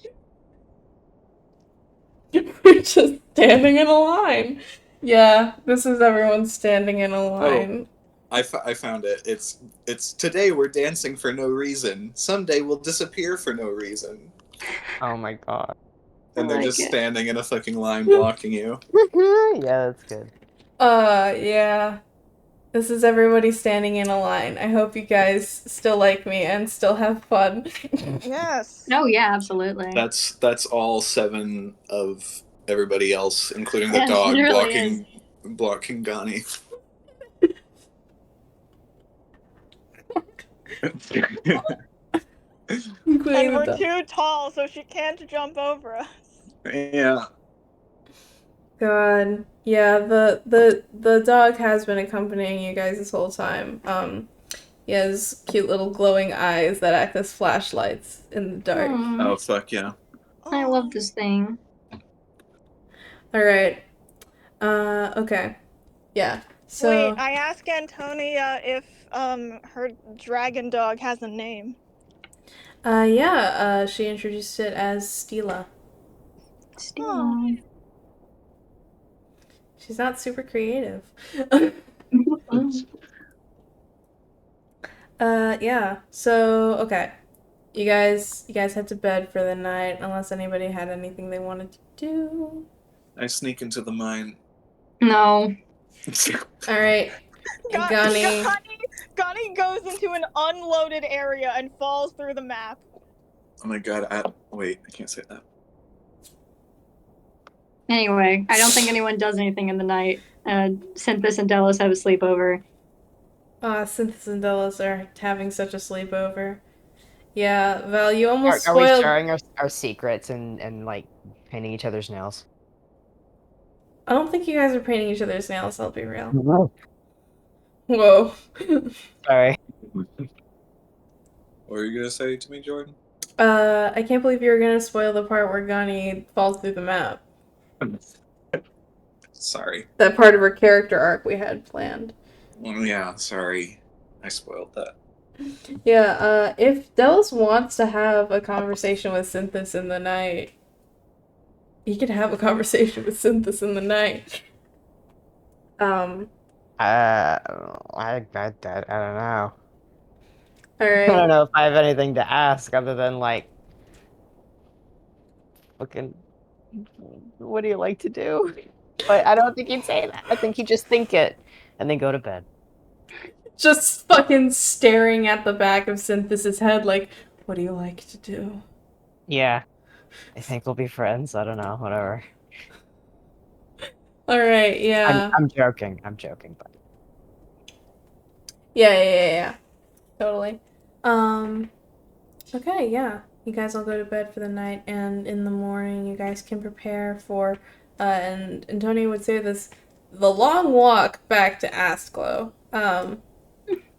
It was quicker. It was a tad quicker for Antonia because she went alone with her dog. Um, and one thing that you guys notice as you start to head off, um, Tony can ride on her dog. Oh, Fuck yeah, man. how big is she? Um, she's a medium-sized creature. It's pretty big, to be honest. Damn. I was imagining like corgi size. Yeah, I was imagining a little. I was thing. imagining big. Yeah. I was also Wow. imagining big. I was imagining like at least waist high so she could ride on top of it. Jordan, this is the best character. Yeah, she can ride on top of it. Technically, that's yeah, she can ride on it. I'm gonna say anyone under 5 feet could ride on this thing. Oh fuck yeah! Oh yes. Fuck you, Delos. Gerby's hopping on. And Scrivener, the fuck? Oh, Oh, not sorry, yeah, not that too. not all at once. Everybody, hop on. Aww. This poor fucking dog. I think Antonia, Gerby, and Gani could all fit. I disagree. Gani's basically like tiny. She is like getting there. He's just so petite. 2'1". So demure, mindful. Oh, sorry. So cutesy, so demure. Yeah, there we go. Does that mean Anyway, small? Gani does not get on. Demure does not mean small. All right, moving on. Yeah. Sorry, you said you guys were hopping on or weren't? I said that Gani does not. Yeah, no, I don't think so. Would Gerby like ask for a ride or something? I'm, Do it. I mean, Oh. if we can't ride at the same time, then no. All right, yeah. Unfortunately, you can't ride at the same time. Yeah. So you guys can head off. And again, Antonia says this is a long walk. Normally for a whoa. Oh. Hello. Hey. Hi. Hi. Uh, Antonia says something. Yeah, Antonia says this is a long walk compared to the walk from Bushford to Gem Chip. Usually it's around 4 days. Antonia was able to make it in about 3, just going by herself, riding on her dog to, mitigate fatigue. But with a party full of people, it's gonna take the, expected amount of time. Mm. So yeah, you guys get to prepare for the road ahead, and you guys go. Are we all stocked up? Got enough food and water? You're all stocked up already. Excellent. And finally, Ermengarde has been worn down, so this is allowed to accompany you guys under the watchful eye of Miss Antonia. And yeah, so you guys can go. Like I said before, this is the road to Asklo. It's the busiest road going to and from Gem Chip. And like I said last episode, you would in fact be able to see more fire damage going along this road for a while. Like Antonia mentioned herself. And yeah, along the way you would see a few carts. Carts of tourists going to Gem Chip. There would be like a loud there would be like a person standing at the front of the cart with a few people in there, and they would be espousing of all of Gem Chip's rich history and wonderful marvels to be seen there. And yeah, that's mostly what you guys see as you walk along. Nice. Yeah. If you guys want to have any on-road conversations, now would be the time. I think Gerby would ask a bit more to Antonia about like what kind of stuff she wants us to do once we get there. Yeah. So Antonia would say that she has this project in Asklo, and you can assume because you eavesdropped that this has something to do with the medicine that she's developing to mitigate the effects of the memory loss. And she is taking in Synthis as a willing subject to test it with, and with you guys, there's some, like, she's been trying to keep track of these patterns of memory loss for a while, and she usually has to she in the past has had to send out people to do this. It's kind of hard to get a hold of Asklo Knights, especially as somebody who's, just not a part of the government system. And adventurers are also hard to get a hold of. She needs to. Yeah, adventurers are hard to get a hold of. There's not a shortage of them per se, but she needs to kind of find a new party every once in a while. The pay she can offer is pretty big, but some parties in Asklo have come to expect higher pay, and she just doesn't have the funds to do that for every time she wants to investigate.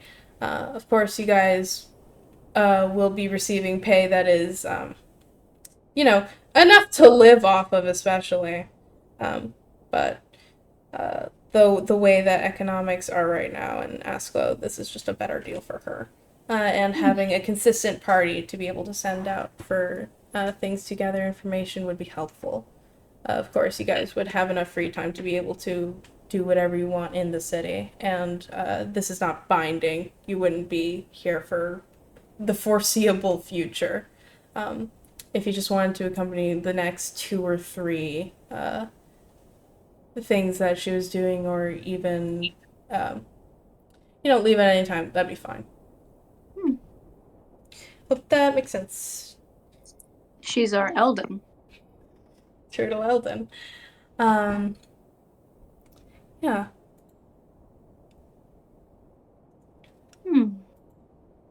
Cool. I have questions. Yeah. Yeah. Johnny walks beside Antonia, and then she says, "I have some questions." And then she takes out her notebook and then hands that to either Gerby or Scrivener, whoever's closest. Gerby will take notes. Cool. She hands it to Gerby and kind of like taps it to indicate to take notes, and just says, "So I've heard a bit about your mother. Is there anything we should know?" My mother. I don't know where Yes. you would have heard this from. My mother is the president of Asklo University. There's not much to say on the matter. Is she involved with your research at all? No. She has tried to support me however she can in getting funding for my research, of course, but she can only do so much. And I try not to rely on that in any way that I wouldn't if we just had a good working relationship. Mm. And do you know of one Mr. Gilded? Mr. Gilded was the one who filed the report of memory loss in Gemchip. I understand he's a wealthy man. Yes, I've heard he went to Asklo. Did you know about this? Yes, the Gilded family came to Asklo after an attack on Gemchip by a red dragon.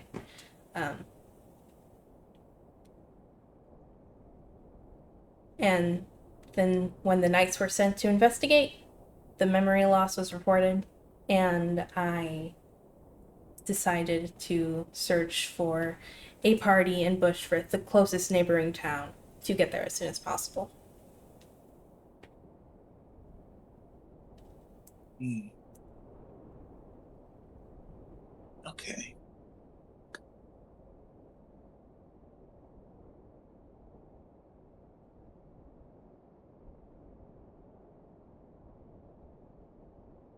That will do.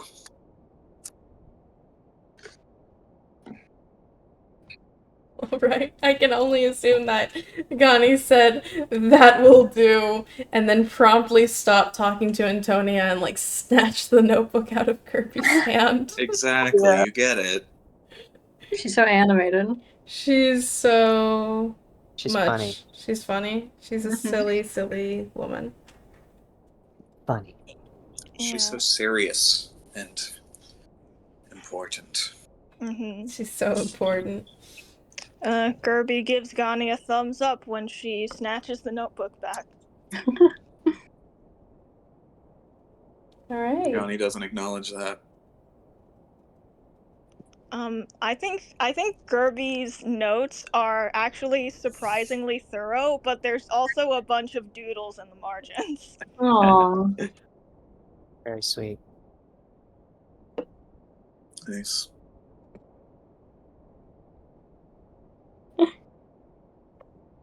All right. Anything anyone else wants to do while we're on the road? Yeah, Scrivener holds Delis's hand. Oh dear. Are we Okay. seeing this? Sorry, what was that, Depends on if Andy? you want to see it. Andy, what did you say there? I said, oh dear. Okay, God. It and Dallas lets this happen, I presume. Yeah, All right. but he's I- like making this face. I'm assuming you guys aren't trying to hide that at all. Scrivener's not. He don't give a fuck. Delos isn't sure how he would hide it. All right. Just Uh, not making eye contact with anyone. Yeah, no, Gerby would see this and be like, "Whoa, you guys close now?" Yeah, I asked him to marry me the other day. Johnny fucking concrete head turns. I thought, I guess you were both in the same town for a while, but I kind of thought you guys hadn't really talked to each other until like this week. Oh, yeah, that's completely true. Oh, Delos starts like his hands start going. I guess his one free hand starts going Ragnar Ataka. He's like, well, it's more it's transactional really. It's not like it's not out of like romantic or really any feelings like that at all. We didn't like it's the hand holding. That's I mean that's We that's don't about as it kiss or goes. anything. Yes, with none of that, none of that, none of that. No romance or it's really just like a business. It's business. It's a business deal. Gerby. Sorry. Sorry, you go first. I think everyone has some sort of reaction to that. Yeah. No, Synthis, if folks at home remember what happened mere hours ago, was told that they were married. This is the first he's hearing about it being recent and not romantic. And that they've only started talking to each other like a week ago. Or Yeah, actually a couple days. yeah, a couple days. Gani just stops in her tracks, and like even if everyone else keeps walking, she just stands there, just staring, like kind of mouth agape. I yeah. I mean, I think Scrivener would stop and turn around, still holding his hand, and say, Is everything okay, Miss Gani? She just kind of looks back and forth between Delos and Scrivener, kind of giving a Delos like, "What the fuck are you doing?" kind of look. Delos looks visibly embarrassed. Jesus Christ. Scrivener elaborates for Gani. Well, Chelsea. Aw. Chelsea does not want to hear. Hi. Hi, Chelsea. hey, Chelsea. Hey, Scrivener says something. Yeah, he elaborates a little bit for Gani and just is like, Well, the first time we were on the road, I said that my religion, under Sanctifex, he clarifies for the new people, um, forbids relations between men. But I found a loophole in which it specifies that legal marriage is what is frowned upon. So illegal marriage of the gay variety is Holy shit. yeah, he laughs at that, I guess. Is permissible if if it's illegal like this. So in exchange for my eternal protection, or at least as long as he wants, he will be my companion. Huh. So, like, as long as you don't do the paperwork for it, as long as you, like, skip the paperwork, you can get married? Yep, the paperwork would immediately make it sinful. Huh. Okay, well, I don't really get it, but more power to ya. Congratulations, you guys. Thank you. He Really also happy. he did best me in a bit of fey trickery, and so what can you do? So, okay. Synthis walks up, and he walks up to Scrivener, and he says, "So,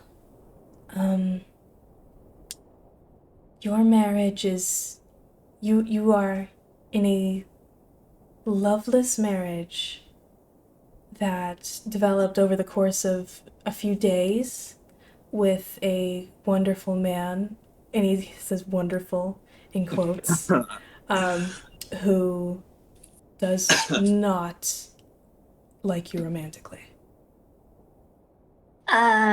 Synthis, you're like cool. I'm sure that one day, you'll have someone great. Me, I offer my services, and that's about all I got on the table. So this is 100% okay for me.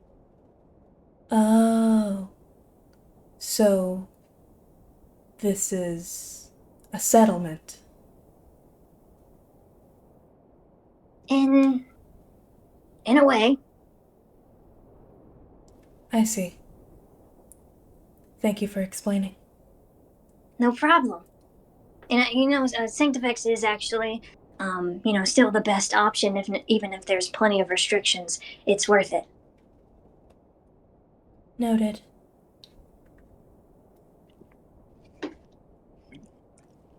Hey, Scrivener, Delos, do you guys want, like a cake or something? Or would that make it, like, more legal so you shouldn't do anything?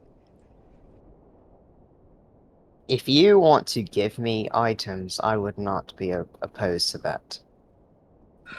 Sure. Sure. You know what? If I get a cake at some point, it's got your name on it. It's got both of your names on it. Wow. Thank you, Gerby. I've never met someone so supportive of this. I don't. Of gay marriage? Yeah, I guess so. I don't. I don't really do cake though. Something else. Okay, bread? Oh, I kind of wanted the cake. Are you sure? You can have the cake. I will. I can't. Is it against like well, I guess it wouldn't be against Pan because he's like, I think his rules, if you had any, would be more like eat a cake a day.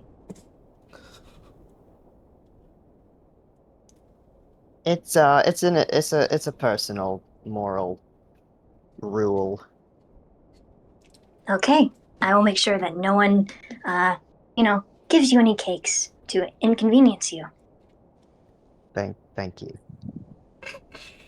Oh, wow. Your marriage is going great already. Yeah, sure. Scrivener, I'll get you a cake and I'll get Delos a different thing.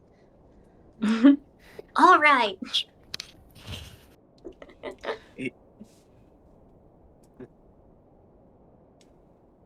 Ronnie just starts up sentences just like that for a little bit and then just walks along.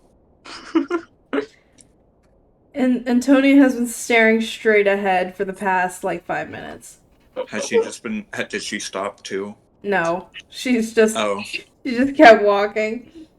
Gunny speed walks to try to catch up next to Antonia.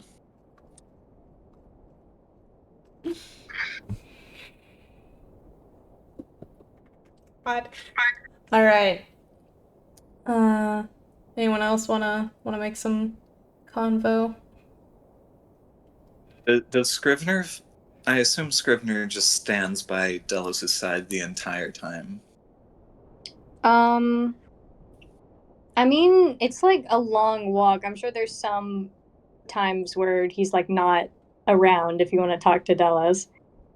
I want to talk to Scrivener. Oh, Alright. okay. When So sorry, Scrivener's... I just hit my pants. Okay, yeah, no, I think, sometimes they like walk off. It's a long Yeah. walk. Gunny tries to catch Scrivener, a little privately. Okay. And just goes. She fucking as they're walking, she just looks directly up at Scrivener and is just like, so, does your husband know?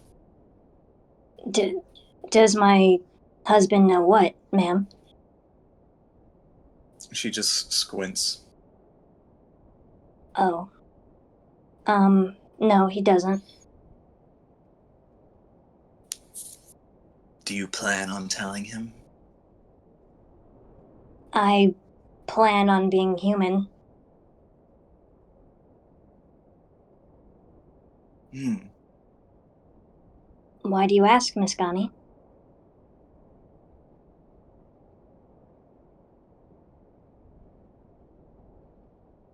She thinks on that for a good bit.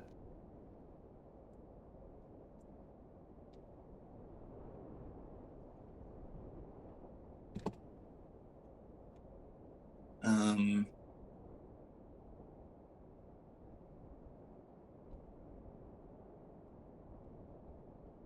She eventually says, "Don't put too much faith in this business arrangement, then." What do you mean?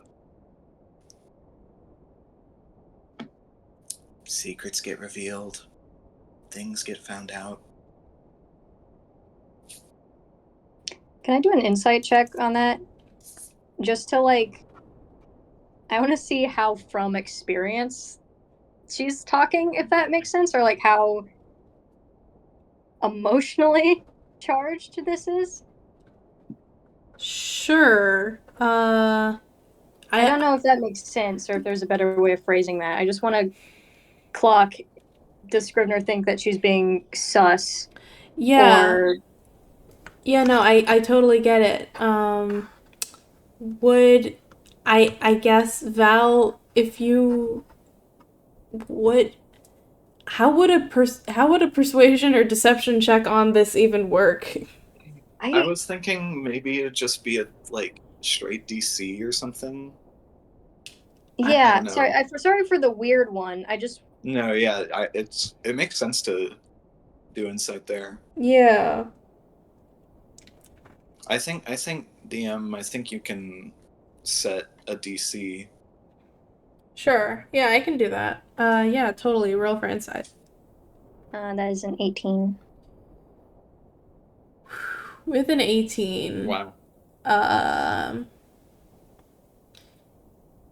you can tell that Gani kind of gives a shit about this. Hmm. She, it feels a little personal. Okay. I think his eyes kind of soften a bit, and he says, Miss Gani, I'm not really expecting this to last long anyway. It's, I don't know, it's not something I really care about. It's just something I want to indulge in. Gani Gani scoffs at that and then and just says, "Right." I, And is looking forward again. oh gosh. He gets a fucking anime sweat drop. He says, Miss Gani, you have to understand, I can't have traditional relationships with other people, especially when I look like this. I can't have other people know me. So this is truly the best I have.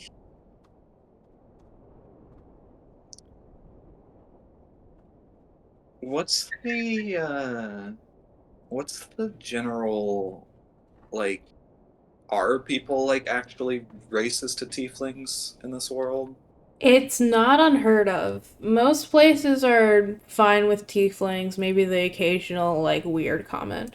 But there are some places that are genuinely pretty cruel towards tieflings, or exclusionary, or both.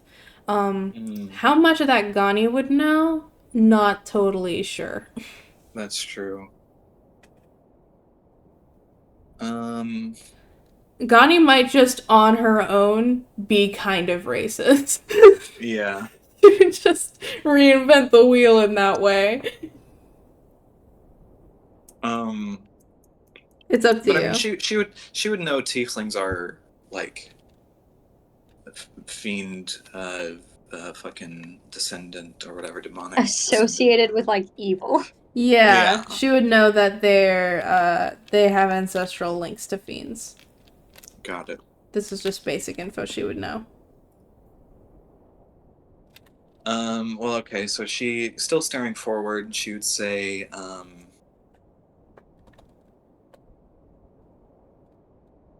oof, oh God. I'm fucking myself up here.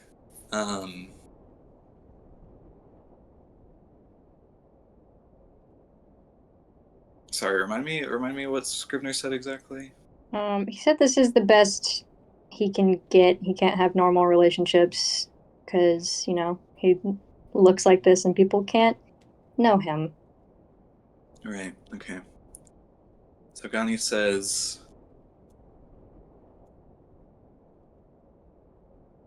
you know this is going to fail eventually, yet you still pursue it. Why not just get used to living alone?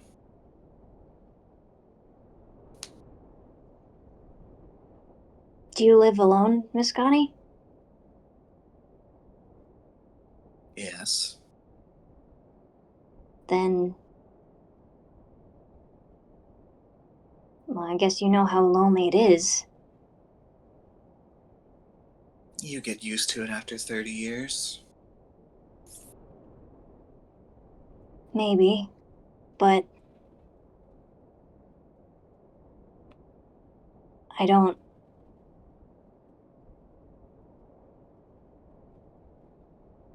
It. I don't want to be alone. I don't think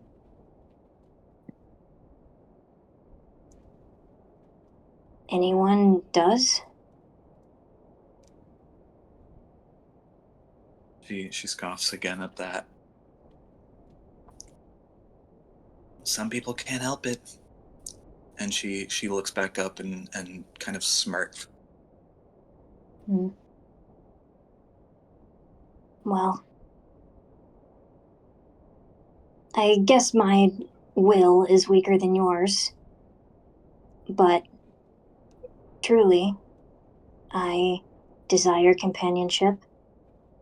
And I will try to obtain it, even in unconventional ways, because one day I will be human and I can have a normal relationship. It'll have to be with a woman, but I'm sure that when I'm fixed, I'll be interested in that sort of thing, and it'll be fine.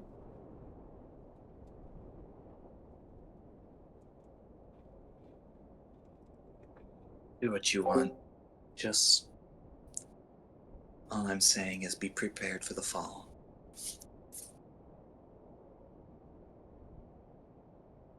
Well, thank you for the warning, although I have experienced the fall a few times now. You can always fall further. Maybe. It's actually kind of nice to talk about this. I haven't been able to talk about any of this in, well, you know, how old I am. You've never talked to anyone about this? My secret. No. You are the first person to find me out.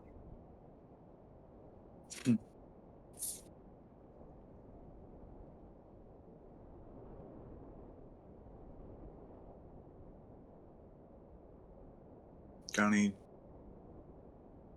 looks at the floor and thinks as she walks.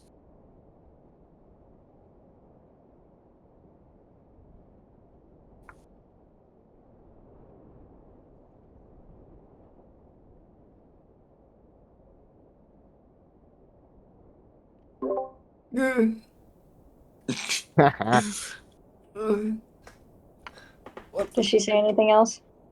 Nope. Okay. Then But I'll catch. What's up? I was gonna say she just kind of walked next to Scrivener in silence unless he says or does something else. He would move back to Delos, but the excitement of like a fucking mean old woman being willing to walk next to him, he's like, oh fuck yeah. So he doesn't move, as if she'll realize when he moves. She's Wow. like an animal. Mm-hmm. Donnie's just getting the emotions out of everyone Yeah, what today. the fuck? I didn't Oh my mean God. I didn't mean to. I just Goodness, girl.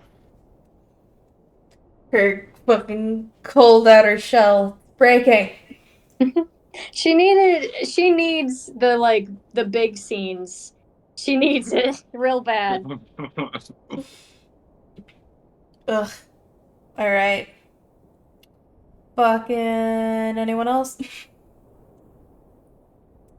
Oh my God. I don't know how to follow that up. I was thinking like, oh, Gerby would ask Delos what his favorite food is, but now I'm like, I think No, we should fucking chat. Let's just chat, bro. You know what's so Yeah. funny is I was gonna joke and be like, Delos asked Synthis what his favorite color is. Yeah. Yeah. Go Okay. ahead. Wait, can I add one more thing real quick? Mhm. After a while of walking in silence and realizing Scrivener's not leaving, Gunny takes a drink from her flask. That's all. Alright, Gerby asked Delos what his favorite food is. Yes. Do you do it? What? Oh, sorry. Okay, you wanted to roleplay that. Hey, Yeah, do it. Dallas, what's your favorite food? I don't have one. Oh. What a piece of Okay. shit. What the fuck?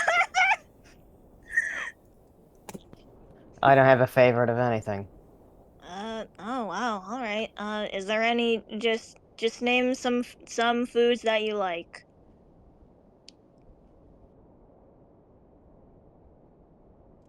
I don't like anything to eat. Okay, I'll get Scrivener a cake, and I'll get you something that's not food. Excellent, thank you. Those hard shifts to Synthis. So, what's your favorite color? What's your favorite color, Synthis?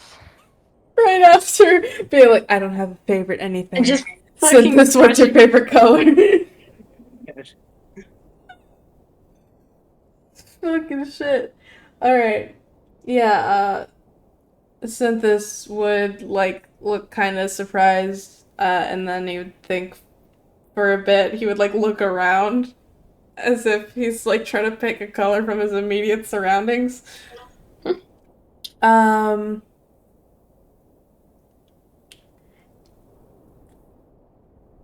Blue is fine.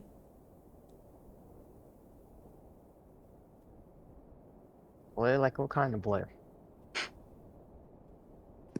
The sky is kind of bright here. A darker blue would be easier on the eyes.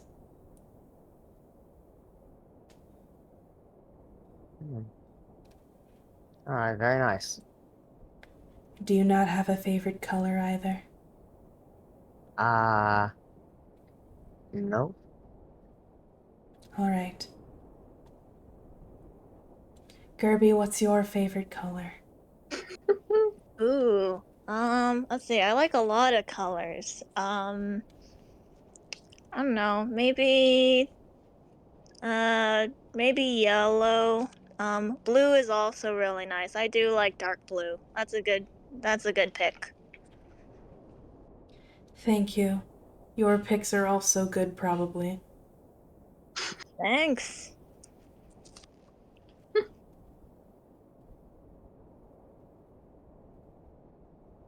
Alright. Good fucking convo. Yeah. I think Gerby does just like pass the time asking random questions. I think she would also ask Synthis what his favorite food is, if he has any. I think she says it like, do you have a favorite food, or do you have a favorite anything, or I mean, I don't know. Do you like remember? Do you remember your favorite food? That's so accidentally like ableist. Oh god. Do you have a favorite color? Can you even fucking remember? Oh my god. Jesus. Would Synthis have a favorite food? But, okay. Food. Food. He's had food. Christ. I'm imagining him muttering to himself, "Food. I've had food." Honestly, maybe. Which is like, Gerby did, like, after she said that, stop and be like, oh wait, is that, should I have said it like that? I was just asking like that because Delos said he didn't like anything. What if maybe I shouldn't have, like, asked it like that, but then he starts muttering, I've had food before. Gerby's just like, oh, maybe he really doesn't remember eating food ever. Gerby is asking such normal questions, and these men are not making it easy. Mm-hmm. Oh, well, you can pee. We're just talking about fucking Synthes's favorite food, I guess. This is so important. What if someone asks Gani a question and I'm not here? I promise not to ask Gani any questions until you come back. Do you hate her? Oh my god, Go pee! Okay, bye. Bye. Synthes's favorite food. He's had food before. I keep saying, oh, I got it. Salt tastes good Oh, when you put salt on things. Oh, you like salty stuff? Yes. Nice. Yeah, salty stuff's pretty good. I prefer sugar. Though actually, I don't. That's a lie. I don't like sugar. Synthesis is rolling inside.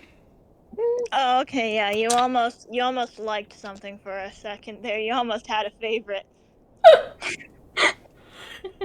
Is Delos trying to fucking hide anything here? He tried to yeah. cover it. He's Yeah. trying to Yeah. convince everyone that he does not like sugar. Roll a deception to convince everyone that you don't like sugar.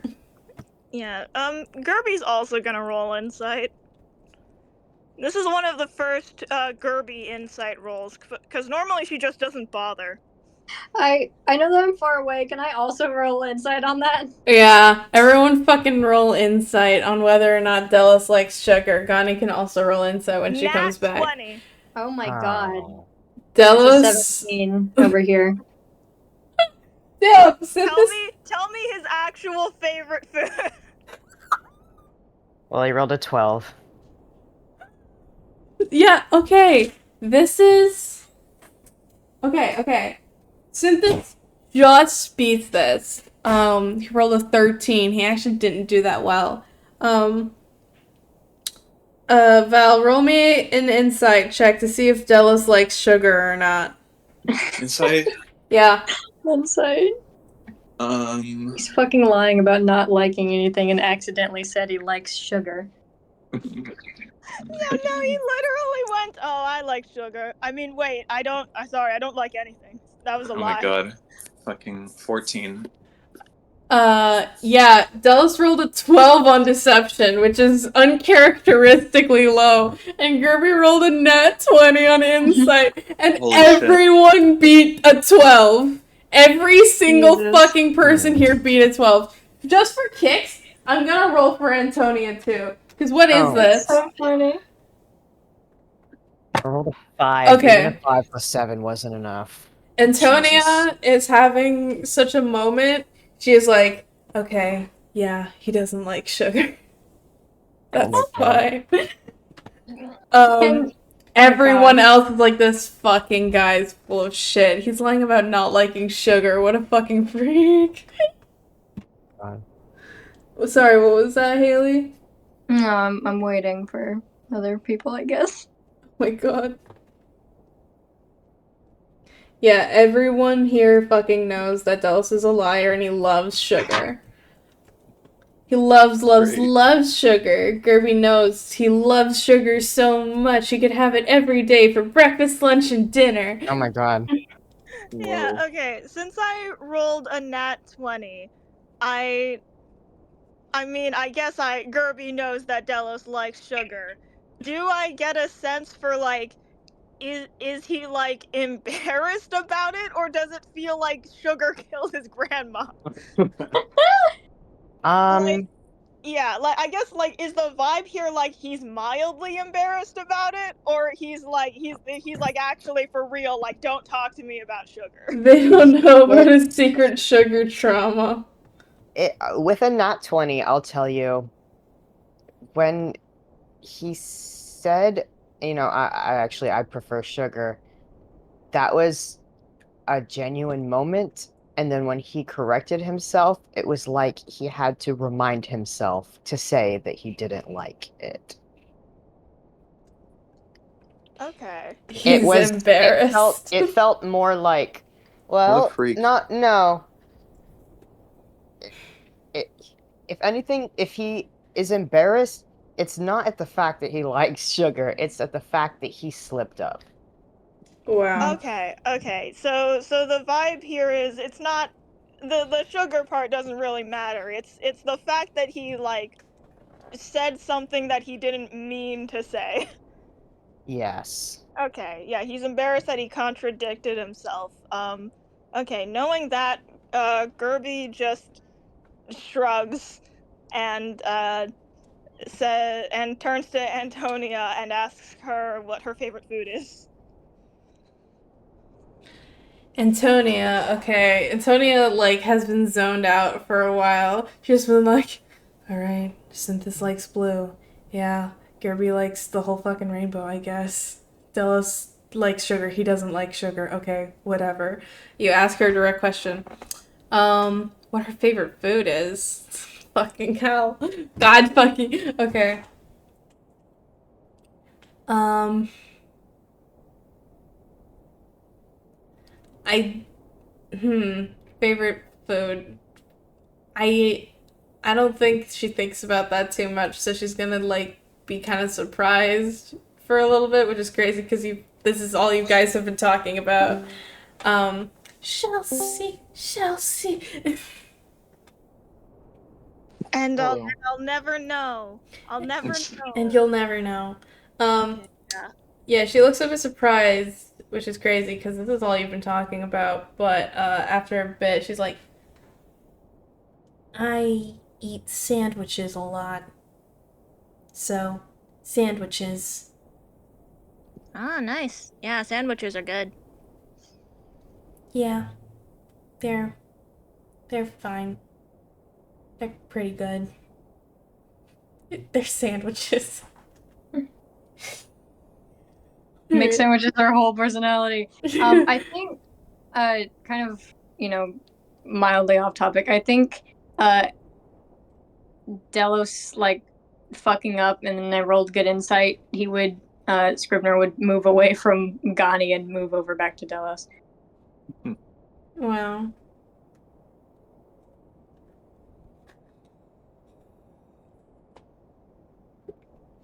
Hey, it's okay, babe, that you like sugar. It's all right. God.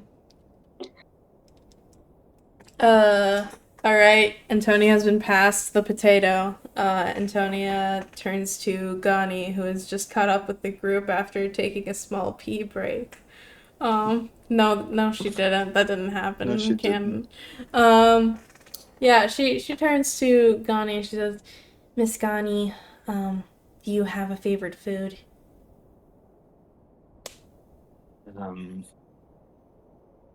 I don't know. Rats. What the fuck? Antonia's gonna roll insight to see if you're making a joke or not.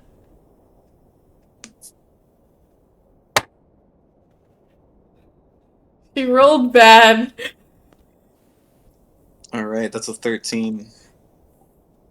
To convince Antonia that your favorite food is rats. Yeah. Alright, yeah, she rolled a 5 and you rolled a 13. Antonia is a little put off, but she's trying to be respectful that your favorite food is rats. And you just told her, I don't know, rats. Oh my god. And she goes, got it. Thank you.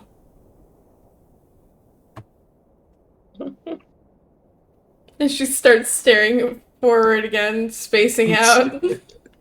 She's disassociating so fucking hard right now.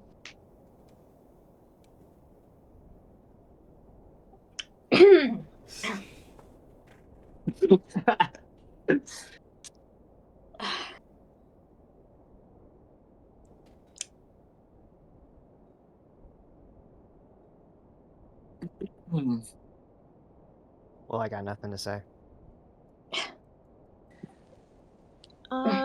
Yeah. I guess, This might be the last point of conversation before we like time skip to any event that Jordan may have planned. But I guess thinking about it, Gerby would ask a bit more about what Asklo is like, specifically the university. Like, oh wait, oh no, yeah, what's Scrivener's favorite food? No, roll that back, roll that back. Gerby asks Scrivener what his favorite food is. That's why I was comically clearing my throat because That's also why That I was in comically cleared my character. throat. I literally just forgot that I didn't ask. Gerby's like, so Antonia, Scrivener, what's your favorite food? He's still in the building. Scrivener, gets a yeah. I don't know why that question gives him a bit of confidence, but he just goes like, pizza. Whoa. Pizza Does pizza exists in this exist? universe. Yeah, Yeah, it's, baby. it's pizza. Pizza's existed since forever. Yeah. Oh, Delos gets a longing look in his eye. Val gets a longing look in her eye. Chelsea does too. Oh, he gotta get a pizza. Delos is like, sugar pizza. Literally. I'm so mad I have secrets because that's his favorite food. Sugar pizza. His favorite food is sugar pizza. Sugar pizza. Oh Yeah, my god. Gerby's nat 20 tells her. Her amazing insight tells her. Telos secretly really wants a sugar-based pizza. Yeah, holy shit. Yeah, What the fuck is that? Sugar pizza. It's like pizza with sugar. George, no. You did the wrong emoji. That's disgusting. No, it's Oh, is it relevant? relevant. Yeah, you're right. Never mind. Sorry. God. Just jump scared me. Christ. That's disgusting. What do you mean? I used a different color heart emoji to react to something Val said in DMs, and she thought I just fucked up. It scared me. Oh my god. It wasn't Okay. orange. Ooh, yeah, I haven't had much pizza. Oh yeah, while I'm asking, so like your, I guess, happy wedding cake, do you want like, do you have a flavor in mind? Do you want like vanilla? Vanilla's my favorite.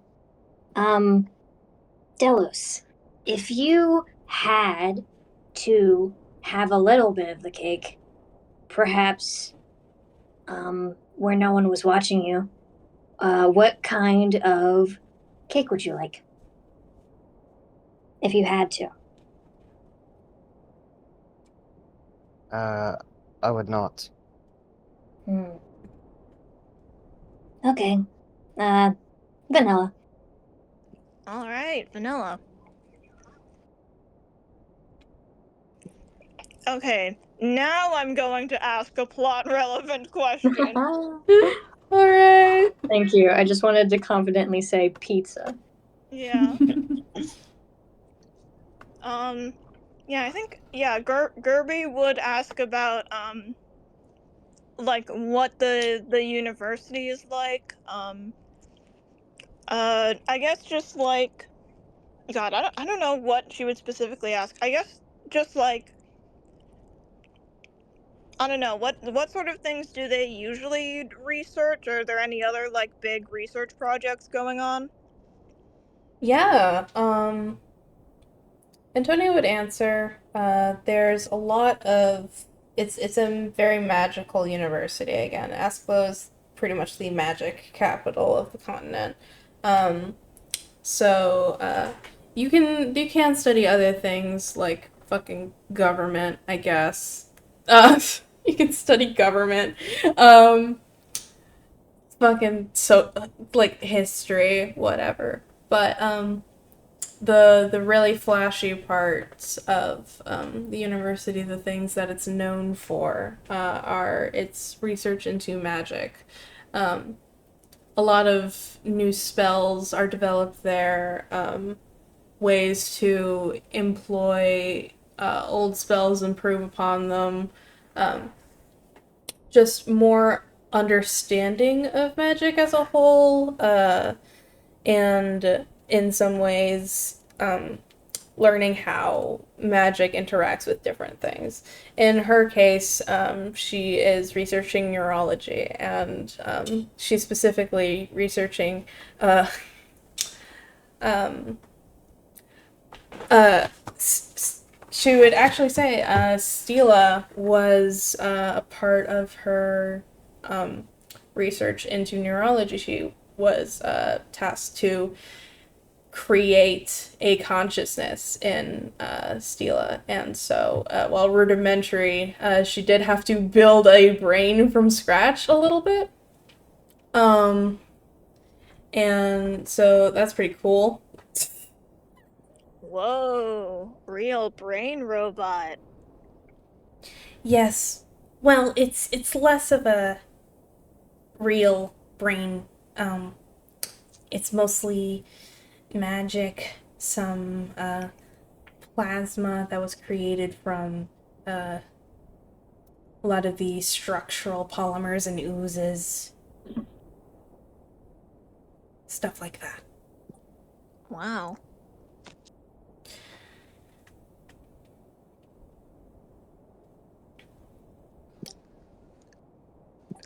Yeah, well, that's really impressive. Wait, oh, Gerby would also ask, oh, by the way, do you guys have, like telescopes and stuff?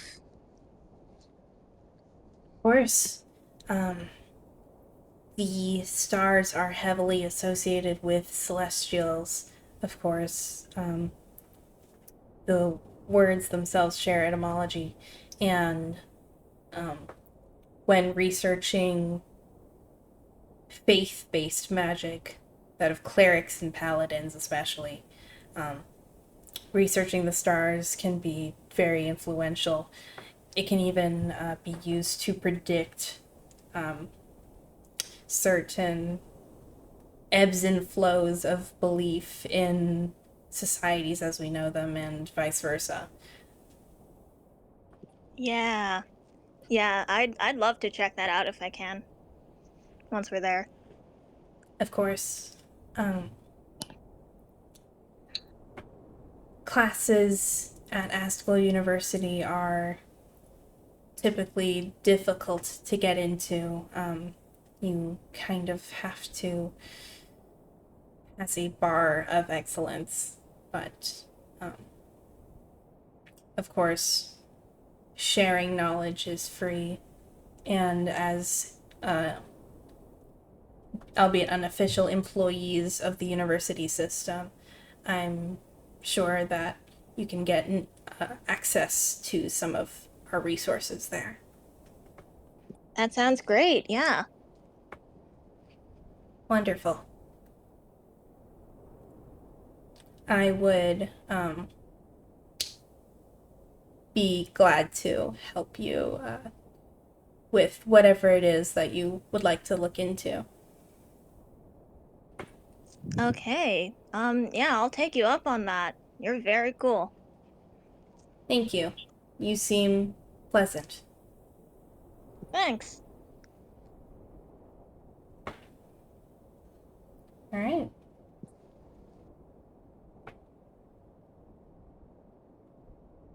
Okay, that's all of Gerby's questions. Anyone else got a thing? Got a burning question you want answered? I do not. I'm good. I'm out. All right. Okay. So, you guys have been on the road for a while now. And I think eventually, Gani, I could imagine you might have been keeping your eye on the burn patterns as they follow the road. And eventually, you would notice it doesn't follow the road exactly. It kind of veers off and then loops back around again. But eventually it veers off and you're expecting it to loop back around again, and then you check, and then for a while, you haven't seen it. It seems to have veered off in a new direction, and you it's there's now a discrepancy between these scorch marks and the path you're walking. Uh-oh. What time is it? I'd say it's like late afternoon.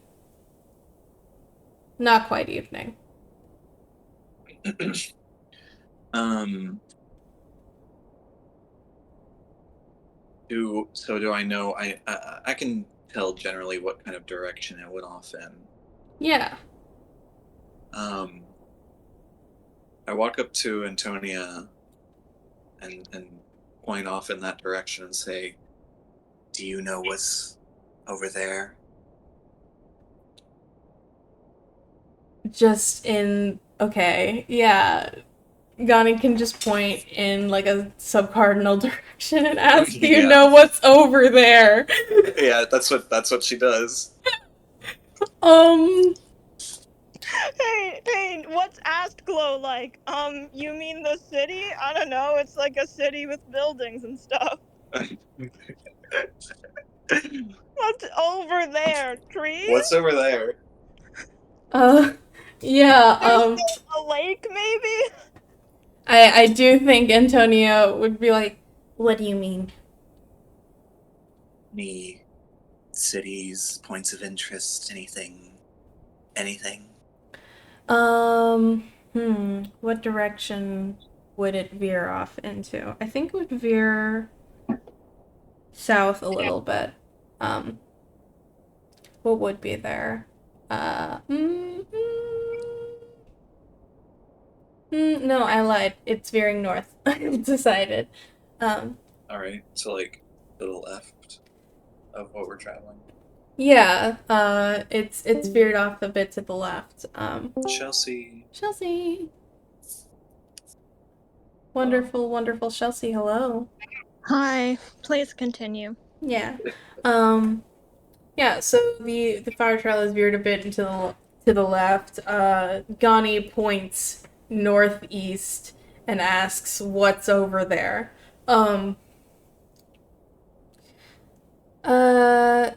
Antonia would look a little confused. She would say, well, mostly it's more forest.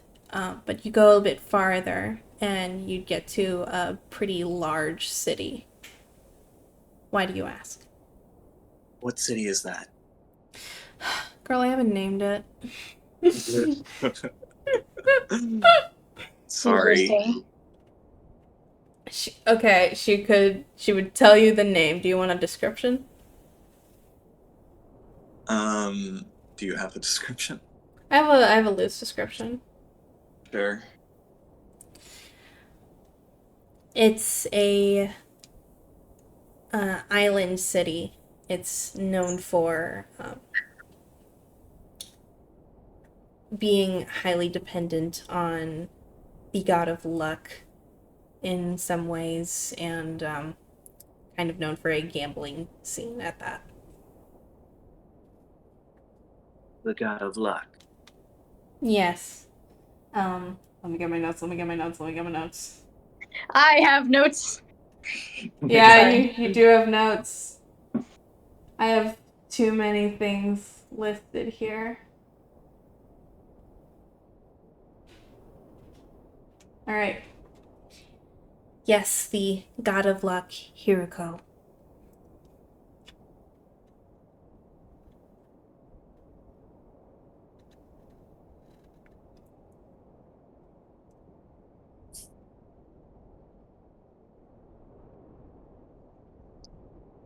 Sorry, I'm writing.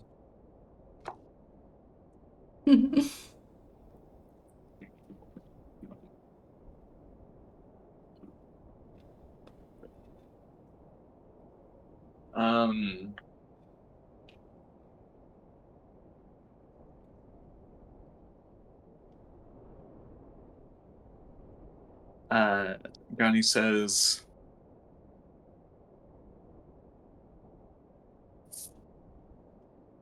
Um, have you received any reports from there that of any memory loss?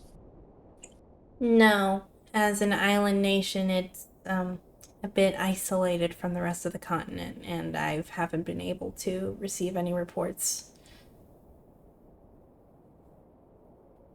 What's the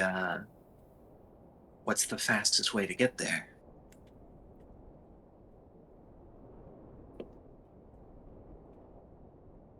Horse and cart, probably, or maybe the cart would just slow you down. A horse by foot and a boat by land. Or, I guess, if you could get your hands on a Pegasus or a Griffin, perhaps.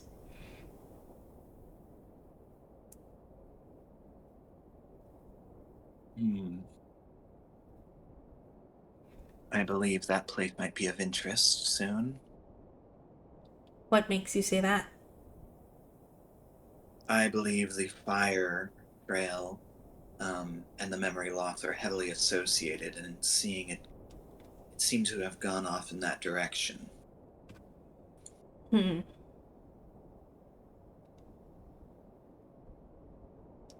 I'm interested in investigating these scorch marks closer. I didn't on my way here. I was trying to make better time.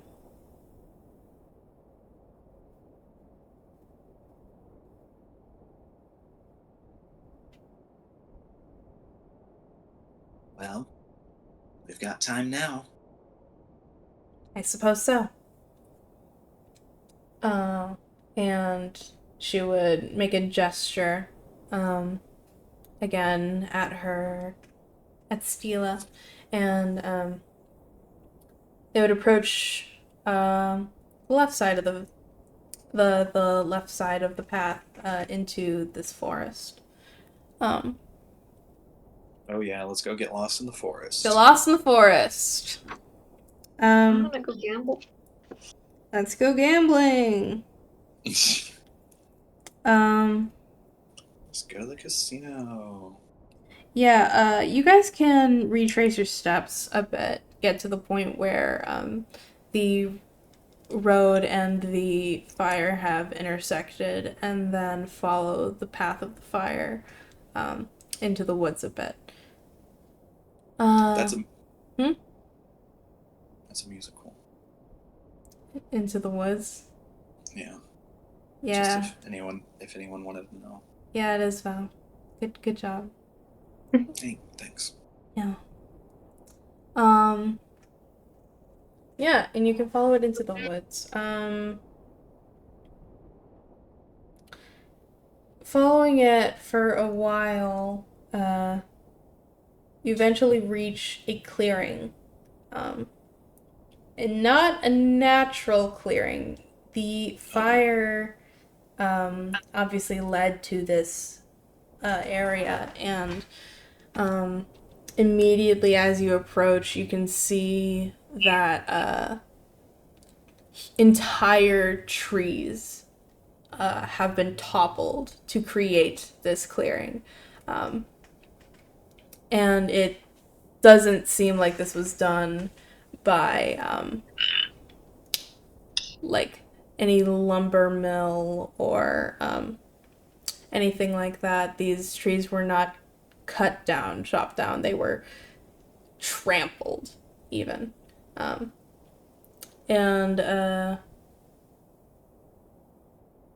can I get a survival roll with advantage? Yeah, I was gonna ask. Ooh.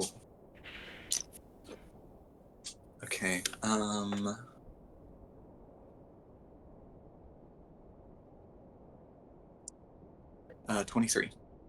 With a 23, Gani can clearly tell that there are some large indentations in this clearing where like it looks as if giant dragon claws dug into wet dirt. And you can clearly see in your mind's eye almost a red dragon land, terrorizing these forests with its fire breath for miles until it finally lands in this part of the forest, creating this crater, um, destroying these trees and supposedly leaving without a trace, because the fire doesn't continue after this, and there's no path of broken timber leading from this place either. But with a 23 above a 20, somehow Gani can notice humanoid footprints. And it's not the ones she tracked here. Are they leading somewhere or from somewhere? Yeah, they lead into the woods, further into the woods. Do you want to follow it to the forest edge? Can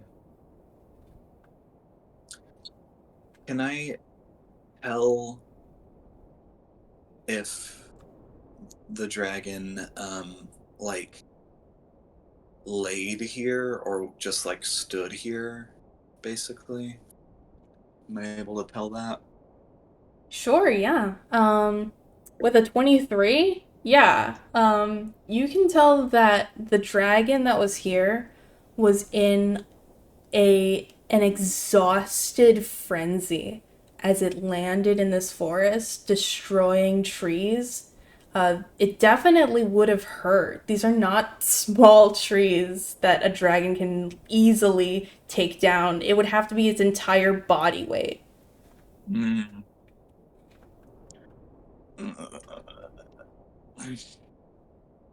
Okay, and then you said humanoid footprints led away from here? Mm-hmm. Okay. Gani looks at this scene for a little bit and then just says, "He was here," and then follows the tracks. All right. Roll me a perception check.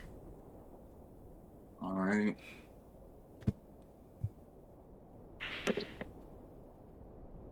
Perception, dirty 20. With a dirty 20, you can see very clearly through the trees a humanoid figure kind of hunched over. Oh, God. And with a dirty 20, you can sense something deeply wrong and dangerous about where you're at right now. Is the how much of this figure can I see? Can I see what they're wearing? Can I see like what direction they're facing? Are they standing? Are they dead? They're hunched over. They're not slumped over on anything. They're not lying down. They're supporting their own body weight, at least from what you can tell. You can't make out any manner of clothes on this figure. That's too much detail for this far away through this amount of foliage. Could I tell that it's not like armor though? Not armored, no. Okay. Definitely not heavy armor.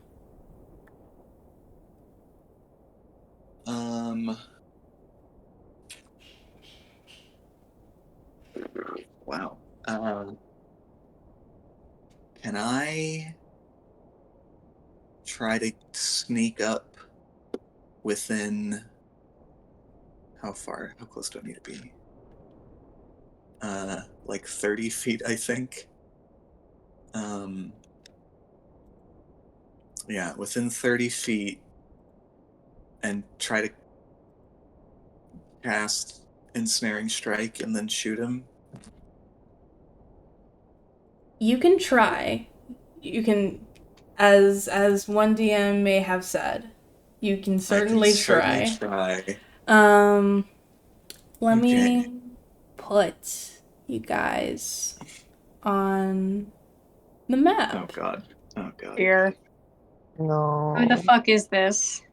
I don't like it. Get him. My army. I'm gonna start streaming. You guys can tell me where you think you would be. Oh yeah, and Gani, can I say that Gani like motioned to everyone to like get down and move quietly? Sure. Obviously whether or not they did that is Or up they to even them. like if they even understood what she was doing with her doing hand signs. Yeah. Chelsea. Oh god. She's back. Welcome back. Hi. Yeah, Gerby listens and, gets down, like, sneaks around. Fuck. On emotions for that. Two bitches? Wolf. Wolf? Sorry, fuck the are fucking these people? that picture is crazy. Hold on, I know what I want. Two homies and they Whoa, wolf? sorry. You want the Okay, dire wolf? I just Oh. looked at the stream. Whoa, crazy wolf. Yeah. Are Fucking you Minecraft wolf. do you Wolf have of this the on? Oh, okay. Okay. That makes more. I was like, there's two of them and they have a wolf? Yeah. Who's They're the homies, actually. They're the homies, don't they're the worry. homies. What the fuck was I asking? If you could have like signal to everybody to like get down and move quietly. You know, I was gonna say something else. All right.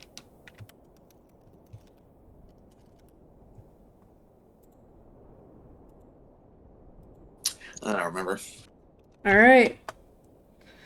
Why are you lowercasing them all? Because I want them all to fit, and you made everyone else's names lowercase, so this is how it has to be. Oh, okay. So yeah, Gani.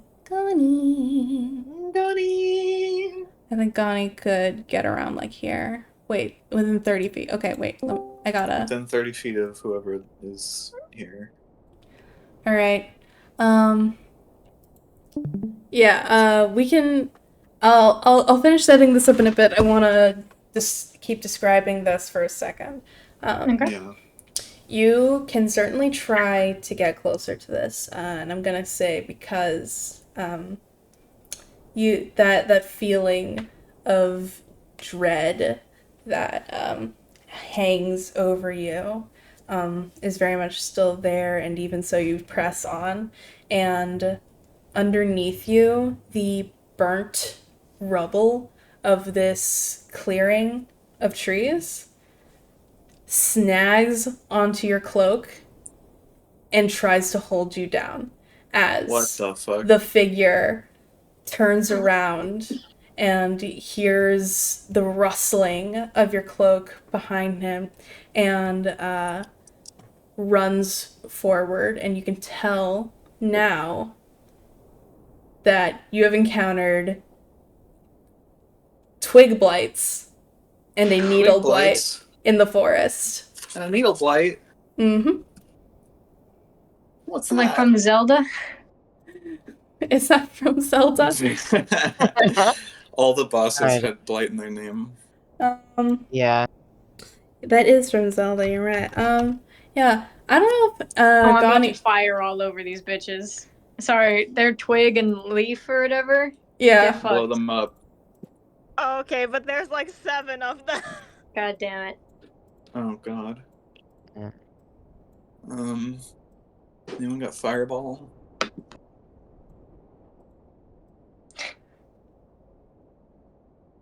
Alright.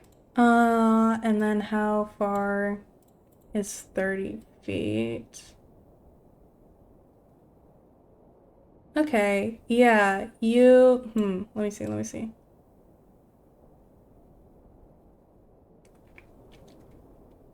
So this clearing here is where the dragon was? From what you can tell, yeah. Okay. I was picturing we were coming in from the sides and they were gonna be in the center. Yeah, you guys would get, coming in from the center. I just meant I yeah. thought the way you were setting it up, the enemy was going to be in the center of this map, and we were coming in from the sides. But now I see what you're doing. Yeah. Let me just. Oh. Let me. Oh let me, no. Let me, Oh. let me, Jordan, I Oh. think you made the same mistake that you did with the slime battle, where you put the enemies a little bit too close to Gani's hexagon. Yeah, I think you I know misplaced them. Yeah, I know it's a bit of a reoccurring problem. I know the maps are a bit finicky. It's kind of finicky. Yeah, She's just exactly. so investigative. She can take so many Johnny? hits. Johnny, this is what fucking happens when you're like, I'm gonna go. Look, I found my own. Like, you get fucking surrounded by twig blights and slimes. Yeah, no, Gerby is a very big believer in in dangerous combat situations. You do not split the party.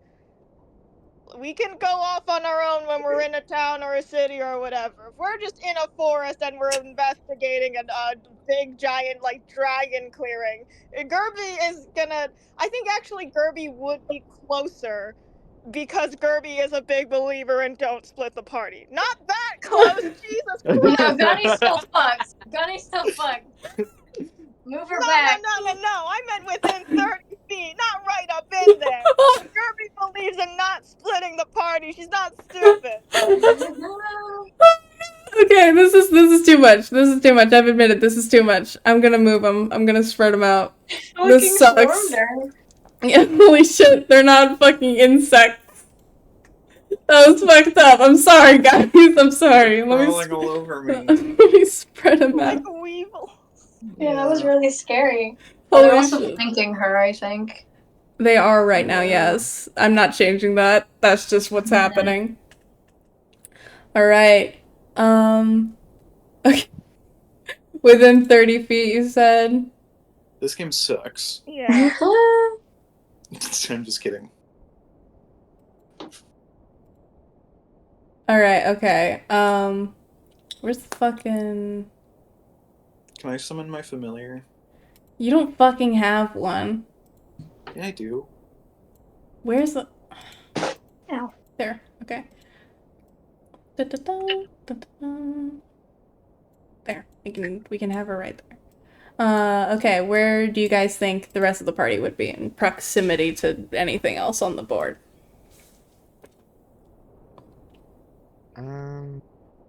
Good question.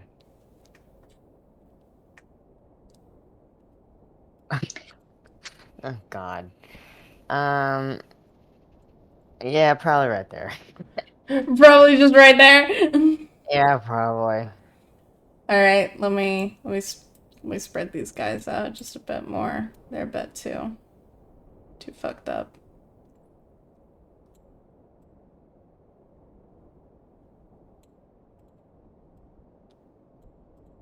Before we start combat, I need to pee. Yeah, go pee, You're gonna guys. pause now while we set up.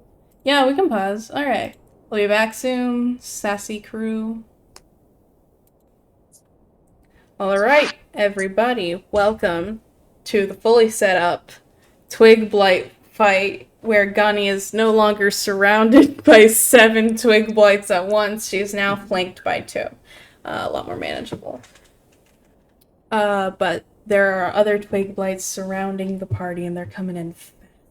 If anybody wants to make small adjustments to your character's placement based on where you think they'd be, we can do that now, or if everyone's good to go. Yeah. Scrivener's good to go. All right. I'm good where I am. Sweet. Send to suck out their souls with your soul sucker. With your soul sucker! It's Do soul it! sucker! Unfortunately, Ghani, you've been grappled. Alright. I'll take it.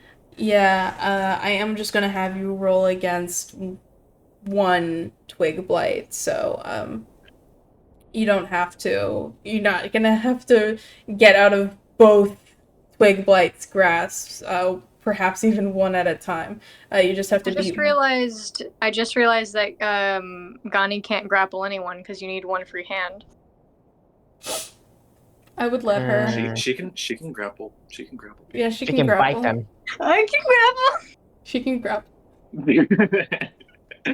I don't know what you're talking. I don't know what all this like. Oh, you have to have one for your hand. Show us your hand then. It's the old 1-1. I don't Let's know what see you're it. talking about. The old 1-1.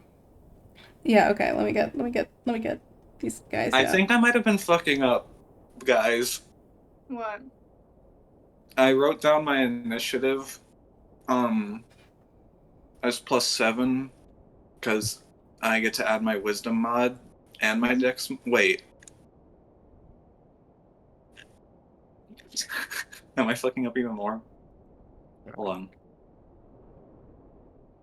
No, yeah, I get to add my dex and wisdom onto my initiative.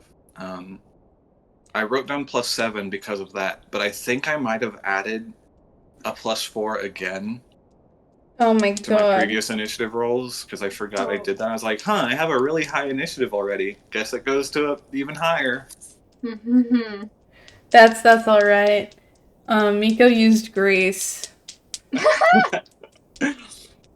Miko used The grease. fuck ups will never reach the levels of Miko uses grease and conga line family, and we didn't have decks, etc. It goes on. It goes on. We didn't know how to use action surge way too late in the campaign. Oh yeah, Andy figured out how many actions his fighter gets per turn. It like 3/4 of the way through. We were at like end game. So pissed off. I haven't even gotten to use it yet. Yeah, I'm so sorry. I'm so sorry. I used it for you when we body swapped, and that's how you found out. Yeah, you did 4 attacks, and I was like, what the fuck is that? Yeah, sorry, you could have done that.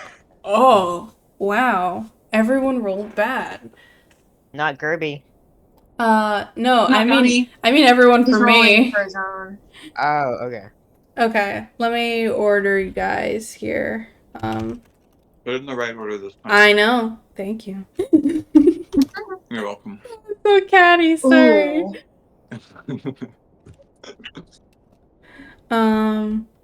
Yeah, alright.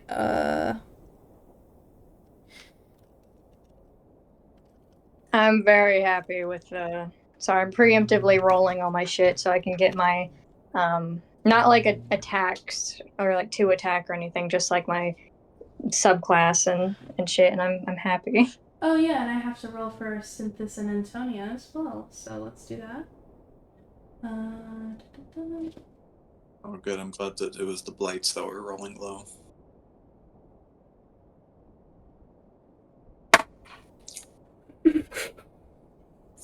Fucking hell. Uh-oh. And I'm rolling for Antonia now. What? Huh? Did they get like 20s or some shit? They both rolled dirty 20s. Oh my god. Oh my god. They have good decks then. Or I don't know if Artificers add anything else. I mean, oh god. All right. Who goes first then? Really fast turtle. I don't know what happened.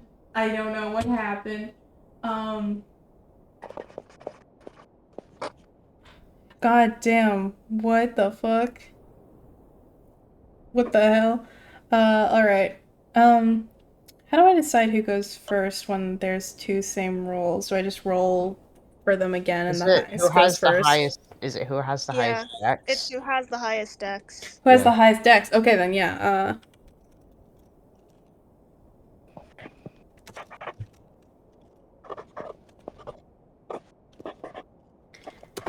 There's the order.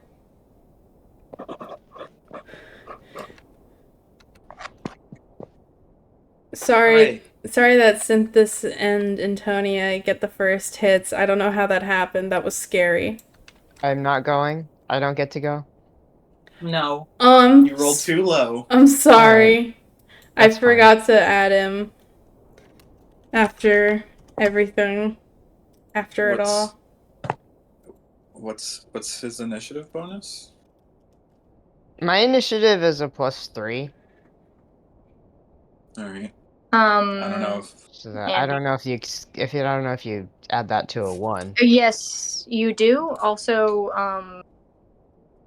Yeah, I know. yeah. Okay. I oh, know. I he's know how about to to. hex everybody. He's about to hex everybody. I know how to play my character. I know how to play my character. Oh my god. Oh my god. It's happening. What's happening? She said he's about to hex everybody because he rolled a 1, and she's Oh no very no. excited about it. I have a thing I can do to help my initiative, but I'm not going to. All right. Let me just write down everything here in my notebook so I don't have to keep referring back to my Discord.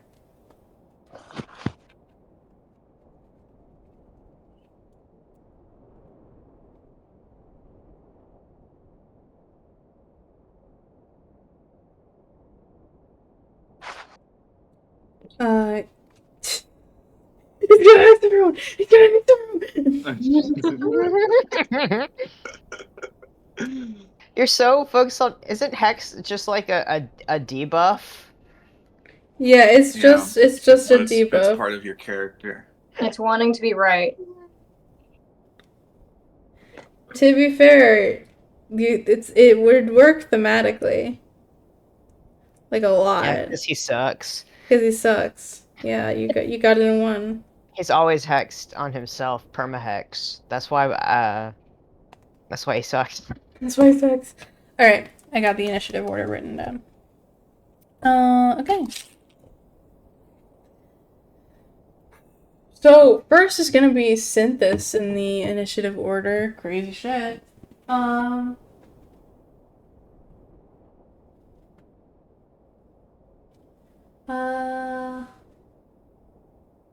Okay.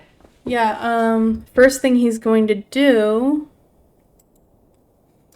is I do believe Gani is within 5 feet of these twig blights, which means that Synthis gets a sneak attack dice. Do I do my thing? Oh yeah. Val let me know that she in her mind palace was preparing a reaction for Gani.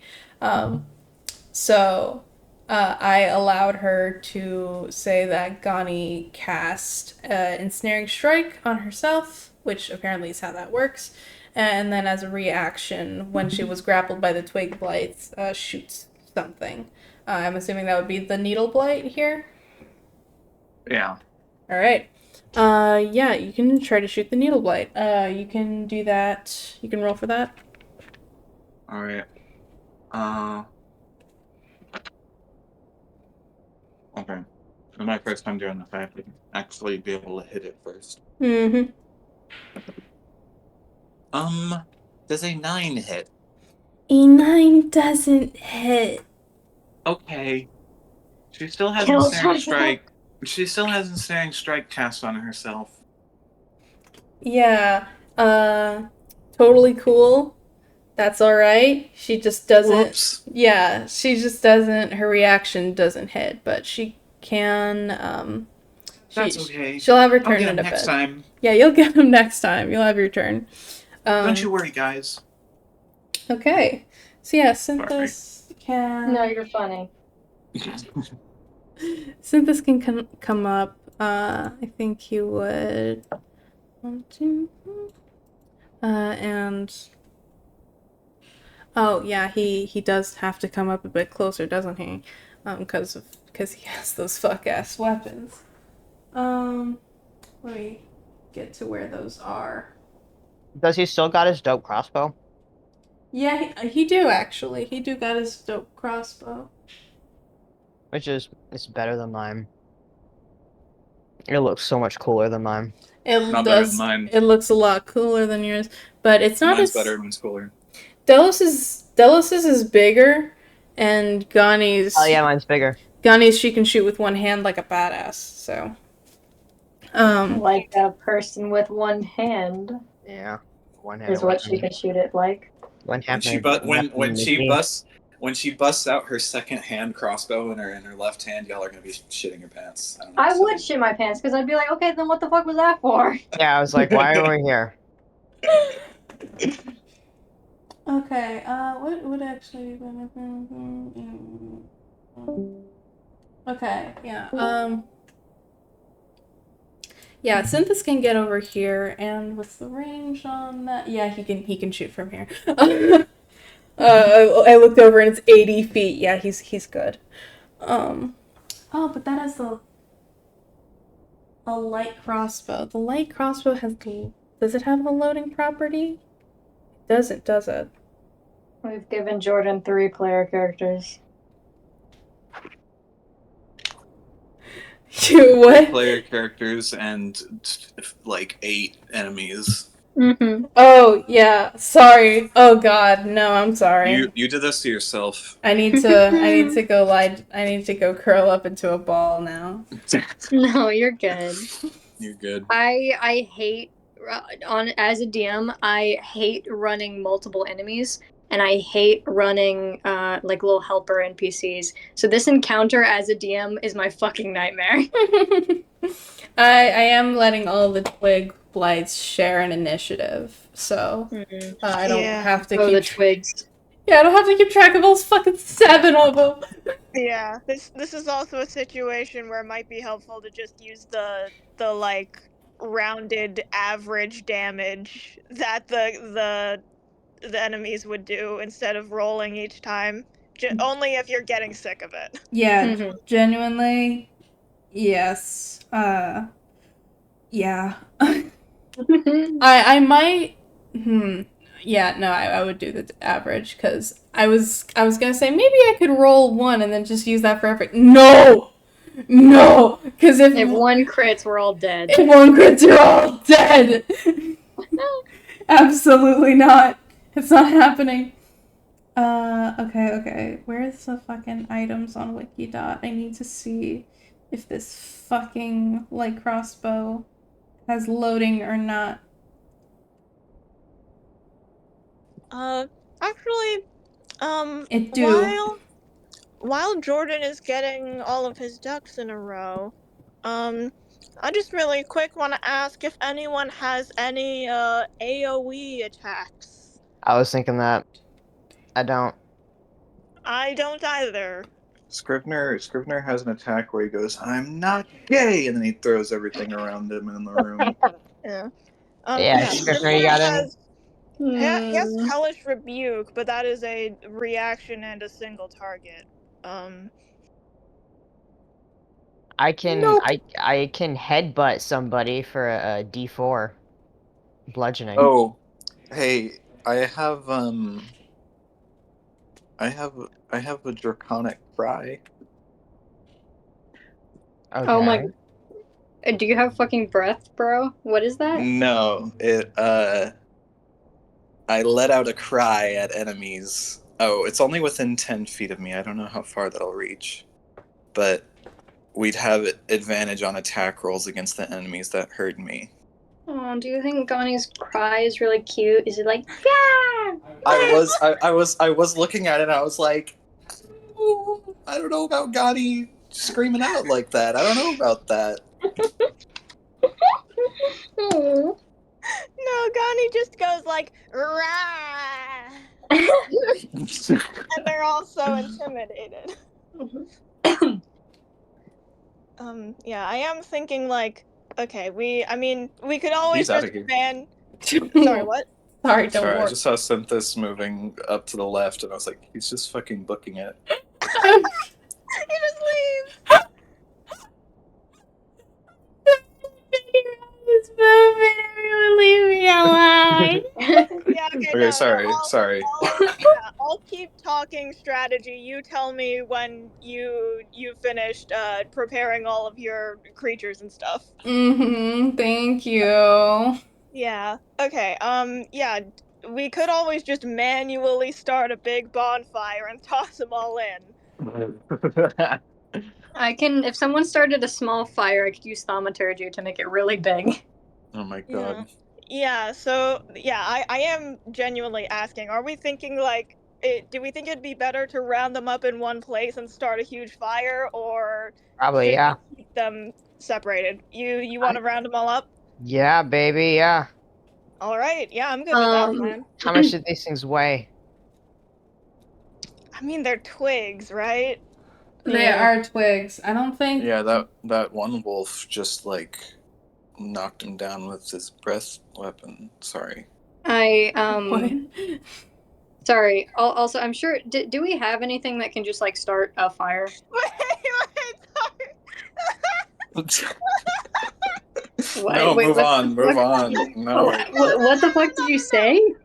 No, we have to circle. Let me. No, We have to circle back to Val's joke. Are you making a joke about the three little pigs? Yes. Oh. That's that was dumb. That was fucking dumb. I didn't know what the hell you were talking about. That was so bad. No, see, because we have the same sense of humor, which is why I immediately clocked that. You're making. Oh my god. Yeah, the wolf, the big bad wolf's breath weapon. Jesus Christ. Okay, sorry. What were we talking about? I was saying, do we have anything that can make like fire, or can I guess I could argue for something that could. I mean, yeah, if you think that you guys would have something like that. I'm saying because I've also preemptively rolled my subclass thing, and the thing I've rolled on is literally hot embers fall from the fucking sky. Oh my Oh my god, god. yes. Oh. So Yeah. then if I mix that with thaumaturgy, I could make it big. Perhaps. I would allow that, definitely. Okay. Jesus. He's a fire boy. He likes fire. He is a fire boy. I can also, I can probably, depending on how heavy these things are, I can probably try and drag them around with my unseen servant. Which, I gotta know how heavy these things are, though. I don't. Okay, their stat blocks don't list a weight. How much can your unseen servant carry? It can carry 30 pounds, it can drag 60 pounds.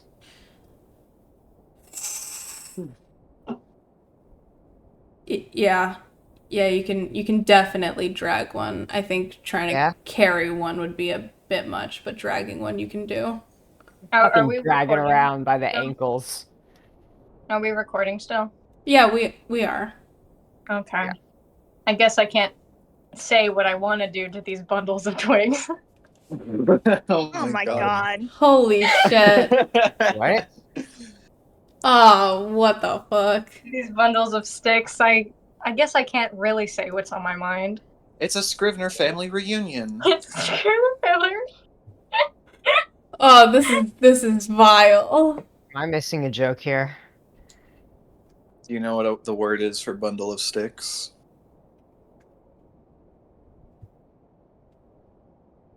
Do you know? Oh. Andy? And we can Okay. say it because I we looked can it say up. because we're all gay. I looked it up. Alright.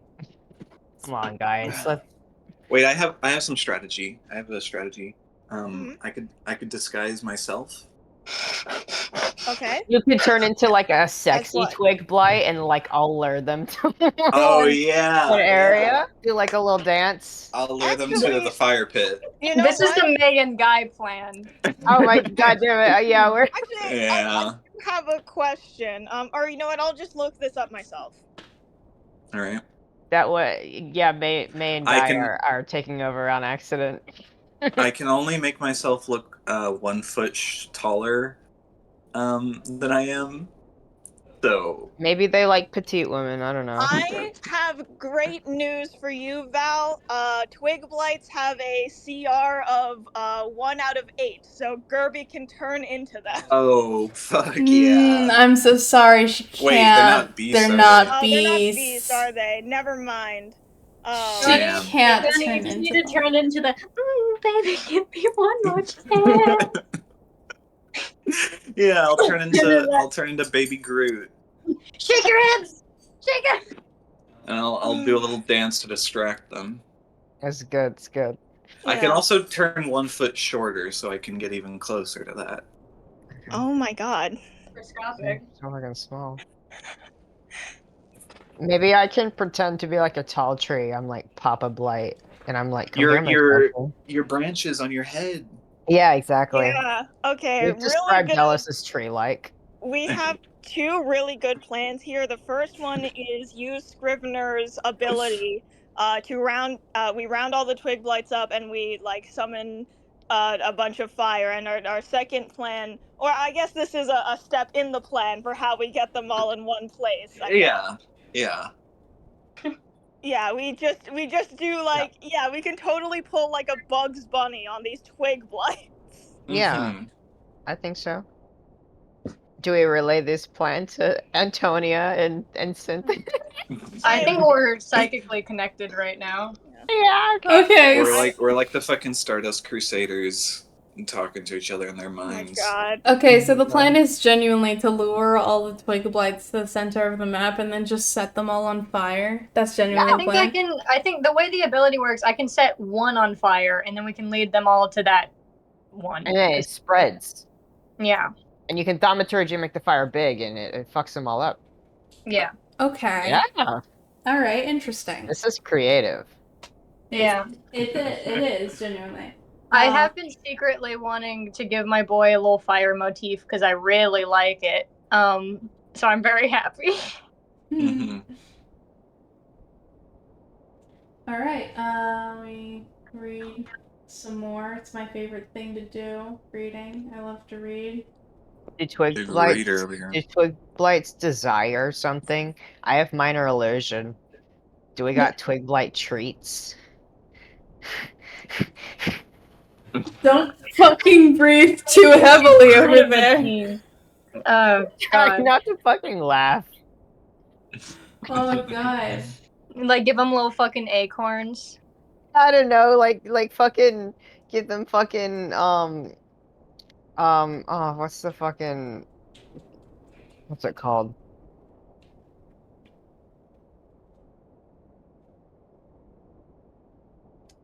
Give them some greenies. Um. No, they'll Yeah. turn into some greenies to lure them into the Oh. fire, and then fucking Steela just jumps right in. Oh fuck, you're right. Val, what's up? I'm not gonna say. But I do want to ask: Has anyone does anyone think their character has encountered these creatures before? Encountered these. Scrivener and Gervy could have. Yeah. Might make you roll for it. Yeah. Do you want me to do a roll right now, or both of us? I'd Hey. also like to roll. Yeah, sure. I think you should do a nature. Nature. Can I roll too? I've been fucking nomadic for 5 years. Sure. That's Okay, a well, 14 for Scrivener. Gerby got a 22, so I've seen these before. Yeah. I got a 14. That's a 14, a 14, and a 22. Yeah. All right. Scrivener and Delos, you know pretty basic information about these guys. I think you know basic information on the extra 3 points above 10. You guys know that they're under 60 pounds and are therefore draggable by unseen servant. Yeah. That's the info that you get to know. Awesome. And also, of course, that it's susceptible to fire. But that's kind of, yeah. They twigs. They twigs. Did you homebrew at all? Oh, no, not with these guys. Oh wait, never mind. I read that wrong. Just kidding. Never mind. I'm a little sad that they can't see anyway, because the subclass thing I rolled on also makes you roll for blindness every single turn. Damn. But that is okay. The second we meet a guy with 2 working peepers, it's all over. We're fucking getting them. They're not gonna see shit. They're not gonna see fucking anything. But yeah, Gerby, you have definitely seen these guys before, and you know for a fact that twig blights and other similar blights are basically like plants that have been possessed by, and this can differ, but like evil energies, evil magic, has basically animated just plants. Killing the plants as they exist, but animating their bodies, their stems and root systems, to carry out just wanton destruction. And that's what you know about blights. Okay. Yeah, I think this like whole discussion of like our plan is happening, but obviously much faster and to the point, and not involving our characters like possibly dressing up and dancing really sexily at the twig lights. Yeah, none of the. Yeah, I would joke about that. Delos wouldn't. Yeah. But I think Gerby does quickly communicate, just like while we're all together, that these guys are like that they're filled with some sort of evil magic energy. So that should maybe be something to look out for in this area. If there's like 7 of these guys, it's probably some pretty bad magic. Mm-hmm. Maybe. Maybe. Maybe. All right. So yeah, I think.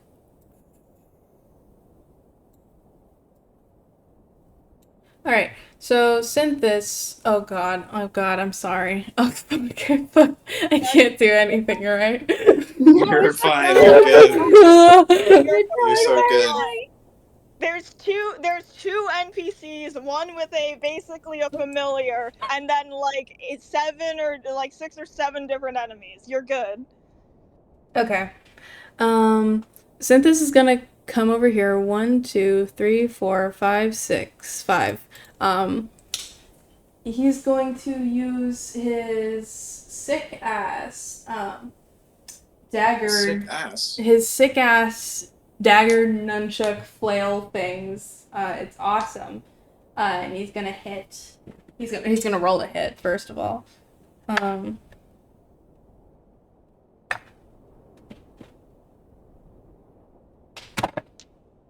14 hits. That's not even plus anything. That just hits. So that does 1d6 plus more d6 because of rogue stuff. Okay, yeah, that's gonna be 3d6. Did he have advantage? Against this twig blight. Oh wait, no, yeah, that was against the other twig blight. Wasn't it? It was. Let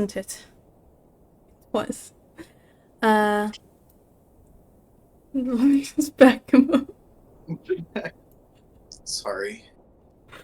Let me just back him up. You're good. Yeah, okay. For now, I'll genuinely, I want to keep these actions a bit simple. So I'm just gonna have Synthis shoot with sneak attack with the light crossbows. That's what I'm gonna do. So let me get the D8. Alright. That's gonna be a lot of damage. What fucking level is this guy? 20. I would sit back and relax if he was level 20. Yeah, Yeah. I'll lose my mind. He would have 3 attacks by then. No, he wouldn't, because he's a rogue. He'd have 1 fucktillion sneak attack damage. Yeah, that's what it is. You don't get multiple attacks, you get sneak attack. This is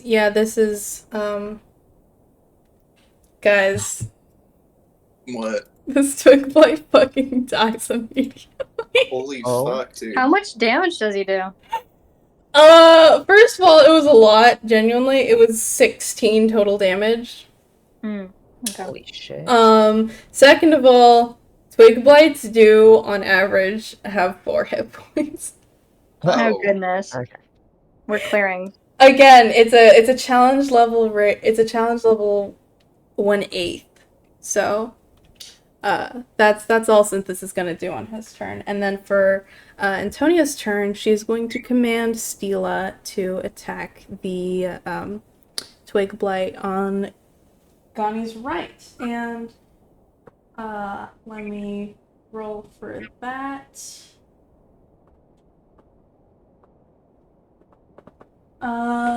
Rolling to hit. Oh, that doesn't hit. Oh, that doesn't hit. That doesn't hit. Stila gets all the way up there and it doesn't hit. Uh-oh. Alright. Yeah. Okay, that's fine. That is Synthis and Antonia's turns. If they were real player characters, they could have done more. I'm tired. We're not doing that. You're good. There are basically turrets, but they're flavored turrets, and they can do cool stuff sometimes if I decide to. That's exactly what I do. You and me are fist bumping. I love reducing my like favorite NPC. Hey, this is Dahlia. She does 6 damage.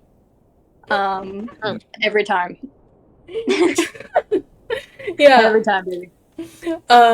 Yeah, I was thinking like, oh man, okay, if I do this with the bonus action, then what am I gonna do with the action? And then I have to worry about consuming a spell slot, and what if we need it later? It's like, no. Only one action this turn. Only one bonus action. We're done now. Mm-hmm. Okay. Absolutely.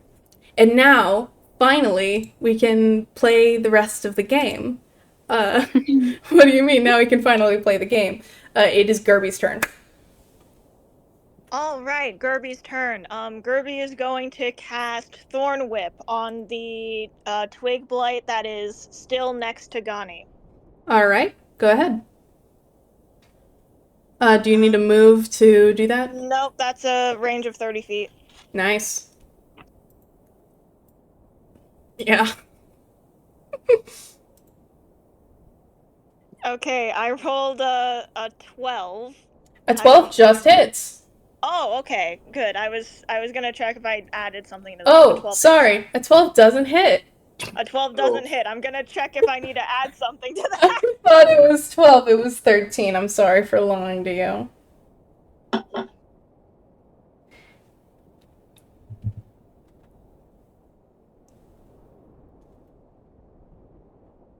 Okay, I do add my proficiency and my wisdom and stuff, so that clears a 13. It clears.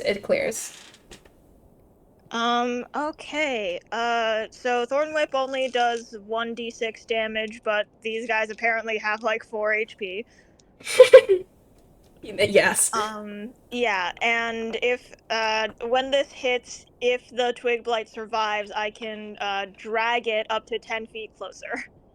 Yeah.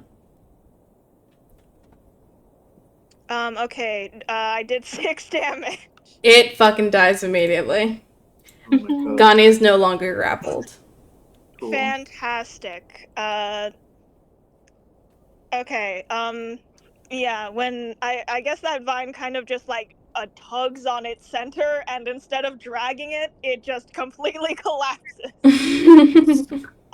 Okay, seeing that happen, that is Gerby's action. Bonus action, as a goblin, Gerby can hide as a bonus action. She's gonna run towards Gani and hide in like that bunch of logs. She's gonna... which bunch of logs? The one Towards next to Gani. Gani. Okay, yeah, she's gonna go to this one. She's gonna try to hide. Yeah. Sure. Where do you want to be here? You're, like, here. So where do you want to be? Go. I don't know. Just put me anywhere in that sort of 2, section. 3, 4, 5, 6. I can put you here. Yeah, cool. Okay. Roll for stealth. 18. Yeah, you hide. You're successfully hidden. Okay, and that is the end of Gerby's turn. All right. Cool. That is gonna be Gani. Now ungrappled, free to move. Cool. I was gonna do something real cool, but then these guys died, so Sorry. She was gonna bark. I was doing my Ghani spin attack. She was gonna go. Now she just has to go like. I didn't need you guys. I could have handled it on my own. Yeah. She's so cool. I hate her. I'm gonna run up in front of that needle blight and stab him. All right. Just right on up to him. Right up on there. All right. Roll to hit. Oh, here it comes. You're not ready for this one. Does a 10 hit? A 10 does not hit. Okay. I'm gonna attack again. All right. Go ahead. With Dread Ambusher. Mm-hmm. Does an 11 hit? An 11 does not hit. We're going one by one. I'm using my bonus action to dual weapon fight and attack again. All right, roll to hit. This is the saddest I've ever been. Gani's having a horrible day. This is the worst day. This is the literally worst 16th birthday ever. This is literally Gani's very bad day. Oh my god. Okay, does a 21 hit? I don't know, Val. Do you think it's 21 hits? I hope so. I don't know. A 21 hits, Val. Okay. Oh, Okay. no. Needs to do a strength saving throw. Okay, a strength save. I can do a strength save. What does it need to be? 14. I'm so sorry, it rolled a 19. Doesn't it have a -7? What is that? A Strength. save that it was doing? Yeah, that was a save. All right, silvery barbs. What is this? Yay. I You have have disadvantage. Gani- Give someone else advantage. Yeah, Gunny, this is Oh, sad. okay. Silvery barbs. Oh my god. Damn it. Sorry, I said this would be a hard day for Gani. I had no idea it was gonna be this hard. Yeah, silver. Who wants advantage? Nobody. I would say give it either to Gani because she needs it, or Scrivener because Gani's turn is almost over. I You think know what? Gunny, have advantage. Hooray. Is that just Scrivener just want to do some magics. He don't need advantage right now. Yeah, on the next attack roll, ability check, saving throw, within 1 minute. Got it. Yep. All right. Now that thing has to reroll. Mm-hmm. It re-rolled and it rolled a 4 this time. So Go ahead. Better. Okay, it's restrained. A rope appears and restrains it, and it takes 1d6 piercing damage at the start of each of its turns. no. And I assume it can make a strength saving throw to escape. Okay. Yeah. It can on its turn. It can make a strength saving throw to be freed. All right. And it. Okay, so it has disadvantage on attack rolls, disadvantage on dex saves. It takes 1d4 piercing damage every turn. 1d6 at the start of its turn. 1d6 at the start of its turn, and it has to do a strength save and beat a what? 14? Okay, got it. Yeah. All right. And I also get to do damage with my sword that I sliced with. Yeah. How much damage do you do? Oh, just you wait. Oh, I'm waiting. 2. All right. Sorry, I know I ask this every single time, but we're not adding the dex bonus to weapon fighting, right? Or are we? No, we're not. Sorry. Not Okay. adding. Yeah, then 2. All right. Woo! Big moves. No, that was good. I'm sorry that Gani's having such a fucking bad day. I guess it's just all of her hatred for the world, just coming weighing back her to her. down. It's karma. It's karma. It's bad. Yeah. I didn't want to say this, but um I think it's just because I've been like having like Looney Tunes reruns on like before when I go to sleep. Sometimes Gani reminds me a little bit, just a tiny bit of Taffy Duck. Oh no. Oh my god, I get it. Oh my god. Yeah. Christ. All right. Is that Gani's turn? I could move some more. You Oh, want and it to? wouldn't provoke or would it? Because they're restrained. It would provoke, but they'd have disadvantage. Mm-hmm. Okay. How fast is she? 40 right now.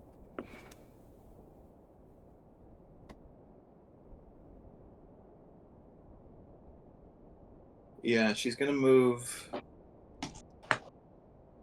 down, or basically left 2, but go around the logs. That's not left. Yeah, left, and up left. Yeah. Gotcha. And she's gonna hide. Oh, no, she can't hide. She's gonna stand there. Okay, before she leaves, Oh, I have to roll. So let's get this over with.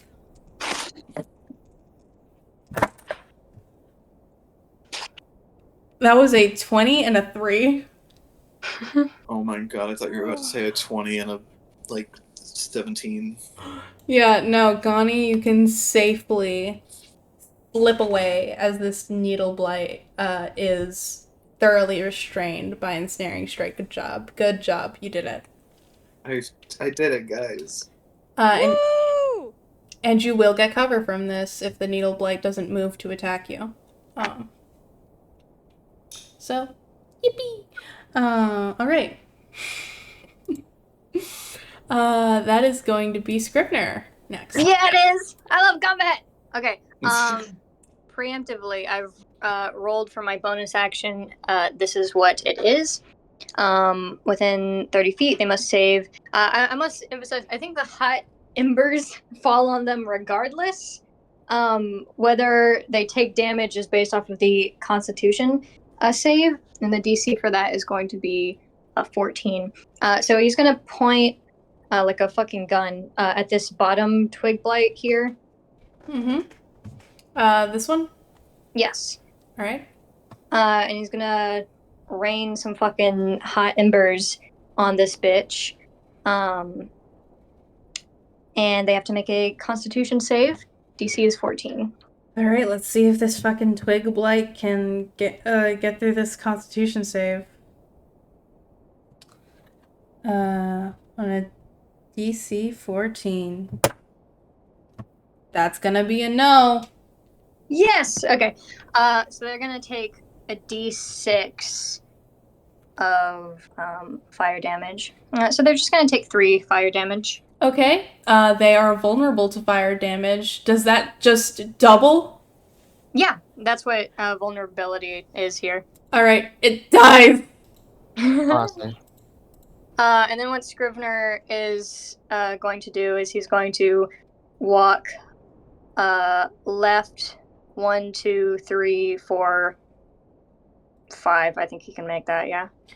Yeah, I'm also gonna say that because this twig blight was so close to this timber right here, I think this would have also caught on fire. Scrivener is delighted. Yeah, you can get over here. Okay, and then he's just gonna take a swing at this guy. Alright, take a swing. See if I can net 2 this bitch. That's a nat 20! Fuck! Oh. Roll for Yes! damage. Roll for damage. Oh, I really don't need. They have so little HP. But It boy, does it doesn't make matter. me happy. Kill and maim. Kill and maim. Okay. That is going to be. That is going to be. Let's make sure I'm not missing anything. 11 damage.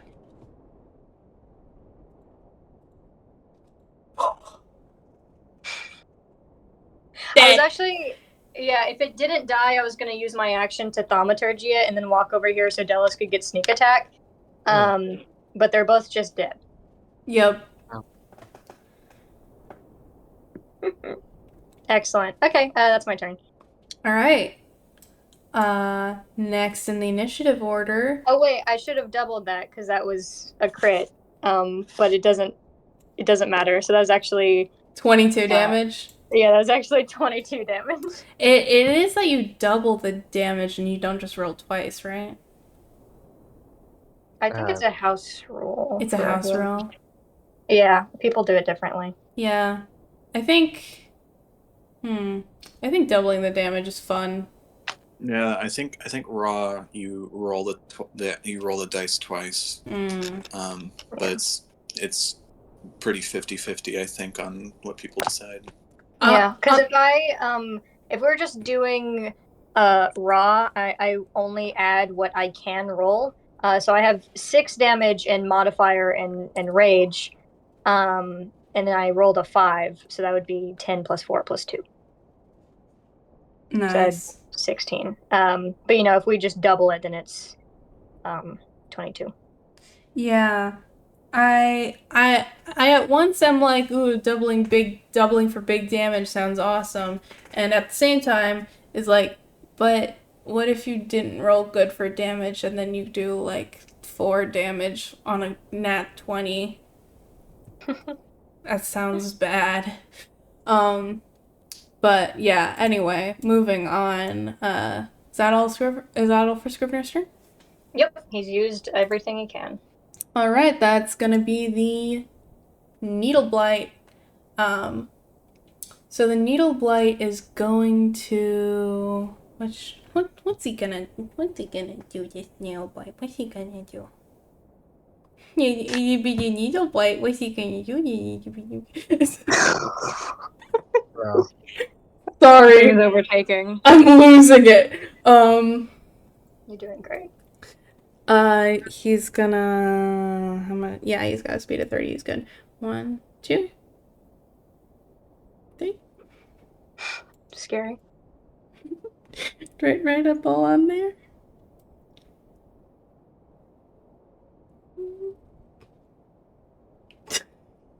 I'll just have him shoot from here. I can't decide what to do. Alright, yeah, I'll just have him shoot from here, and he's going to be making an attack on...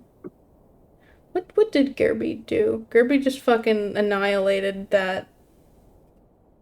What did Gerby do in our last turn? Gerby killed one of the twig blights and then hid. Yeah. Okay. So on the Needle Blight's turn, you see it. Well, first of all, you see it. Like as it charged Gani and like as combat started, it was like hobbling forward like horribly.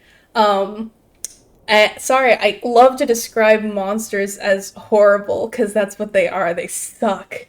And it just like hobbled forward at a very alarming pace, almost sprinting. And as it gets here, and you guys like try to hit it for damage, and it's seeing all these other twig blights just get annihilated around it. What it does is still hunched over, it like suddenly rips its rips its like arms apart, kind of. Like that's not how. Like, okay, so imagine the werewolf ripping its shirt off. He makes that motion, but he has no shirt. You understand me? He fucking He rips his like cavity open. He's not ripping anything. He's not ripping anything. He just makes the like motion of like flexing in that way. Mm. Okay. He does the Dio-ry. Shh. Yeah, he does. And he, like, the needle blight's pseudo mouth opens up, and with a raspy sound, you see these little black specks of dust or something just spill out of its mouth. And spreading all across the forest and being carried off by the wind. Sorry, did he take the damage? He didn't take the damage, you're right. That's a D6. D6. I know this won't insta-kill him, but it would be funny if he was like, "Rah!" and then, oh, I forgot to take the damage, and then just fucking falls over. Breaks apart like a Lego piece. Yeah, I can confirm not an insta-kill, but he's definitely hurt by that, and I think, like, we can even flavor it as he takes those few steps forward, attempting to get around the stuff to get to Gani. And sorry, I may have missed it. Did he break out of the rope? Shit, you're so fucking right. Get him back in there. Get him in there. Yeah. I should have been paying more attention. Yeah, no, you're fine. Okay. Let me restart. Excuse me. Restarting, your wonderful DM remembers that he takes 1d8 piercing damage at the start of his turn. 1d6. You're doing great. You're doing great, honey. You are doing great. I'm sorry that D&D player abilities are the most convoluted garbage you've ever had to keep up with.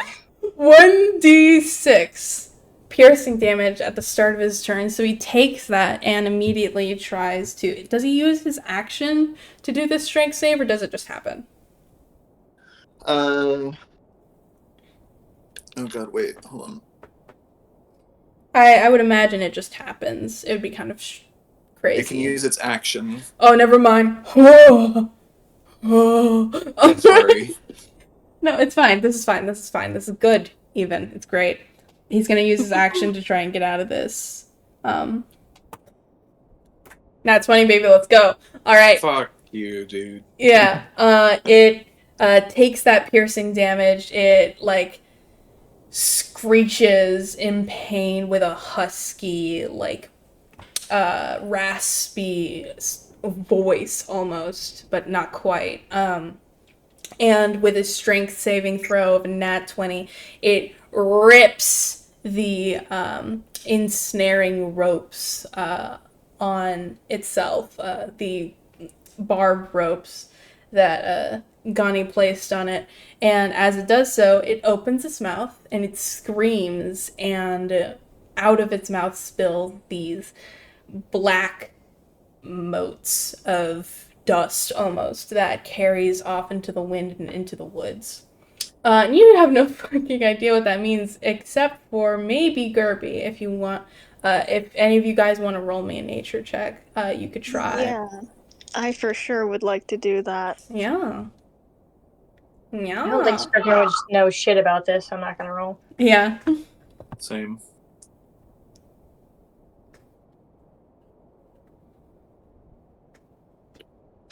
$17. With a 17, you know that those motes of dust coming out of its mouth are spores, and that they're mainly used for communication. Oh god. It's calling mother. All right, and okay. Oh god, no, sorry. I was gonna maybe say Gerby says something, but Gerby's hidden right now, so she's not gonna say anything. But does it matter because they don't have eyes? They don't have eyes. Can they hear? Good question. Yeah,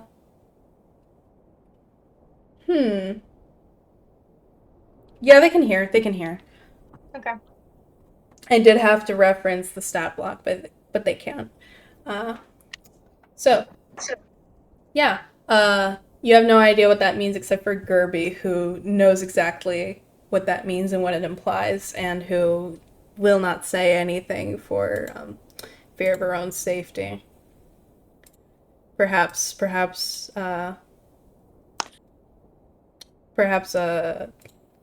knowingly. I'm trying to pick a color I like here. I like white. Okay! To show that she's hidden. I should have done that earlier, but... Alright.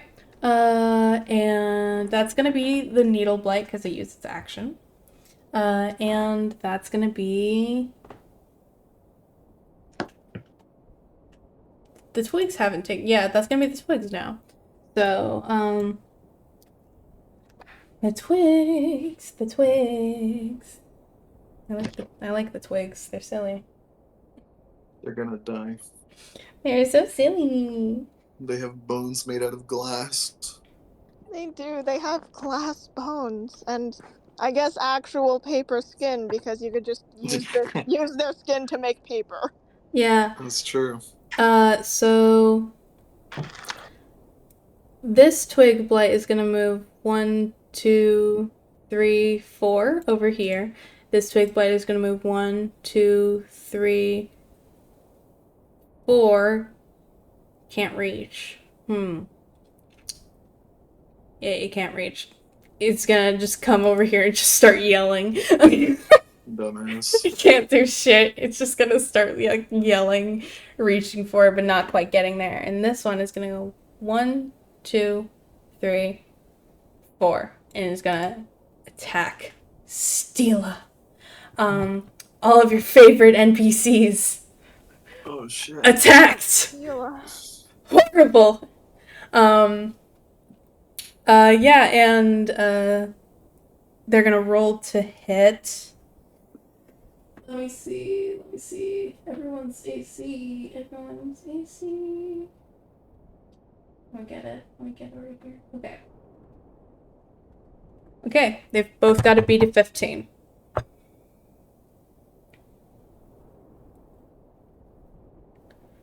Okay. Rolling. Okay, so, yeah, Synthis is able to dodge out of the way of this Twig Blight's attack. Stila, however, is not, and Stila takes a heart-wrenching 3 damage. No! When you said a heart, I really thought you were about to say 100. 100 damage. The twig blights have 4 HP, but they all do 100 damage. 100. They're glass cannons. 500 cigarettes. 500 damage. Yeah, okay, so Stila takes 3 damage. God bless her soul. And that is going to be the Twig Blight's turn. We got a miss, we got 3 damage, and we got just fucking yelling at you because it can't get there in time. So that's gonna be Twig Blights. And finally, Delos. It's Delos time. Oh my god. I forgot I was here. Alright.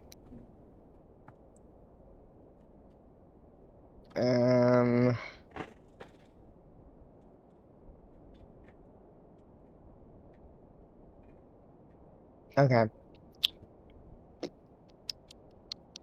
Which one's fucking closer to me? They're both the same distance. Okay. Okay. Since. Okay, I want my sneak attack, so I'm gonna go. I'm gonna go one square up. Just one. And I'm gonna whip that shit. Which has Good. it has a reach, so I only need to be right there. Yeah. Yeah. Go ahead, roll a hit. Alrighty. I'll roll my hit. Oh heck yeah, dirty 20. Dirty 20 definitely hits. Yeah, Nice. baby. Let's go. Tell me how you probably kill this twig blight.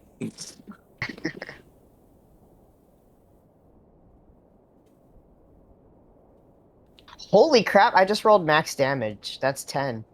Jesus. Dude, fuck yes. Dude, All fuck right. yes. Yeah, this twig blight fucking gone. In an attempt to impress my new friend, who I want him to think I'm cool, I do max damage. Yeah, last round Synthis just like whipped out of the way of that twig blight's attack, and then Delos expertly comes up behind Synthis and cracks his whip, like totally destroying this twig blight, maybe even like slicing it in half almost with the force of his whip. And Wild. Synthis like just like turns back to look at Delos and like nods. Oh, fuck yeah. Let's go. All right. Anything else Delos is gonna do on this turn?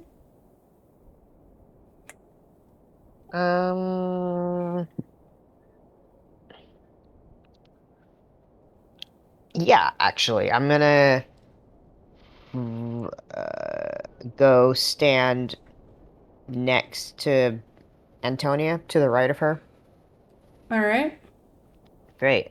That way Synthis gets his sneak attack damage too. Sweet. So thoughtful. So Yep. thoughtful. All right. Yeah. And that's all for your turn? Yep. All right, that's going to be Synthis next. Yep. Synthis is definitely going to come over here. And with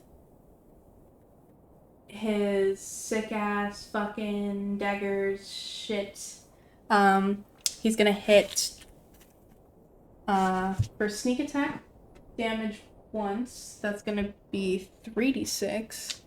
If he hits, hold on, let me roll the hit first. 3d6. Guys, what level is he? I'm looking it up. That is 5. Alright, 5 or solid. 6. Uh, Depends on if he has uncanny dodge or not. If he That's has, yeah. that's actually 2 sneak attack die plus the regular damage die on the weapon. He's probably Oh, third then he level. could be level 3. So you let me roll to hit. What's it? Fucking right. I remember He's now. using his dagger thing. Yeah. Hmm. Ooh. Oh no. Uh-oh. Okay, hold on. So if you're doing like the 2-weapon fighting thing, you can yeah, because Gani did that. Gani did 2-weapon fighting and she didn't hit with the first one, but she hit with the second one, right? Right? Yeah? It's just as long as you make the attack.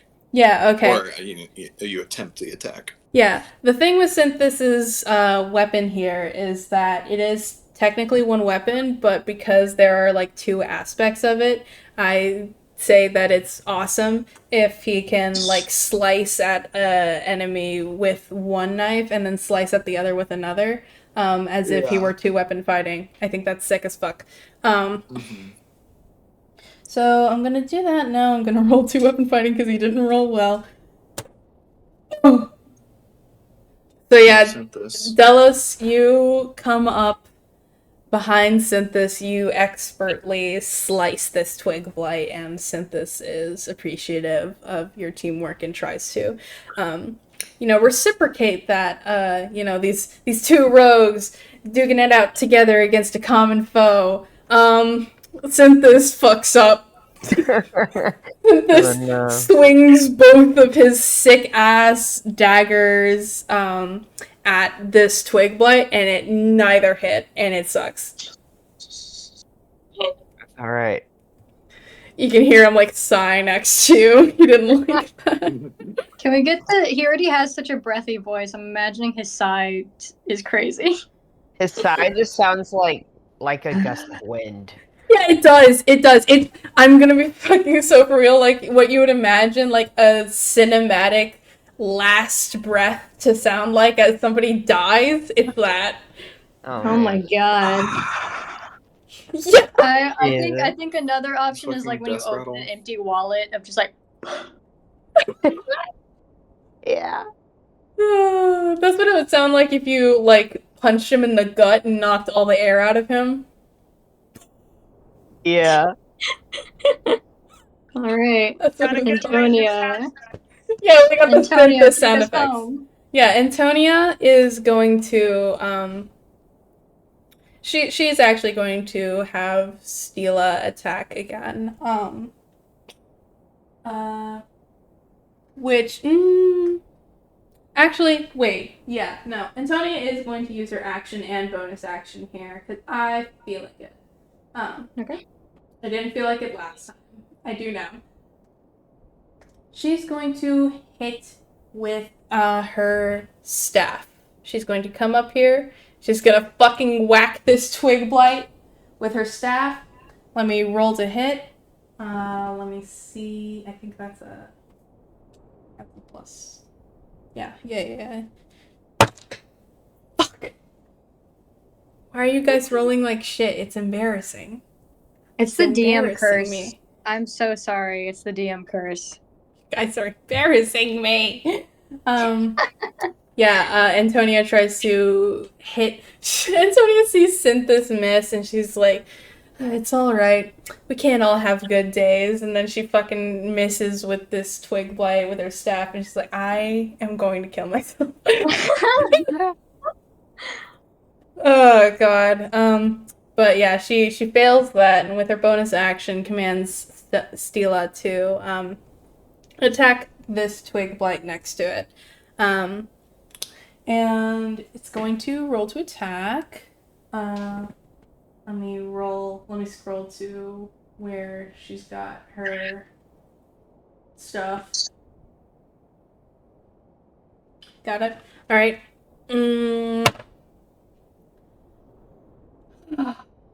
Stila fucking misses, guys. Oh god. Everyone sucks. I This game understand. sucks. No, it's a great game. It's a great balanced game. It's awesome. Yeah. So that's Synthis and Antonia's turn. They did nothing. Oh yeah. Alright. We got you guys. That's gonna be Gerby, still hiding. All right. Okay. Okay, so when you're hiding, you get advantage on your next attack roll. Yeah. Okay, I feel like I know Stila has been missing, but I still feel like she can get the twig blight on her eventually. I feel like that's not necessarily priority. Gerby's much more concerned with the blight that just released a ton of dark spores. Yep. Yeah, so with advantage, she's going to use Guiding Bolt. Alright. No longer hidden.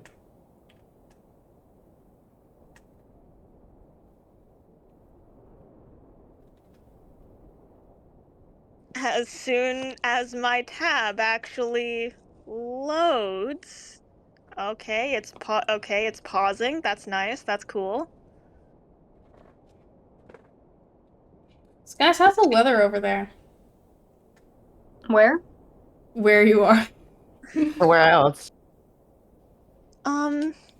You know what? There's been a couple power outages over here recently, which might explain my very shaky connection. Oh boy. Yeah, it's been really quick. It's like not full power outages. It's just the lights and everything kind of resetting for like 4 seconds and then it comes back on. So it's not like serious, but that might have done something to the Wi-Fi that I'm Perhaps. gonna have to fix. Just maybe. Yeah, okay. In the meantime, it's a ranged attack roll. I'm gonna roll with advantage. Yeah. Okay, first one is a 17. That will hit. The second one's a 20. The second one's a nat 20. That will definitely hit. Yeah. You can double damage for that. Okay, cool. I roll 4d6. Christ.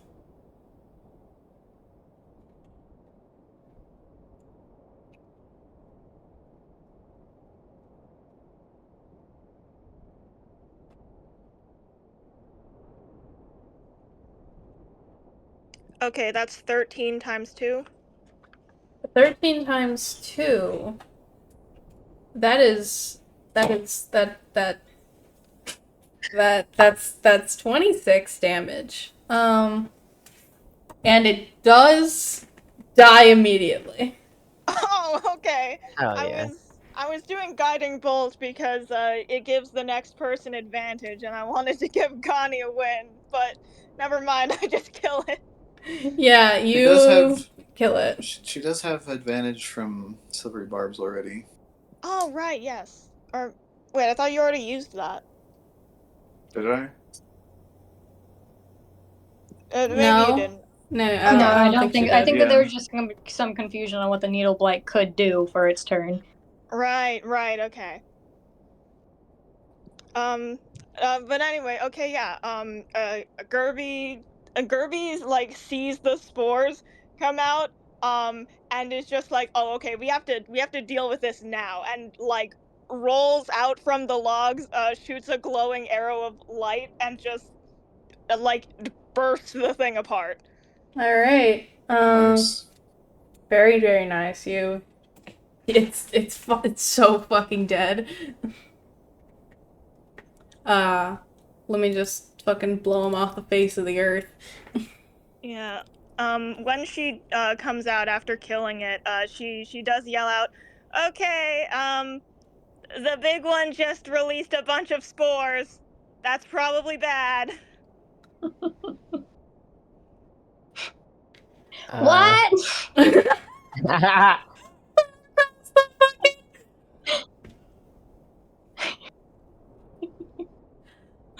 Yeah, you can see Synthis take this information.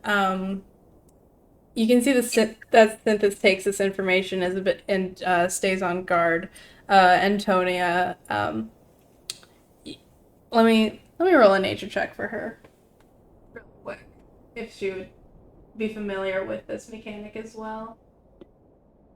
For funsies. That's gonna be a no. She trusts your expertise on this, though. Your presumed expertise, and then Scrivener yells, "What?"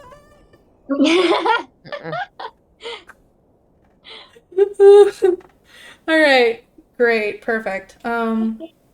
Yeah. Is Gerby gonna do anything else? Okay. I do still have a bonus action and movement left. Mhm. Yeah, I'm not sure what I would even do as a bonus action. We have 2 guys on board, and they both have about 4 HP. Yeah. I don't remember. Did Gani get injured, or was she just rolling bad? She just rolled bad. I don't think anyone's gotten injured Yeah, except I for think it was. Stila. Yeah, I think it's just Stila getting hit with 3 damage. How So heartbreaking. How yeah, mortifying. yeah. Okay. Gerby might just let that go then. Uh. Yeah, you know what? She's going to hang out. All right. No movement, no nothing. She's sitting there, chilling. Unless Gani has something she wants to do. I don't know. Gerby might go somewhere. You know what? Yeah, Gerby's just staying put. That's the end of my turn. All right. Okay. Done. And yeah, it's gonna be Gani. All right, we're gonna do a bit of a schmaneuver here. A maneuver. Yeah. All right, let's get into it. I'm gonna move all the way to the left of that twig blight below me. And you can do that. You counted. I have 30 feet if you want to double count.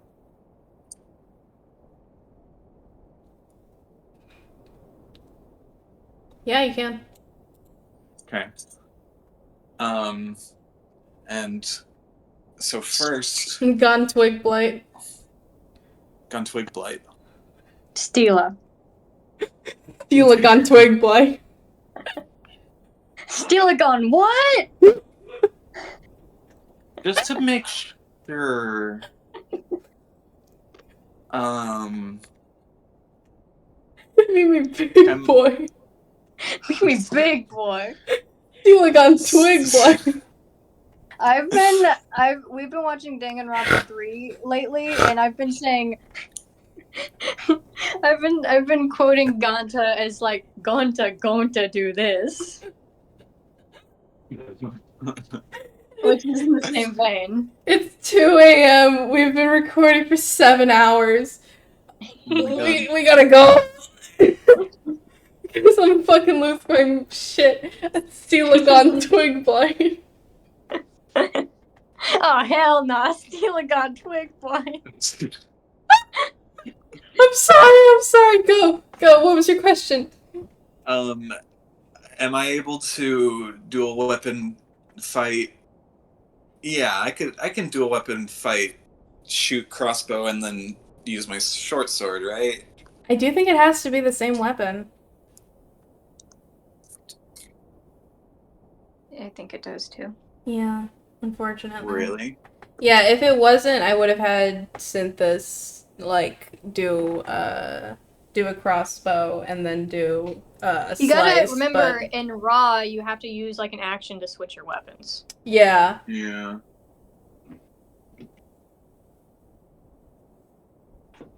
So, unfortunately, you can't mix and match your two-weapon fighting like that. It has to be the same weapon. Okay.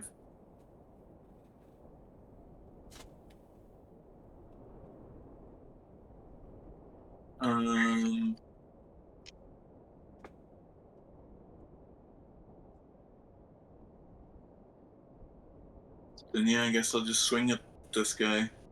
Yeah, swing at him.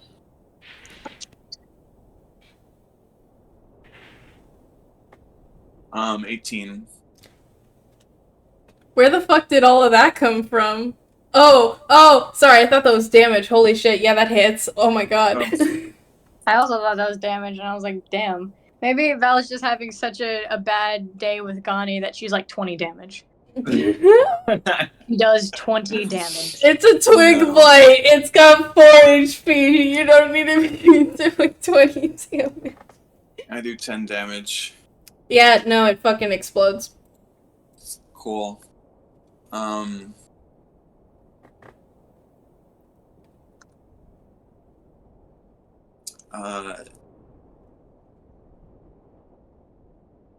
Yeah, I guess that's that. Nice. Alright. Good job. That's gonna be a Scrivener. Okay. From downtown. From downtown. He's gonna 1, 2, 3, 4, 5.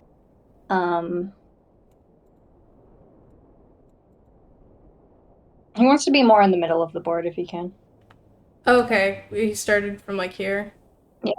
Okay. And then just like right 1, 2, 3, 4, 5. Yeah, and then he's just going to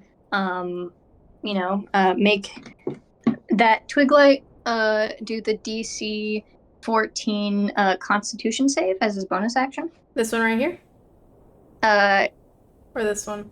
Because this one's fucking dead. The one that's alive. Yeah, alright, yeah, just checking. That's a con save for a DC 14. Yep. Alright. Let me get...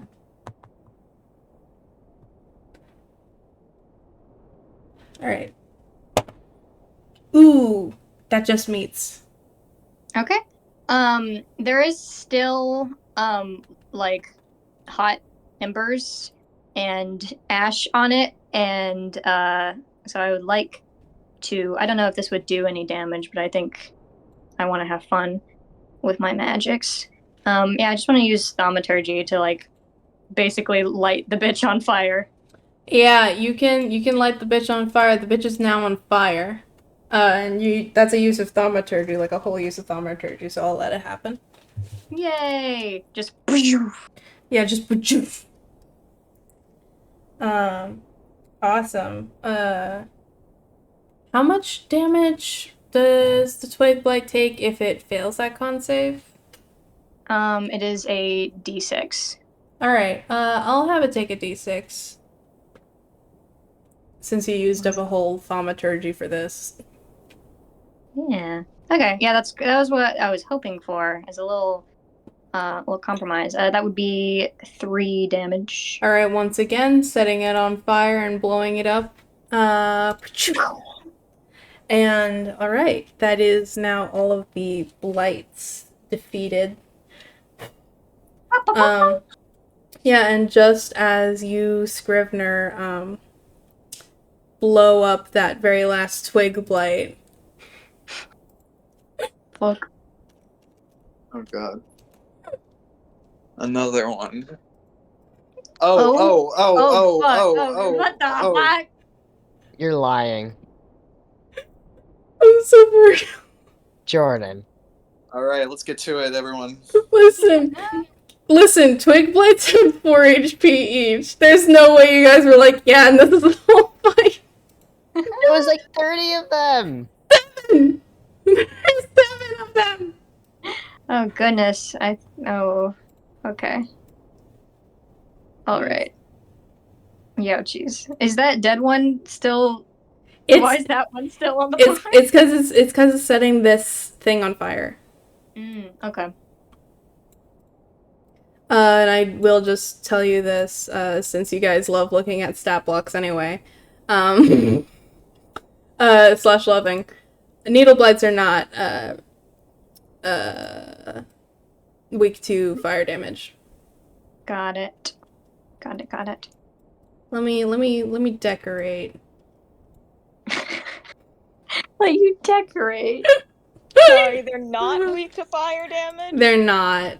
If you check their stat block. Ooh. Man, fuck these guys. How do we take them all out at once? You can Use your do it. Spell. You're so brave. I guess I will have to do my I'm not gay! It's gonna be all the way in there. Oh god. Because of the way combat works in real time, what happened was Gerby yelled out, It just released spores, that's pretty bad. And everyone went, okay, noted. And then 6 seconds elapsed. 6 to 12 seconds elapsed, and in the exact same minute, these guys come out of the woodworks, and everyone's like, oh, that was immediate. Okay. That was just immediately bad. I'm gonna have them roll another initiative, and I'm gonna slot them into the existing order. They rolled like dog shit. Good. So what we can essentially do is just erase the twig blights from the order and treat the needle rating as the needles rating, and that's just it. There we go. Alright. Rolling like dog shit. Rolling like dog shit. Alright. Oh but yeah. it is gonna be their turn. It is. So yeah, Scrivener, you take out that last needle blight. Okay, so I did kind of just like go straight into a new development. So if you wanted to use your existing like things you can do right now, you can do it, yeah. Because I've used my movement, my bonus action, and my action. All right, okay. So yeah, Scrivener's done. It's Everyone It's die. Needle Blight time, guys. Oh god. It's okay. I throw challenges at you because I believe in you. Mm-hmm. We're so strong. I believe in you. You're also strong, and I want Scrivener dead. What? Oh, What? why Scrivener? Wait, huh? Sorry, Me? that's just a We- personal thing I want to happen. We were all making jokes like, "Oh, Scrivener sucks. Oh, we need Scrivener to like get punched or something. We gotta fix him." We were all making jokes like that at the beginning, but Gani has taken on so much of the hate that we just forgot. I not permanently. Obviously, I love Scrivener. That's why I want to see him suffer. Oh my god. You want to kill him? You want to kill him and bring him back like Jesus? Okay. No, Like Carl G. no. Goose. I'm crazy with power. 7 needle plates be upon you. Alright. For serious, what are they gonna do? Let me get stat block.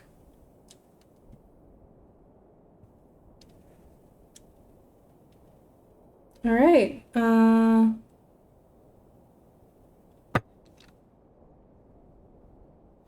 Okay.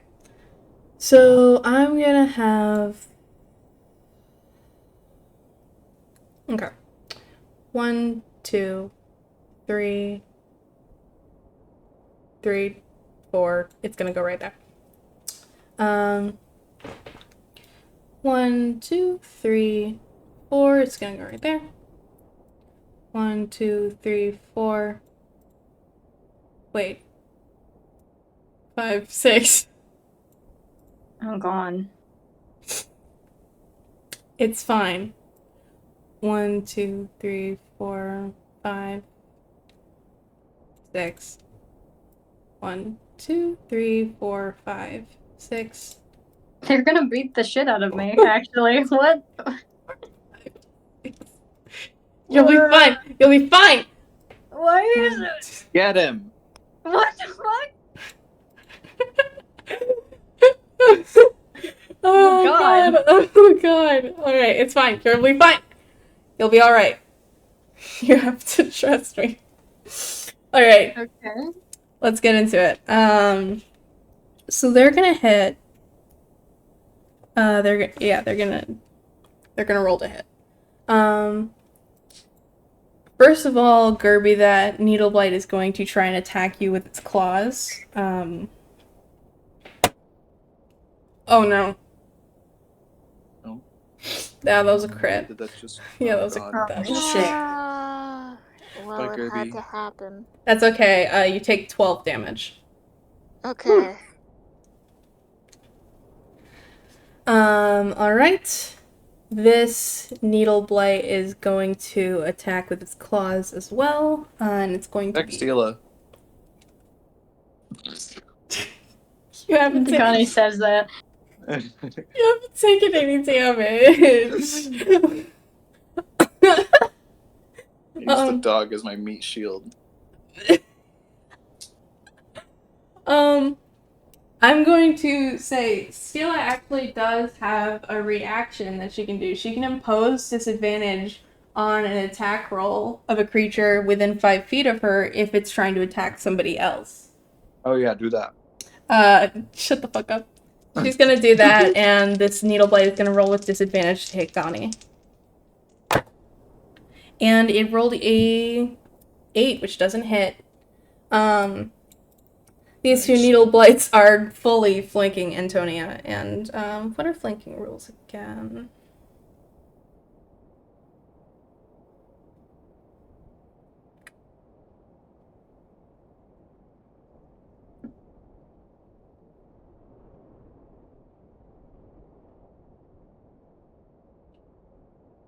Okay.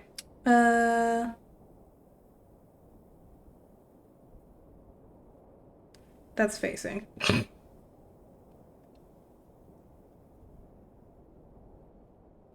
Alright,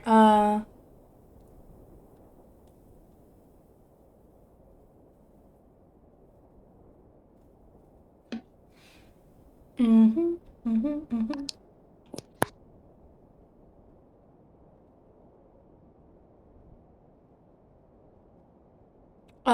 Ooh, wait, I don't think they are flanking. Yeah, they're not flanking. All right. That's good.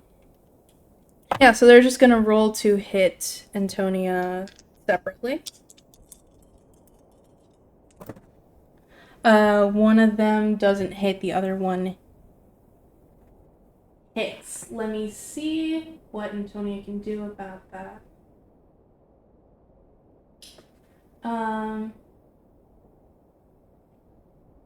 Yeah, Antonia can, as a reaction, cast shield. So that's what she's gonna do.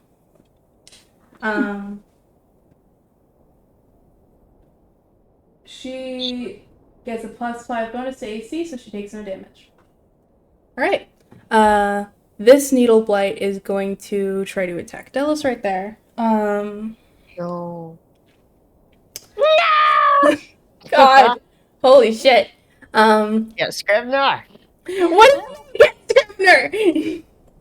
Yeah, so it's going to try to attack Delos, and it's going to roll. That definitely hits. That was a dirty 20. Delos takes 6 damage. How Not much HP do I have? Oh, sorry, that was 8. 8 damage? Yeah, that was 8 damage. Alright. The thing about having all of these guys take their initiative turn together is that they just, like, fuck all of you up for their turn, and then you guys can fuck all of them up for the rest of the time. This Natal Blight is going to attack Scrivener. It's going to roll. Well, that's another crit. Wait. Yeah, you take 16 piercing damage there. Okay. Except then you're I can raging. have that. Yeah, you can have that, so it's like he hit you normal. Mm-hmm. And then this Needle Blight is going to attack Synthis, which I'm going to roll now. And it misses. Alright, and that's everyone. Very nice. No, it's kill. Yeah, time to kill. Kill time now. Is that Delos now? Yeah, it is. Oh, my turn. Alright. Oh, fucking Christ. Yeah, I'll just hit the only one that I can reach right now, Yeah, alright. next to Antonia. There's 2. They're equal distance away from you. Oh, right. Pick your favorite. Pick my favorite, huh? Alright, we Pick can. the southern one. Yeah, we can. This one? Yeah. The rest can hit me. Sure. Alright. Okay, 18 to hit. 18 to hit. Hits. Yas. And you do get sneak attack for that. Alright, that's 9 damage. Alright. This Needle Blight takes 9 damage, and it looks very hurt already. Oh damn! I forgot to take my Not enough. reaction. Oh. You're what? I wanted to take my reaction. I forgot. I have to not do that on my turn. Mm.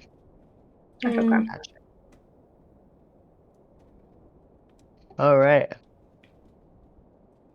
Alright, yeah. That's my turn. Sweet. That's going to go all the way up to Gerby. Oh shoot. Are Antonia and Synthis not doing anything? Oh, wait, no, you're right. Okay, yeah. Yeah, so Antonia is going to try to finish off that blight that was hurt. She's gonna roll again with her staff and hopefully not fuck up and miss.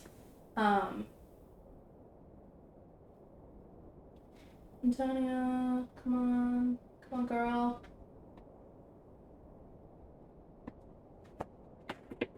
That fell on the floor. No shit. She fell on the floor. Alright.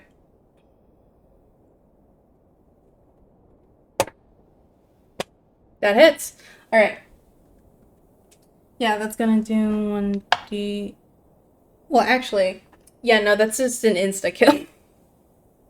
Nice. Alright, so, 1 needle blight already off the board. Yay! Alright, and for her bonus action, she's going to command Stila to attack again. Stila is going to roll to do that now.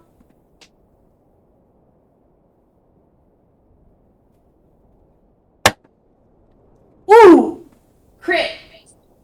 Nice. Nice. Steal a kill. You Steal a rolled kill. 3 crits. Yeah, that's a lot of crits.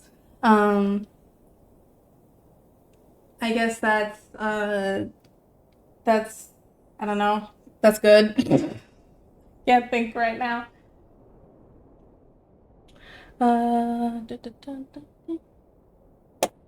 Ooh. Ooh. Ooh. Ooh. That was 2 8s. Ooh. Oh my god. Yeah, so that's 18 damage. Stila wrecks this fucking thing immediately. So great, we're doing great. And Synthis didn't. Synthis. Did Synthis attack? Yeah, he was supposed to go first. But he didn't. No. Yeah, that's fine. Yeah, that's fine. That's alright. Technically, they had the same initiative anyway. They did, yeah. Yeah, Synthis is just gonna come right over here, and do his, knife trick. He's getting flanked by Scrivener and Delos right now. They could totally get him. They're double teaming him. Rolling for hitting. Rolling again. There we go. Alright, that hits. And then that's going to be 3d6. I dropped another dice. Oh my god. Don't be mean to me.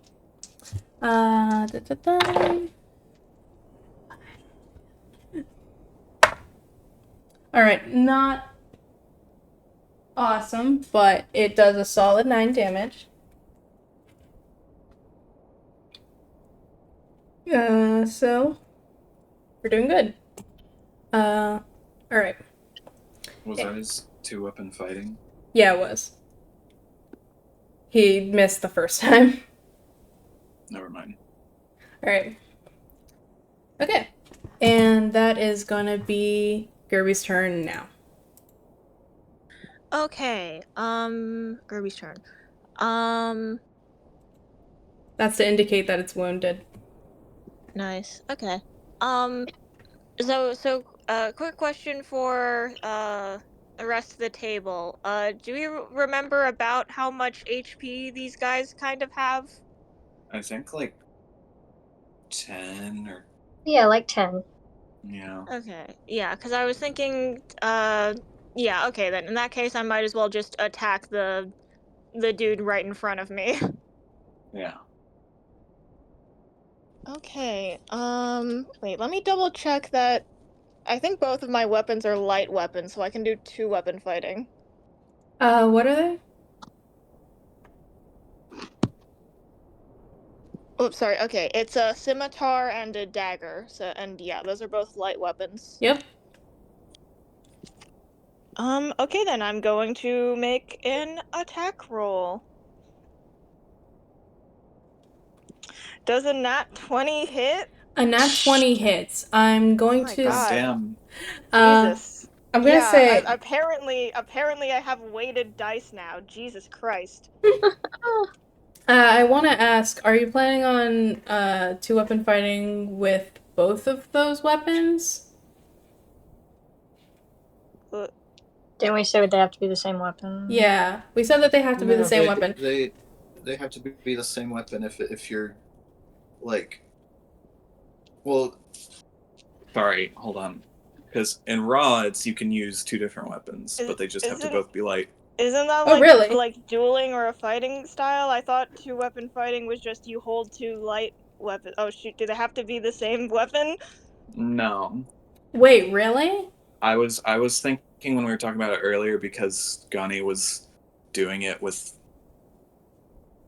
trying to do two weapons in the same hand. So I was like, yeah, that that makes sense that it'd have to be the same weapon. But if you have two hands If you have two and hands, you can just do and it normally. yeah, and a weapon, and you have you can have two different light weapons in each hand. Okay, that was my fuck up. Gani can do a crossbow short sword combo. That's Cool. my bad. So yeah, sorry, Chelsea, proceed as normal.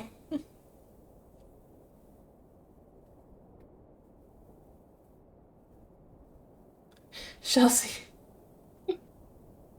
Chelsea. Yeah, because you can also throw the weapons Right, yeah. with two weapon fighting. Mm-hmm. Alright, yeah, Chelsea, that's my bad, proceed as normal. Okay, that does first attack does 4 damage, but I rolled a 20, so that's 8. Alright.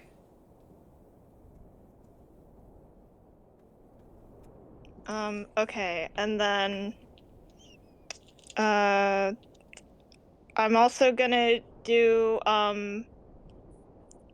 what is it called? It's Fury of the Small, where I can add my proficiency bonus to damage if the creature is larger than me. I'm assuming Oh, this thing nice. is larger. Oh yeah, medium.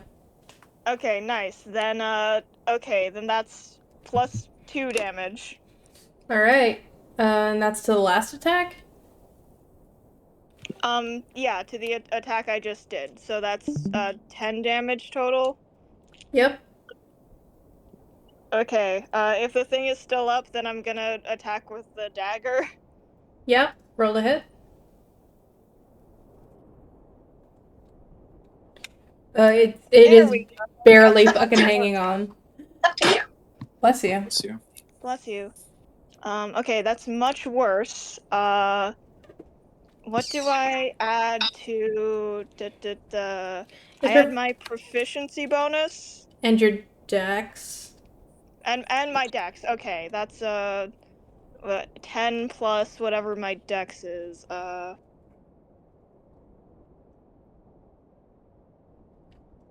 What's your dex, girl? Plus 2, so 12 total. Yeah, that just hits. Ugh. Uh, Okay. and it had exactly 1 HP left, so insta kill, goodbye. Nice. Right. Yeah. Awesome. Yeah, no, Gerby is just like, I can't let these things do this again. We're gonna be here forever, and just goes to town. Yeah. Yeah, totally. Okay. Yeah, and then my movement. Where do you guys think would be a good place to move?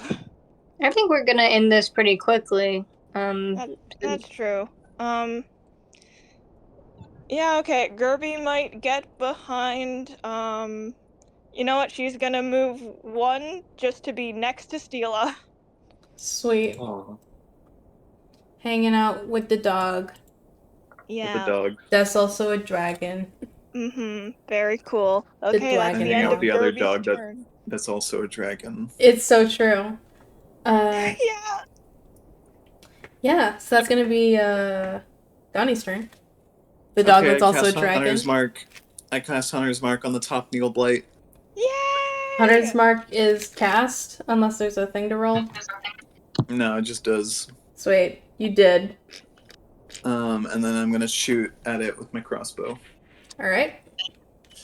There's a 23 hit. 23 hits. Hits it Alright, hard. I do. Oh shit! Hold on.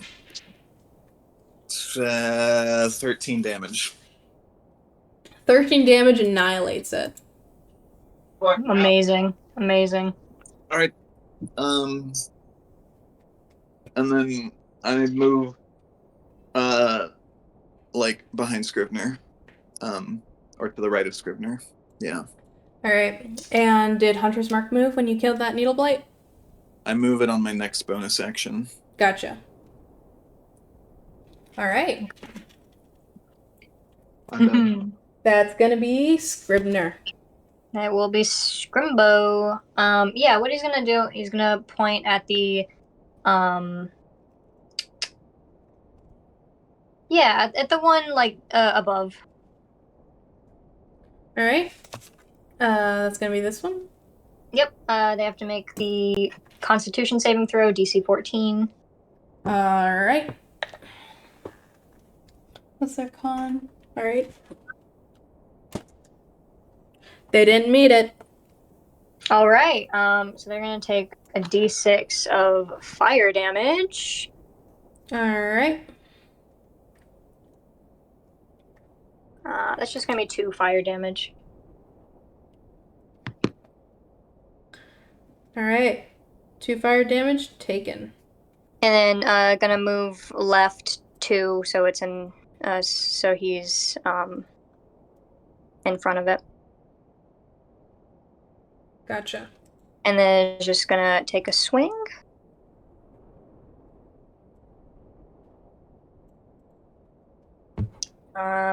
Does a, let me add my shit real quick. 17 hit? 17 hits. Okay, yeah, I'm just gonna hit it. Two-handed. Getting two-handed on this bitch. That is going to be 8 damage. 8 damage. It's looking like it's barely holding on, but it's still, like, screaming out in that, like, really raspy voice. Okay. Can I am out of my, my shiz right now. Can I just, this, is that, are there 3 on the board right now? Mm-hmm. Okay. God, I want these fuckers to hit me so bad.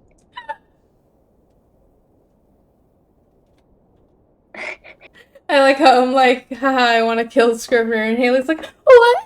Why would you say that? And then the needle blinds shove, and Scrivener's like, hit me! Yeah, no, literally. I will be so real. He gets manic as shit in combat time. He loves it so much.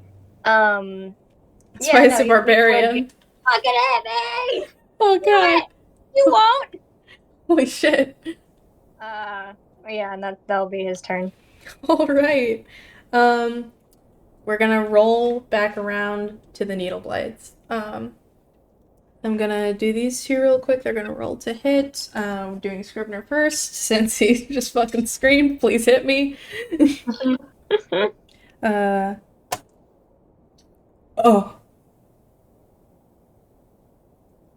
Oh god. Little crit action. More crit action. Jesus Christ. I got resistance, baby. You do got resistance. You can treat crits like normal. Yes, I can. Oh god. Alright, yeah. It's gonna hit you with its claws to do 6 damage, which turns to 12, which turns to 6. So congratulations. Alright. This needle blight is already fighting Antonia, so it's going to take another slice at her with its claws. That's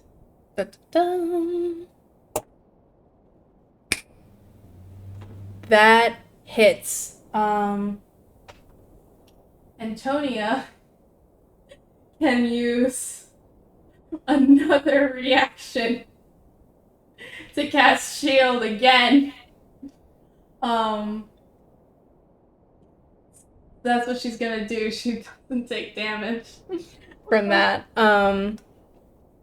And yeah, so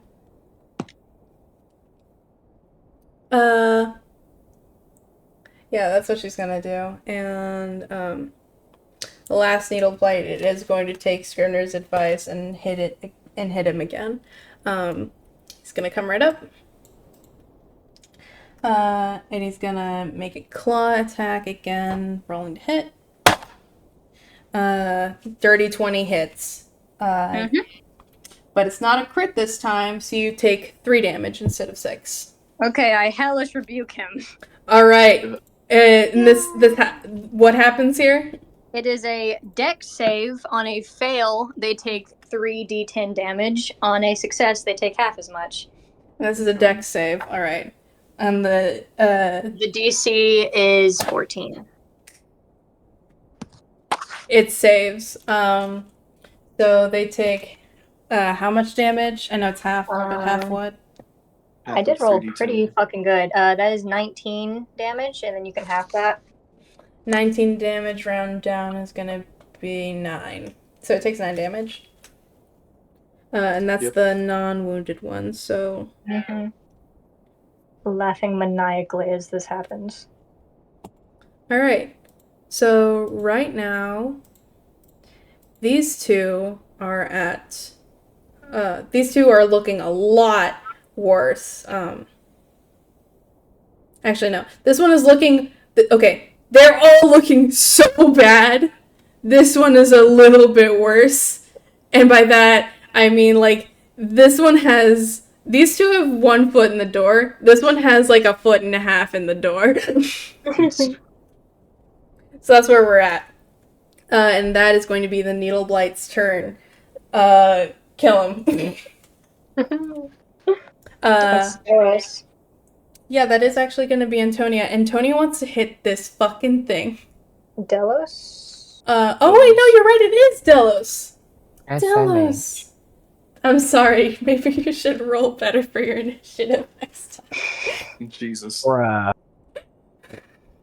I'm so sorry. It's because everyone else goes, and then it's the needle bright, so it feels like everyone already went. Yeah, it's a real tragedy. But yeah, You got Delos, this, Delos. you got this. Do that thing. Do that thing. Alright. Oh, and you can have sneak attack on any of these guys. It's true. Yeah. Alright, I'm sick of these things. I'm gonna get out my heavy crossbow.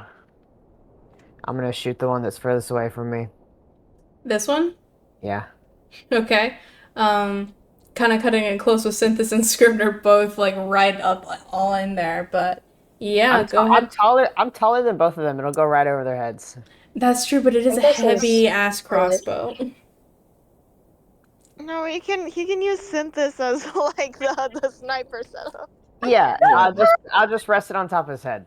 Oh, that won't hurt at all. Alright, yeah, no. Recoil's gonna give him a concussion. Yeah, no, go ahead, roll.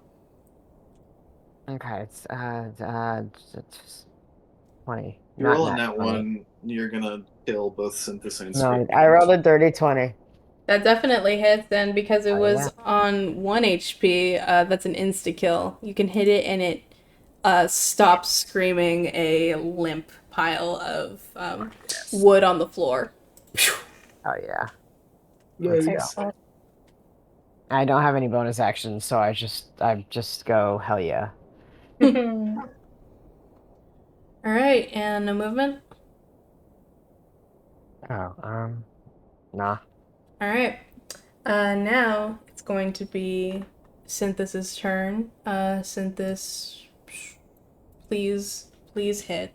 My sweet summer boy. That hits. They're gonna steal our kills. And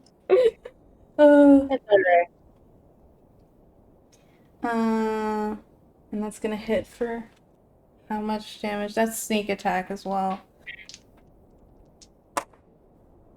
Yeah, that's definitely more than 2. And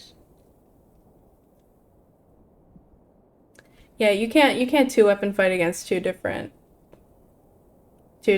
guys, can you? Sorry, I don't know if someone said something there. I was writing something down. You can. You can? Yeah. Oh, then he does his other 2-weapon fight against the second Needle Blight. Sweet. He is fucking sniping our kills here. He misses. Oh, okay. No, he doesn't. Ah! Okay. Antonia's gonna roll to hit now, and she misses. Oh my god. 1, 2, 3, 4, 5. Steel is gonna roll a hit now. Da-da-da-da. Misses. All right, Oh my god. Gertie from downtown. Kirby with Gerby the final kill! Let's with go. the 3-pointer. Let's go. Okay, how far can Gerby get to the enemy? 1, 2, 3, 4, 5, 6. She can get upright and limp in there. Okay, wait, that's not within 5 feet. It is not. No. Okay, she's gonna use Thorn Whip again. All right. Roll a hit.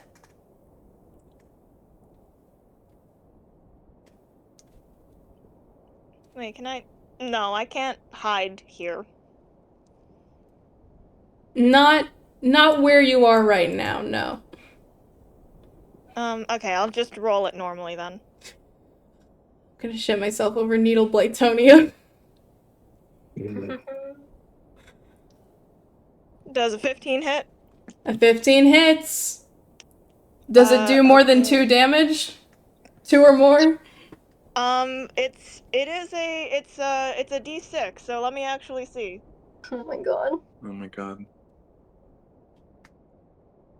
Yeah, it does max damage. It's dead. Okay, cool. That's good. After a gruesome fight where 2 waves of blights try to come at you and kill you in this clearing, there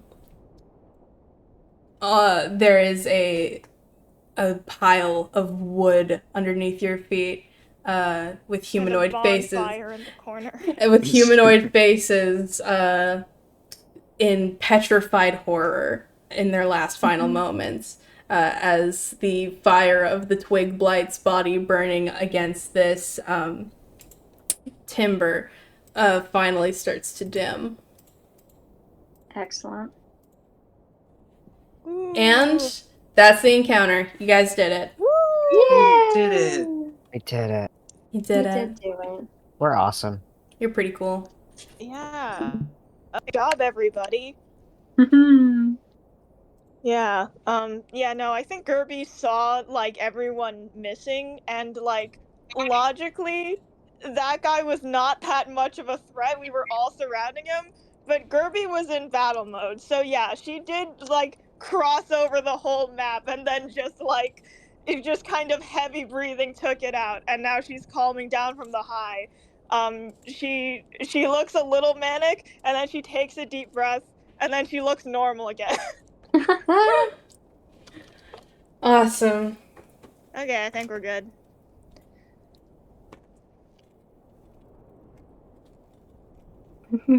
Yeah, Antonia takes a deep breath, having missed all of her melee attacks. And she says, I regret that it wasn't more useful, but thank you all for taking care of that. No problem. You're doing great, man. Thank you. All right. No, I think we all did good. And Gerby very casually crunches one of the like petrified faces under her heel. Oh god. Yeah, I think we all did our best. Crunch. I think it was fine. Awesome. All right. Yeah, and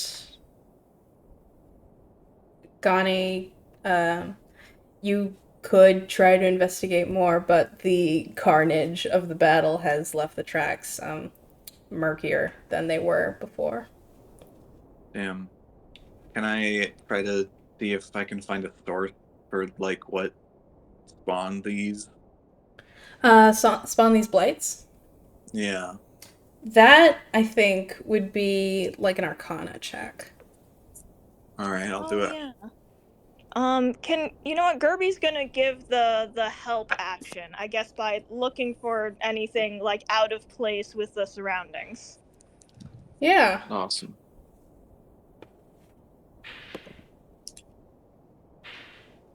Um, 19. With a 19, you can tell, with Gerby's help, maybe, Gerby would just point out the, like, damage done to the forest. That, something, like, having this dragon just fucking ravage the countryside with its, fire breath. And finally, like, crash in this spot of the forest. And assumedly disappear somehow. You get the feeling that that probably had something to do with it. Something akin to like the primal forces of this forest just kind of creating something like a defense mechanism against this like huge devastation. Hmm.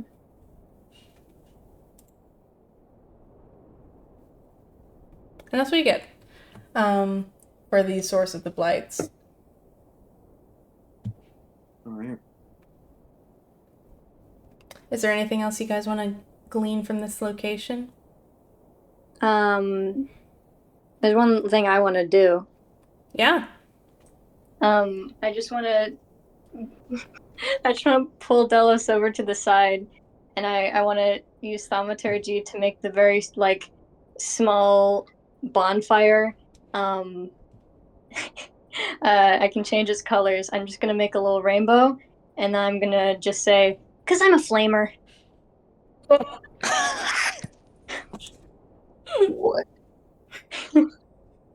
What? Real quick, I'm gonna roll to see if Delos knows what that means. He lives in the fucking Feywilds and doesn't know what flamer means. It's Delos's okay. You know, in Homestuck, when John is like, "I'm not gay," and Karkat is like, What is that?" And John is like, "It's when men like other men," and Karkat's like, "You have a word for that?" That's that's Delos's perception. So I don't think people are calling each other flamers in the Feywild.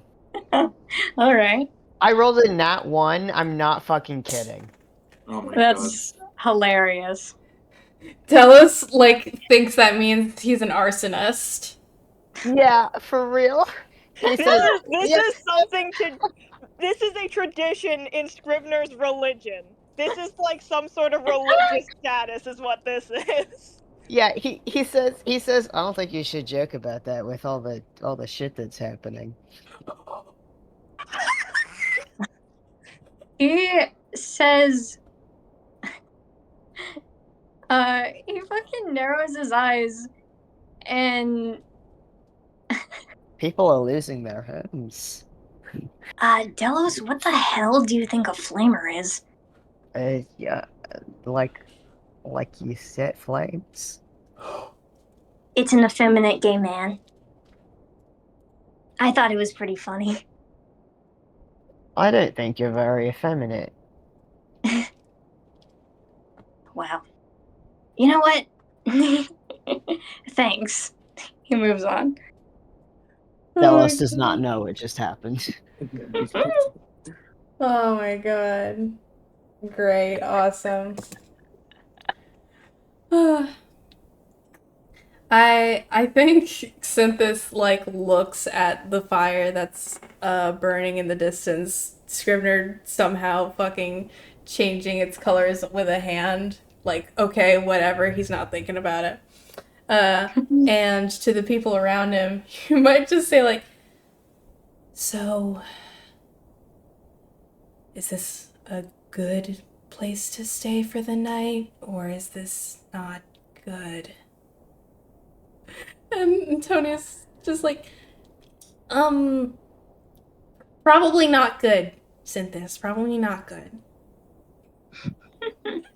Yeah. I mean, blights are usually caused by sort of a dark sort of magics and like a negative negative like sort of forces and stuff. So if that many showed up in this area, um I mean, I don't know if they might spawn again, or something else might come back.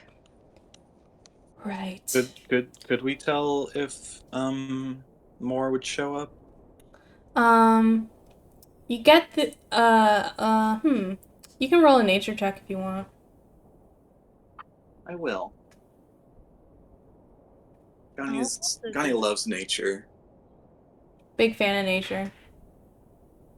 16. With Love this, nature. 17 plus 4. yeah, both of you, uh, both of you are pretty sure that that's all there is in the area, but also know that it might be best to proceed with caution.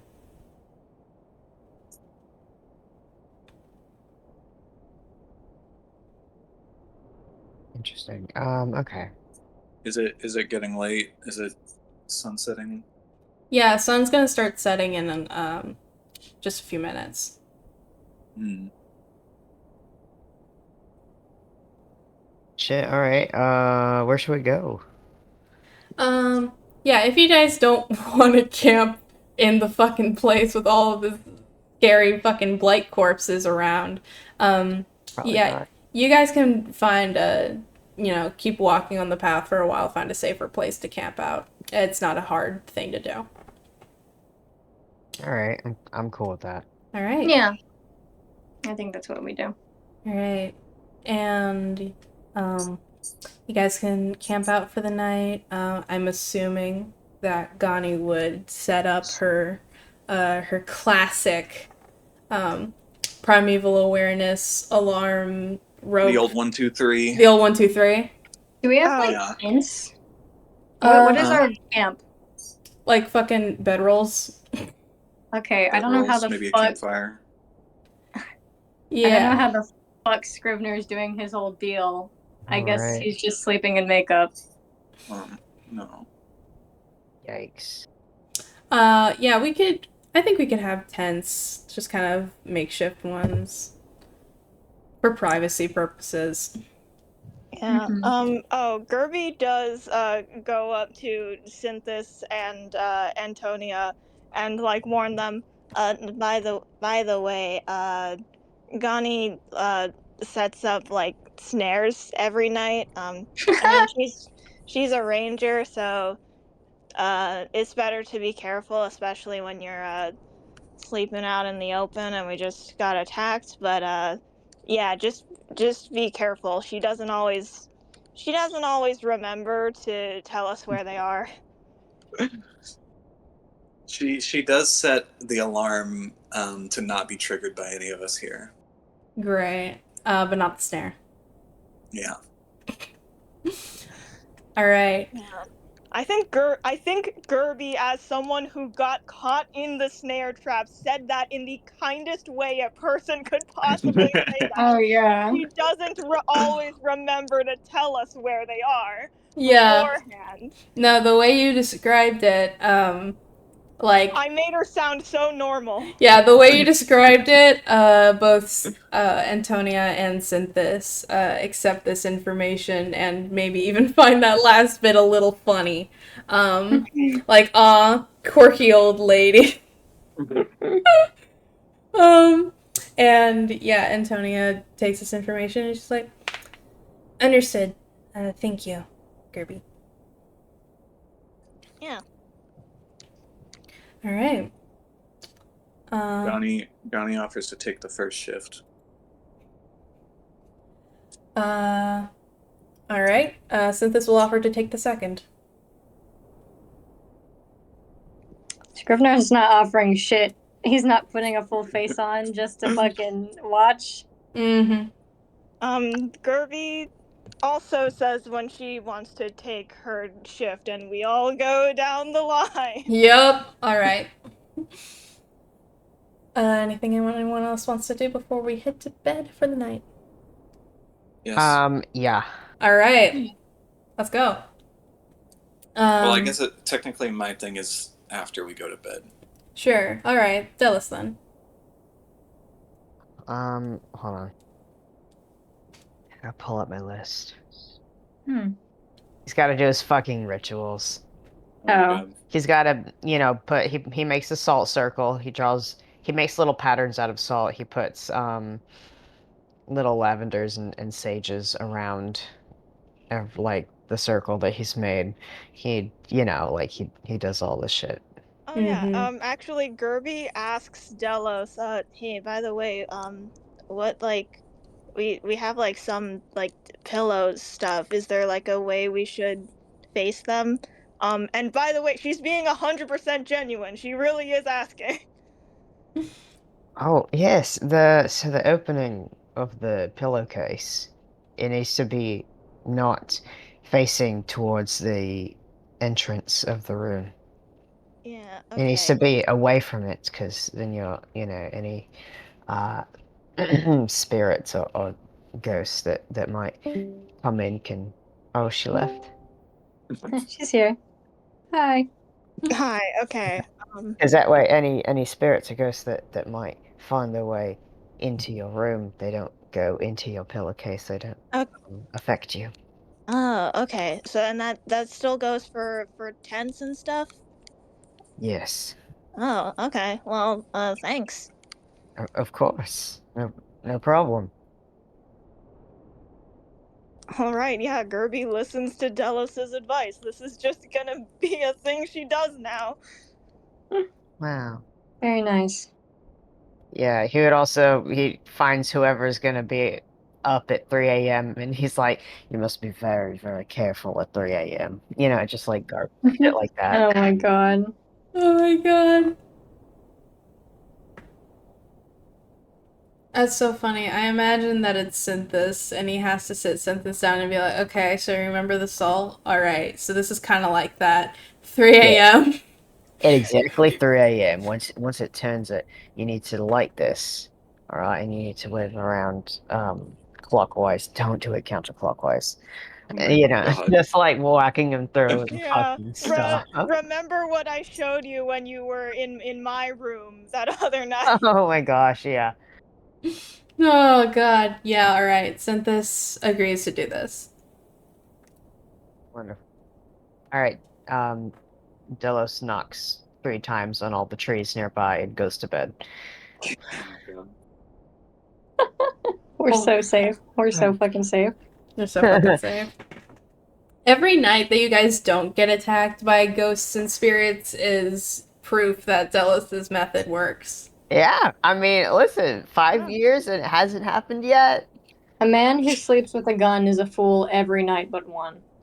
Yes. Exactly.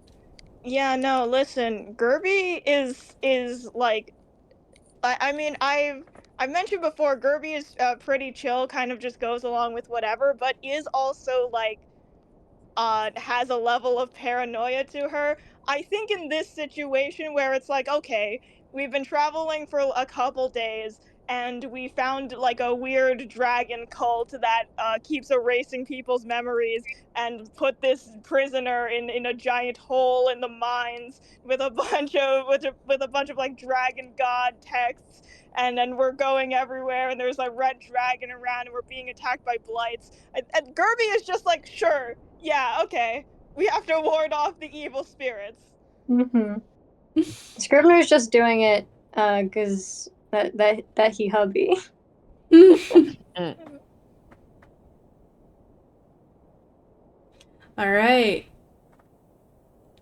Yeah, so that's Delos' night routine. Anyone else want to do anything before Gani fucking gets up to shit while everyone's asleep, I guess? Did primeval awareness return anything of note?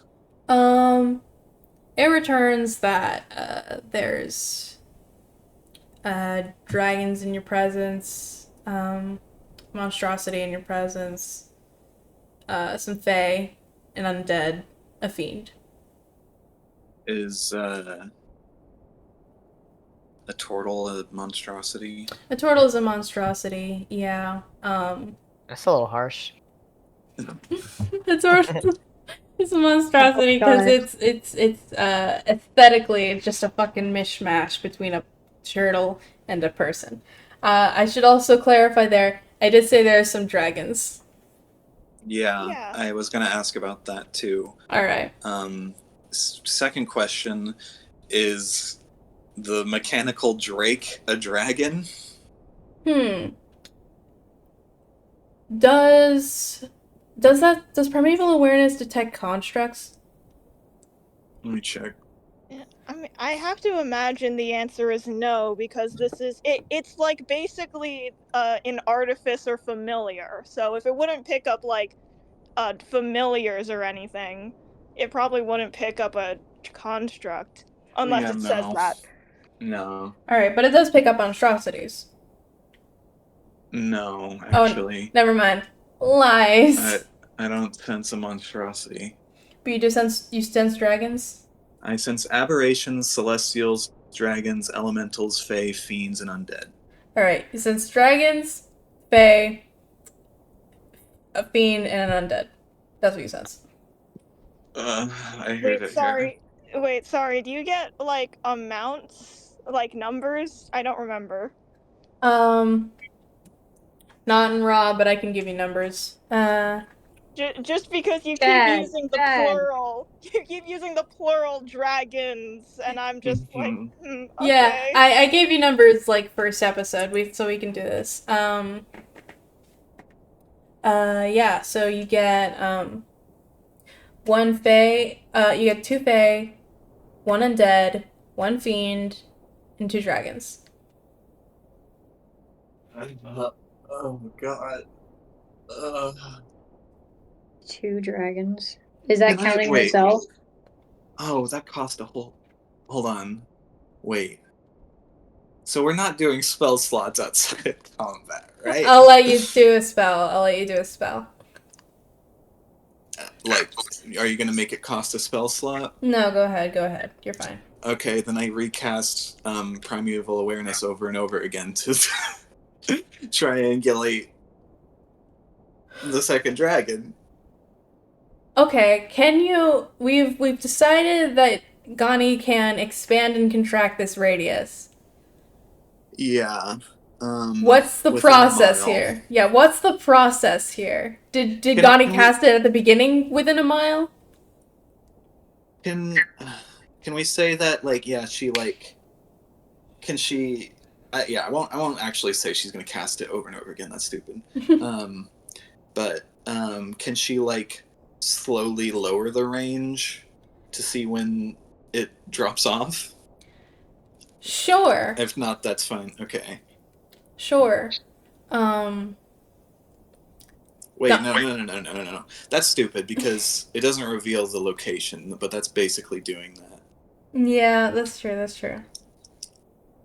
Well, I mean, it could still be anywhere. Like if it's still like, oh, well, it's like half a mile near you. That's still like anywhere within a half-mile circle. Yeah. Could just go in the wrong direction.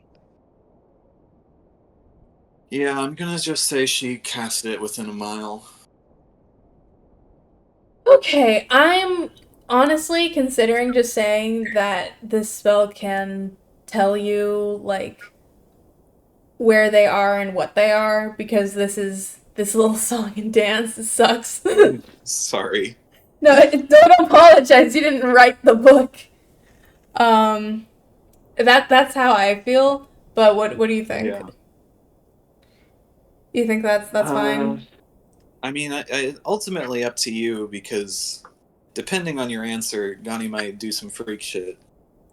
Connie might do some freak shit. Yeah, if even if you say something like, oh, well, it's somewhere to like the north, but you don't know north or like northeast or northwest, I think Gani might get up and go.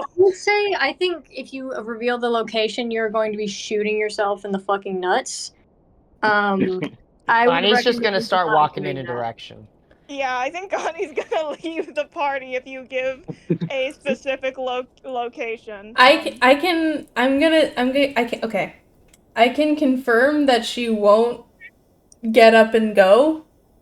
I have a feeling it's probably like underground.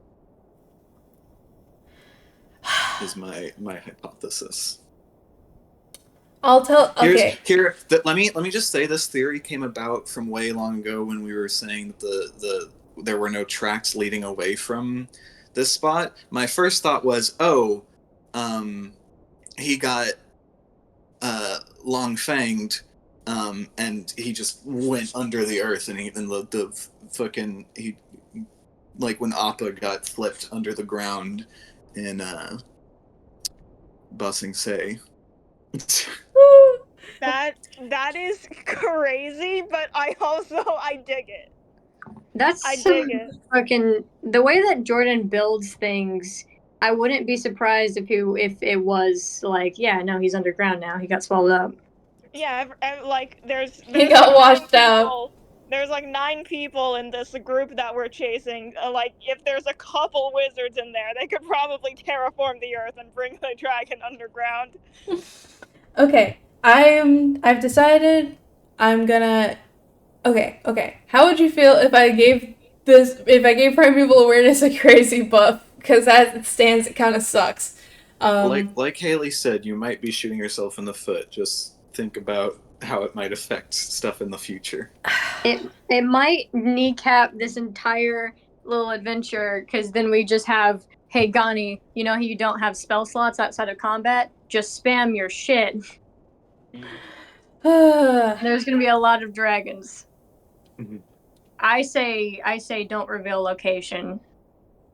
Yeah, I would say definitely. I would give a hard no on like revealing like exact location, like direction and distance. Maybe if you wanted to give a couple hints, that's up to you. But yeah, I think giving too much of a location will, I don't know, it might make it just too easy for us to go find where the dragon is. All right. Okay. Yeah. Okay. All right, guys. All right. Then, yeah.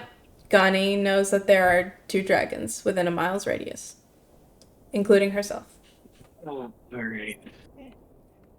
Good to talk about though. Game balance is hard. You're doing a great job, Jordan.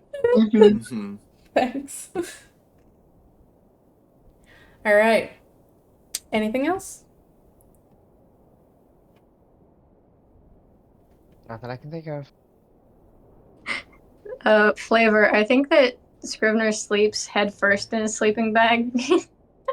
Oh, he fucking crawls in there like a little caterpillar in his cocoon. And then he trapped in a like sleeping bag zips like it that up. once. Feet hanging out. Zips it up. He zips it with what? His feet? I sorry, I was a shy kid. I used to do this. Whoa. You can get in a sleeping bag and then you can kind of just like zip it up. You can hop in there. Typically sleeping bags have like a zipper along the side. You just do it and then you have enough to where you have like your hand, and also there's always like a little gap, so it's not like you can get fucking trapped in a sleeping bag. Anyway, he curls up in there and he zips it. Oh god. All right. Sure. Awesome. He's such a little bagworm. Right now he is. All right. Anything else? Yeah. Kirby's gonna look at the constellations. Do they still what do they look like? Same as last time. Okay. No unexpected behavior just now. Yeah, nothing unexpected. Is the since you mentioned like that the dragon constellation, like doing a starry form feels different if the constellation is lined up. Where is that, like in conjunction with the moon? Right now the moon is a bit of a ways away. It's not in the location that it's not in the constellation right now. Oh, okay.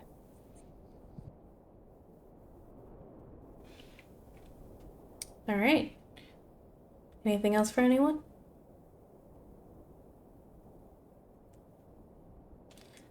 All right. I think that's it. Yeah. No. Well, my lovely friends, my lovely players, I love Oh, you all. sorry. I thought you meant before Gani did her thing. I Oh, still have my thing I want to I do. really thought that was Gani's thing, the primeval Yeah, me awareness. Me too. No, sorry. Val goes, wait. All right. Sorry. I'm gonna get her her Sorry. wait t-shirt. I don't love you all yet. Val has to do this first. Okay, so Gani takes the first shift, Mm-hmm. and after everyone goes to sleep, she walks back to the clearing. I assume we didn't go too far from it. It's not a short walk, but you can make it there and back within your shift. Yeah, she walks there, and just lays like in the center, or maybe in like, maybe if there's a defined print or something, she lays in that, and just and stares up at the sky and tries to find the dragon constellation herself, and then she falls asleep there. Aww. Yeah, go ahead and roll me a nature check to see if you can find the dragon constellation in the sky. All right.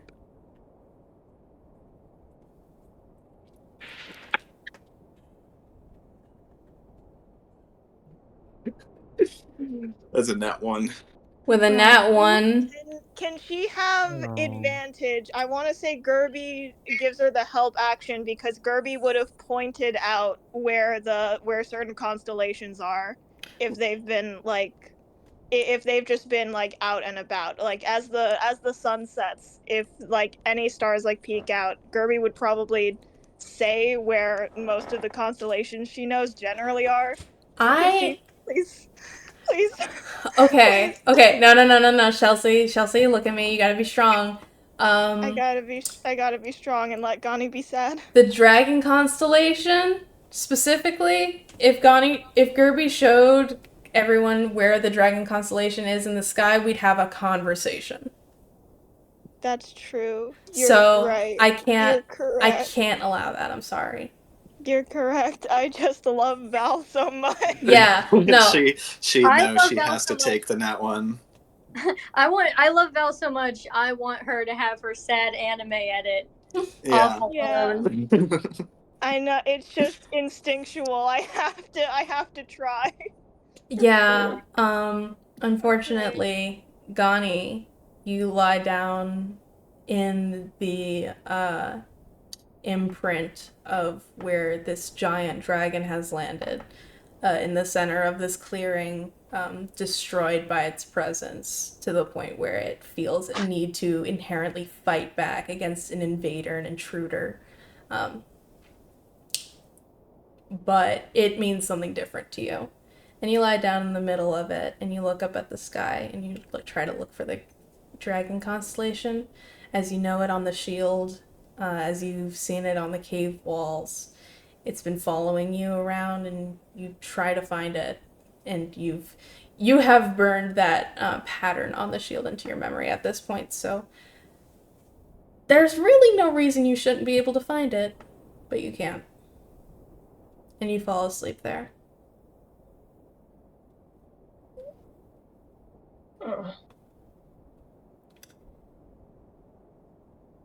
And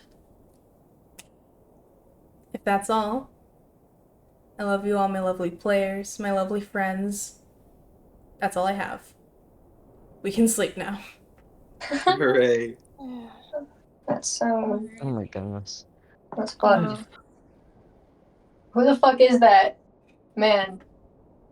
God, yeah, Gani really took us on a journey. I think at the beginning and middle, I was a little bit like, man, maybe Gani is the op, but she really brought it back at the end to the point where I was instinctually like, no, she can't be sad.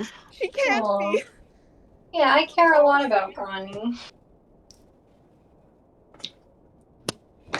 Gani redeemed herself in this one. Yeah. In I my mean, opinion, yes. not that much, but like, He I still kind wanna of sucks. I Mhm. wanna hug her so bad, but I know she would not accept it. She had two heart-to-hearts, which I wasn't expecting, and then this moment with this clearing, I love it. You. Did we already stop the video? Just want to make sure. Oh wait, no, I didn't. All right. Okay. Bye. Bye. Bye.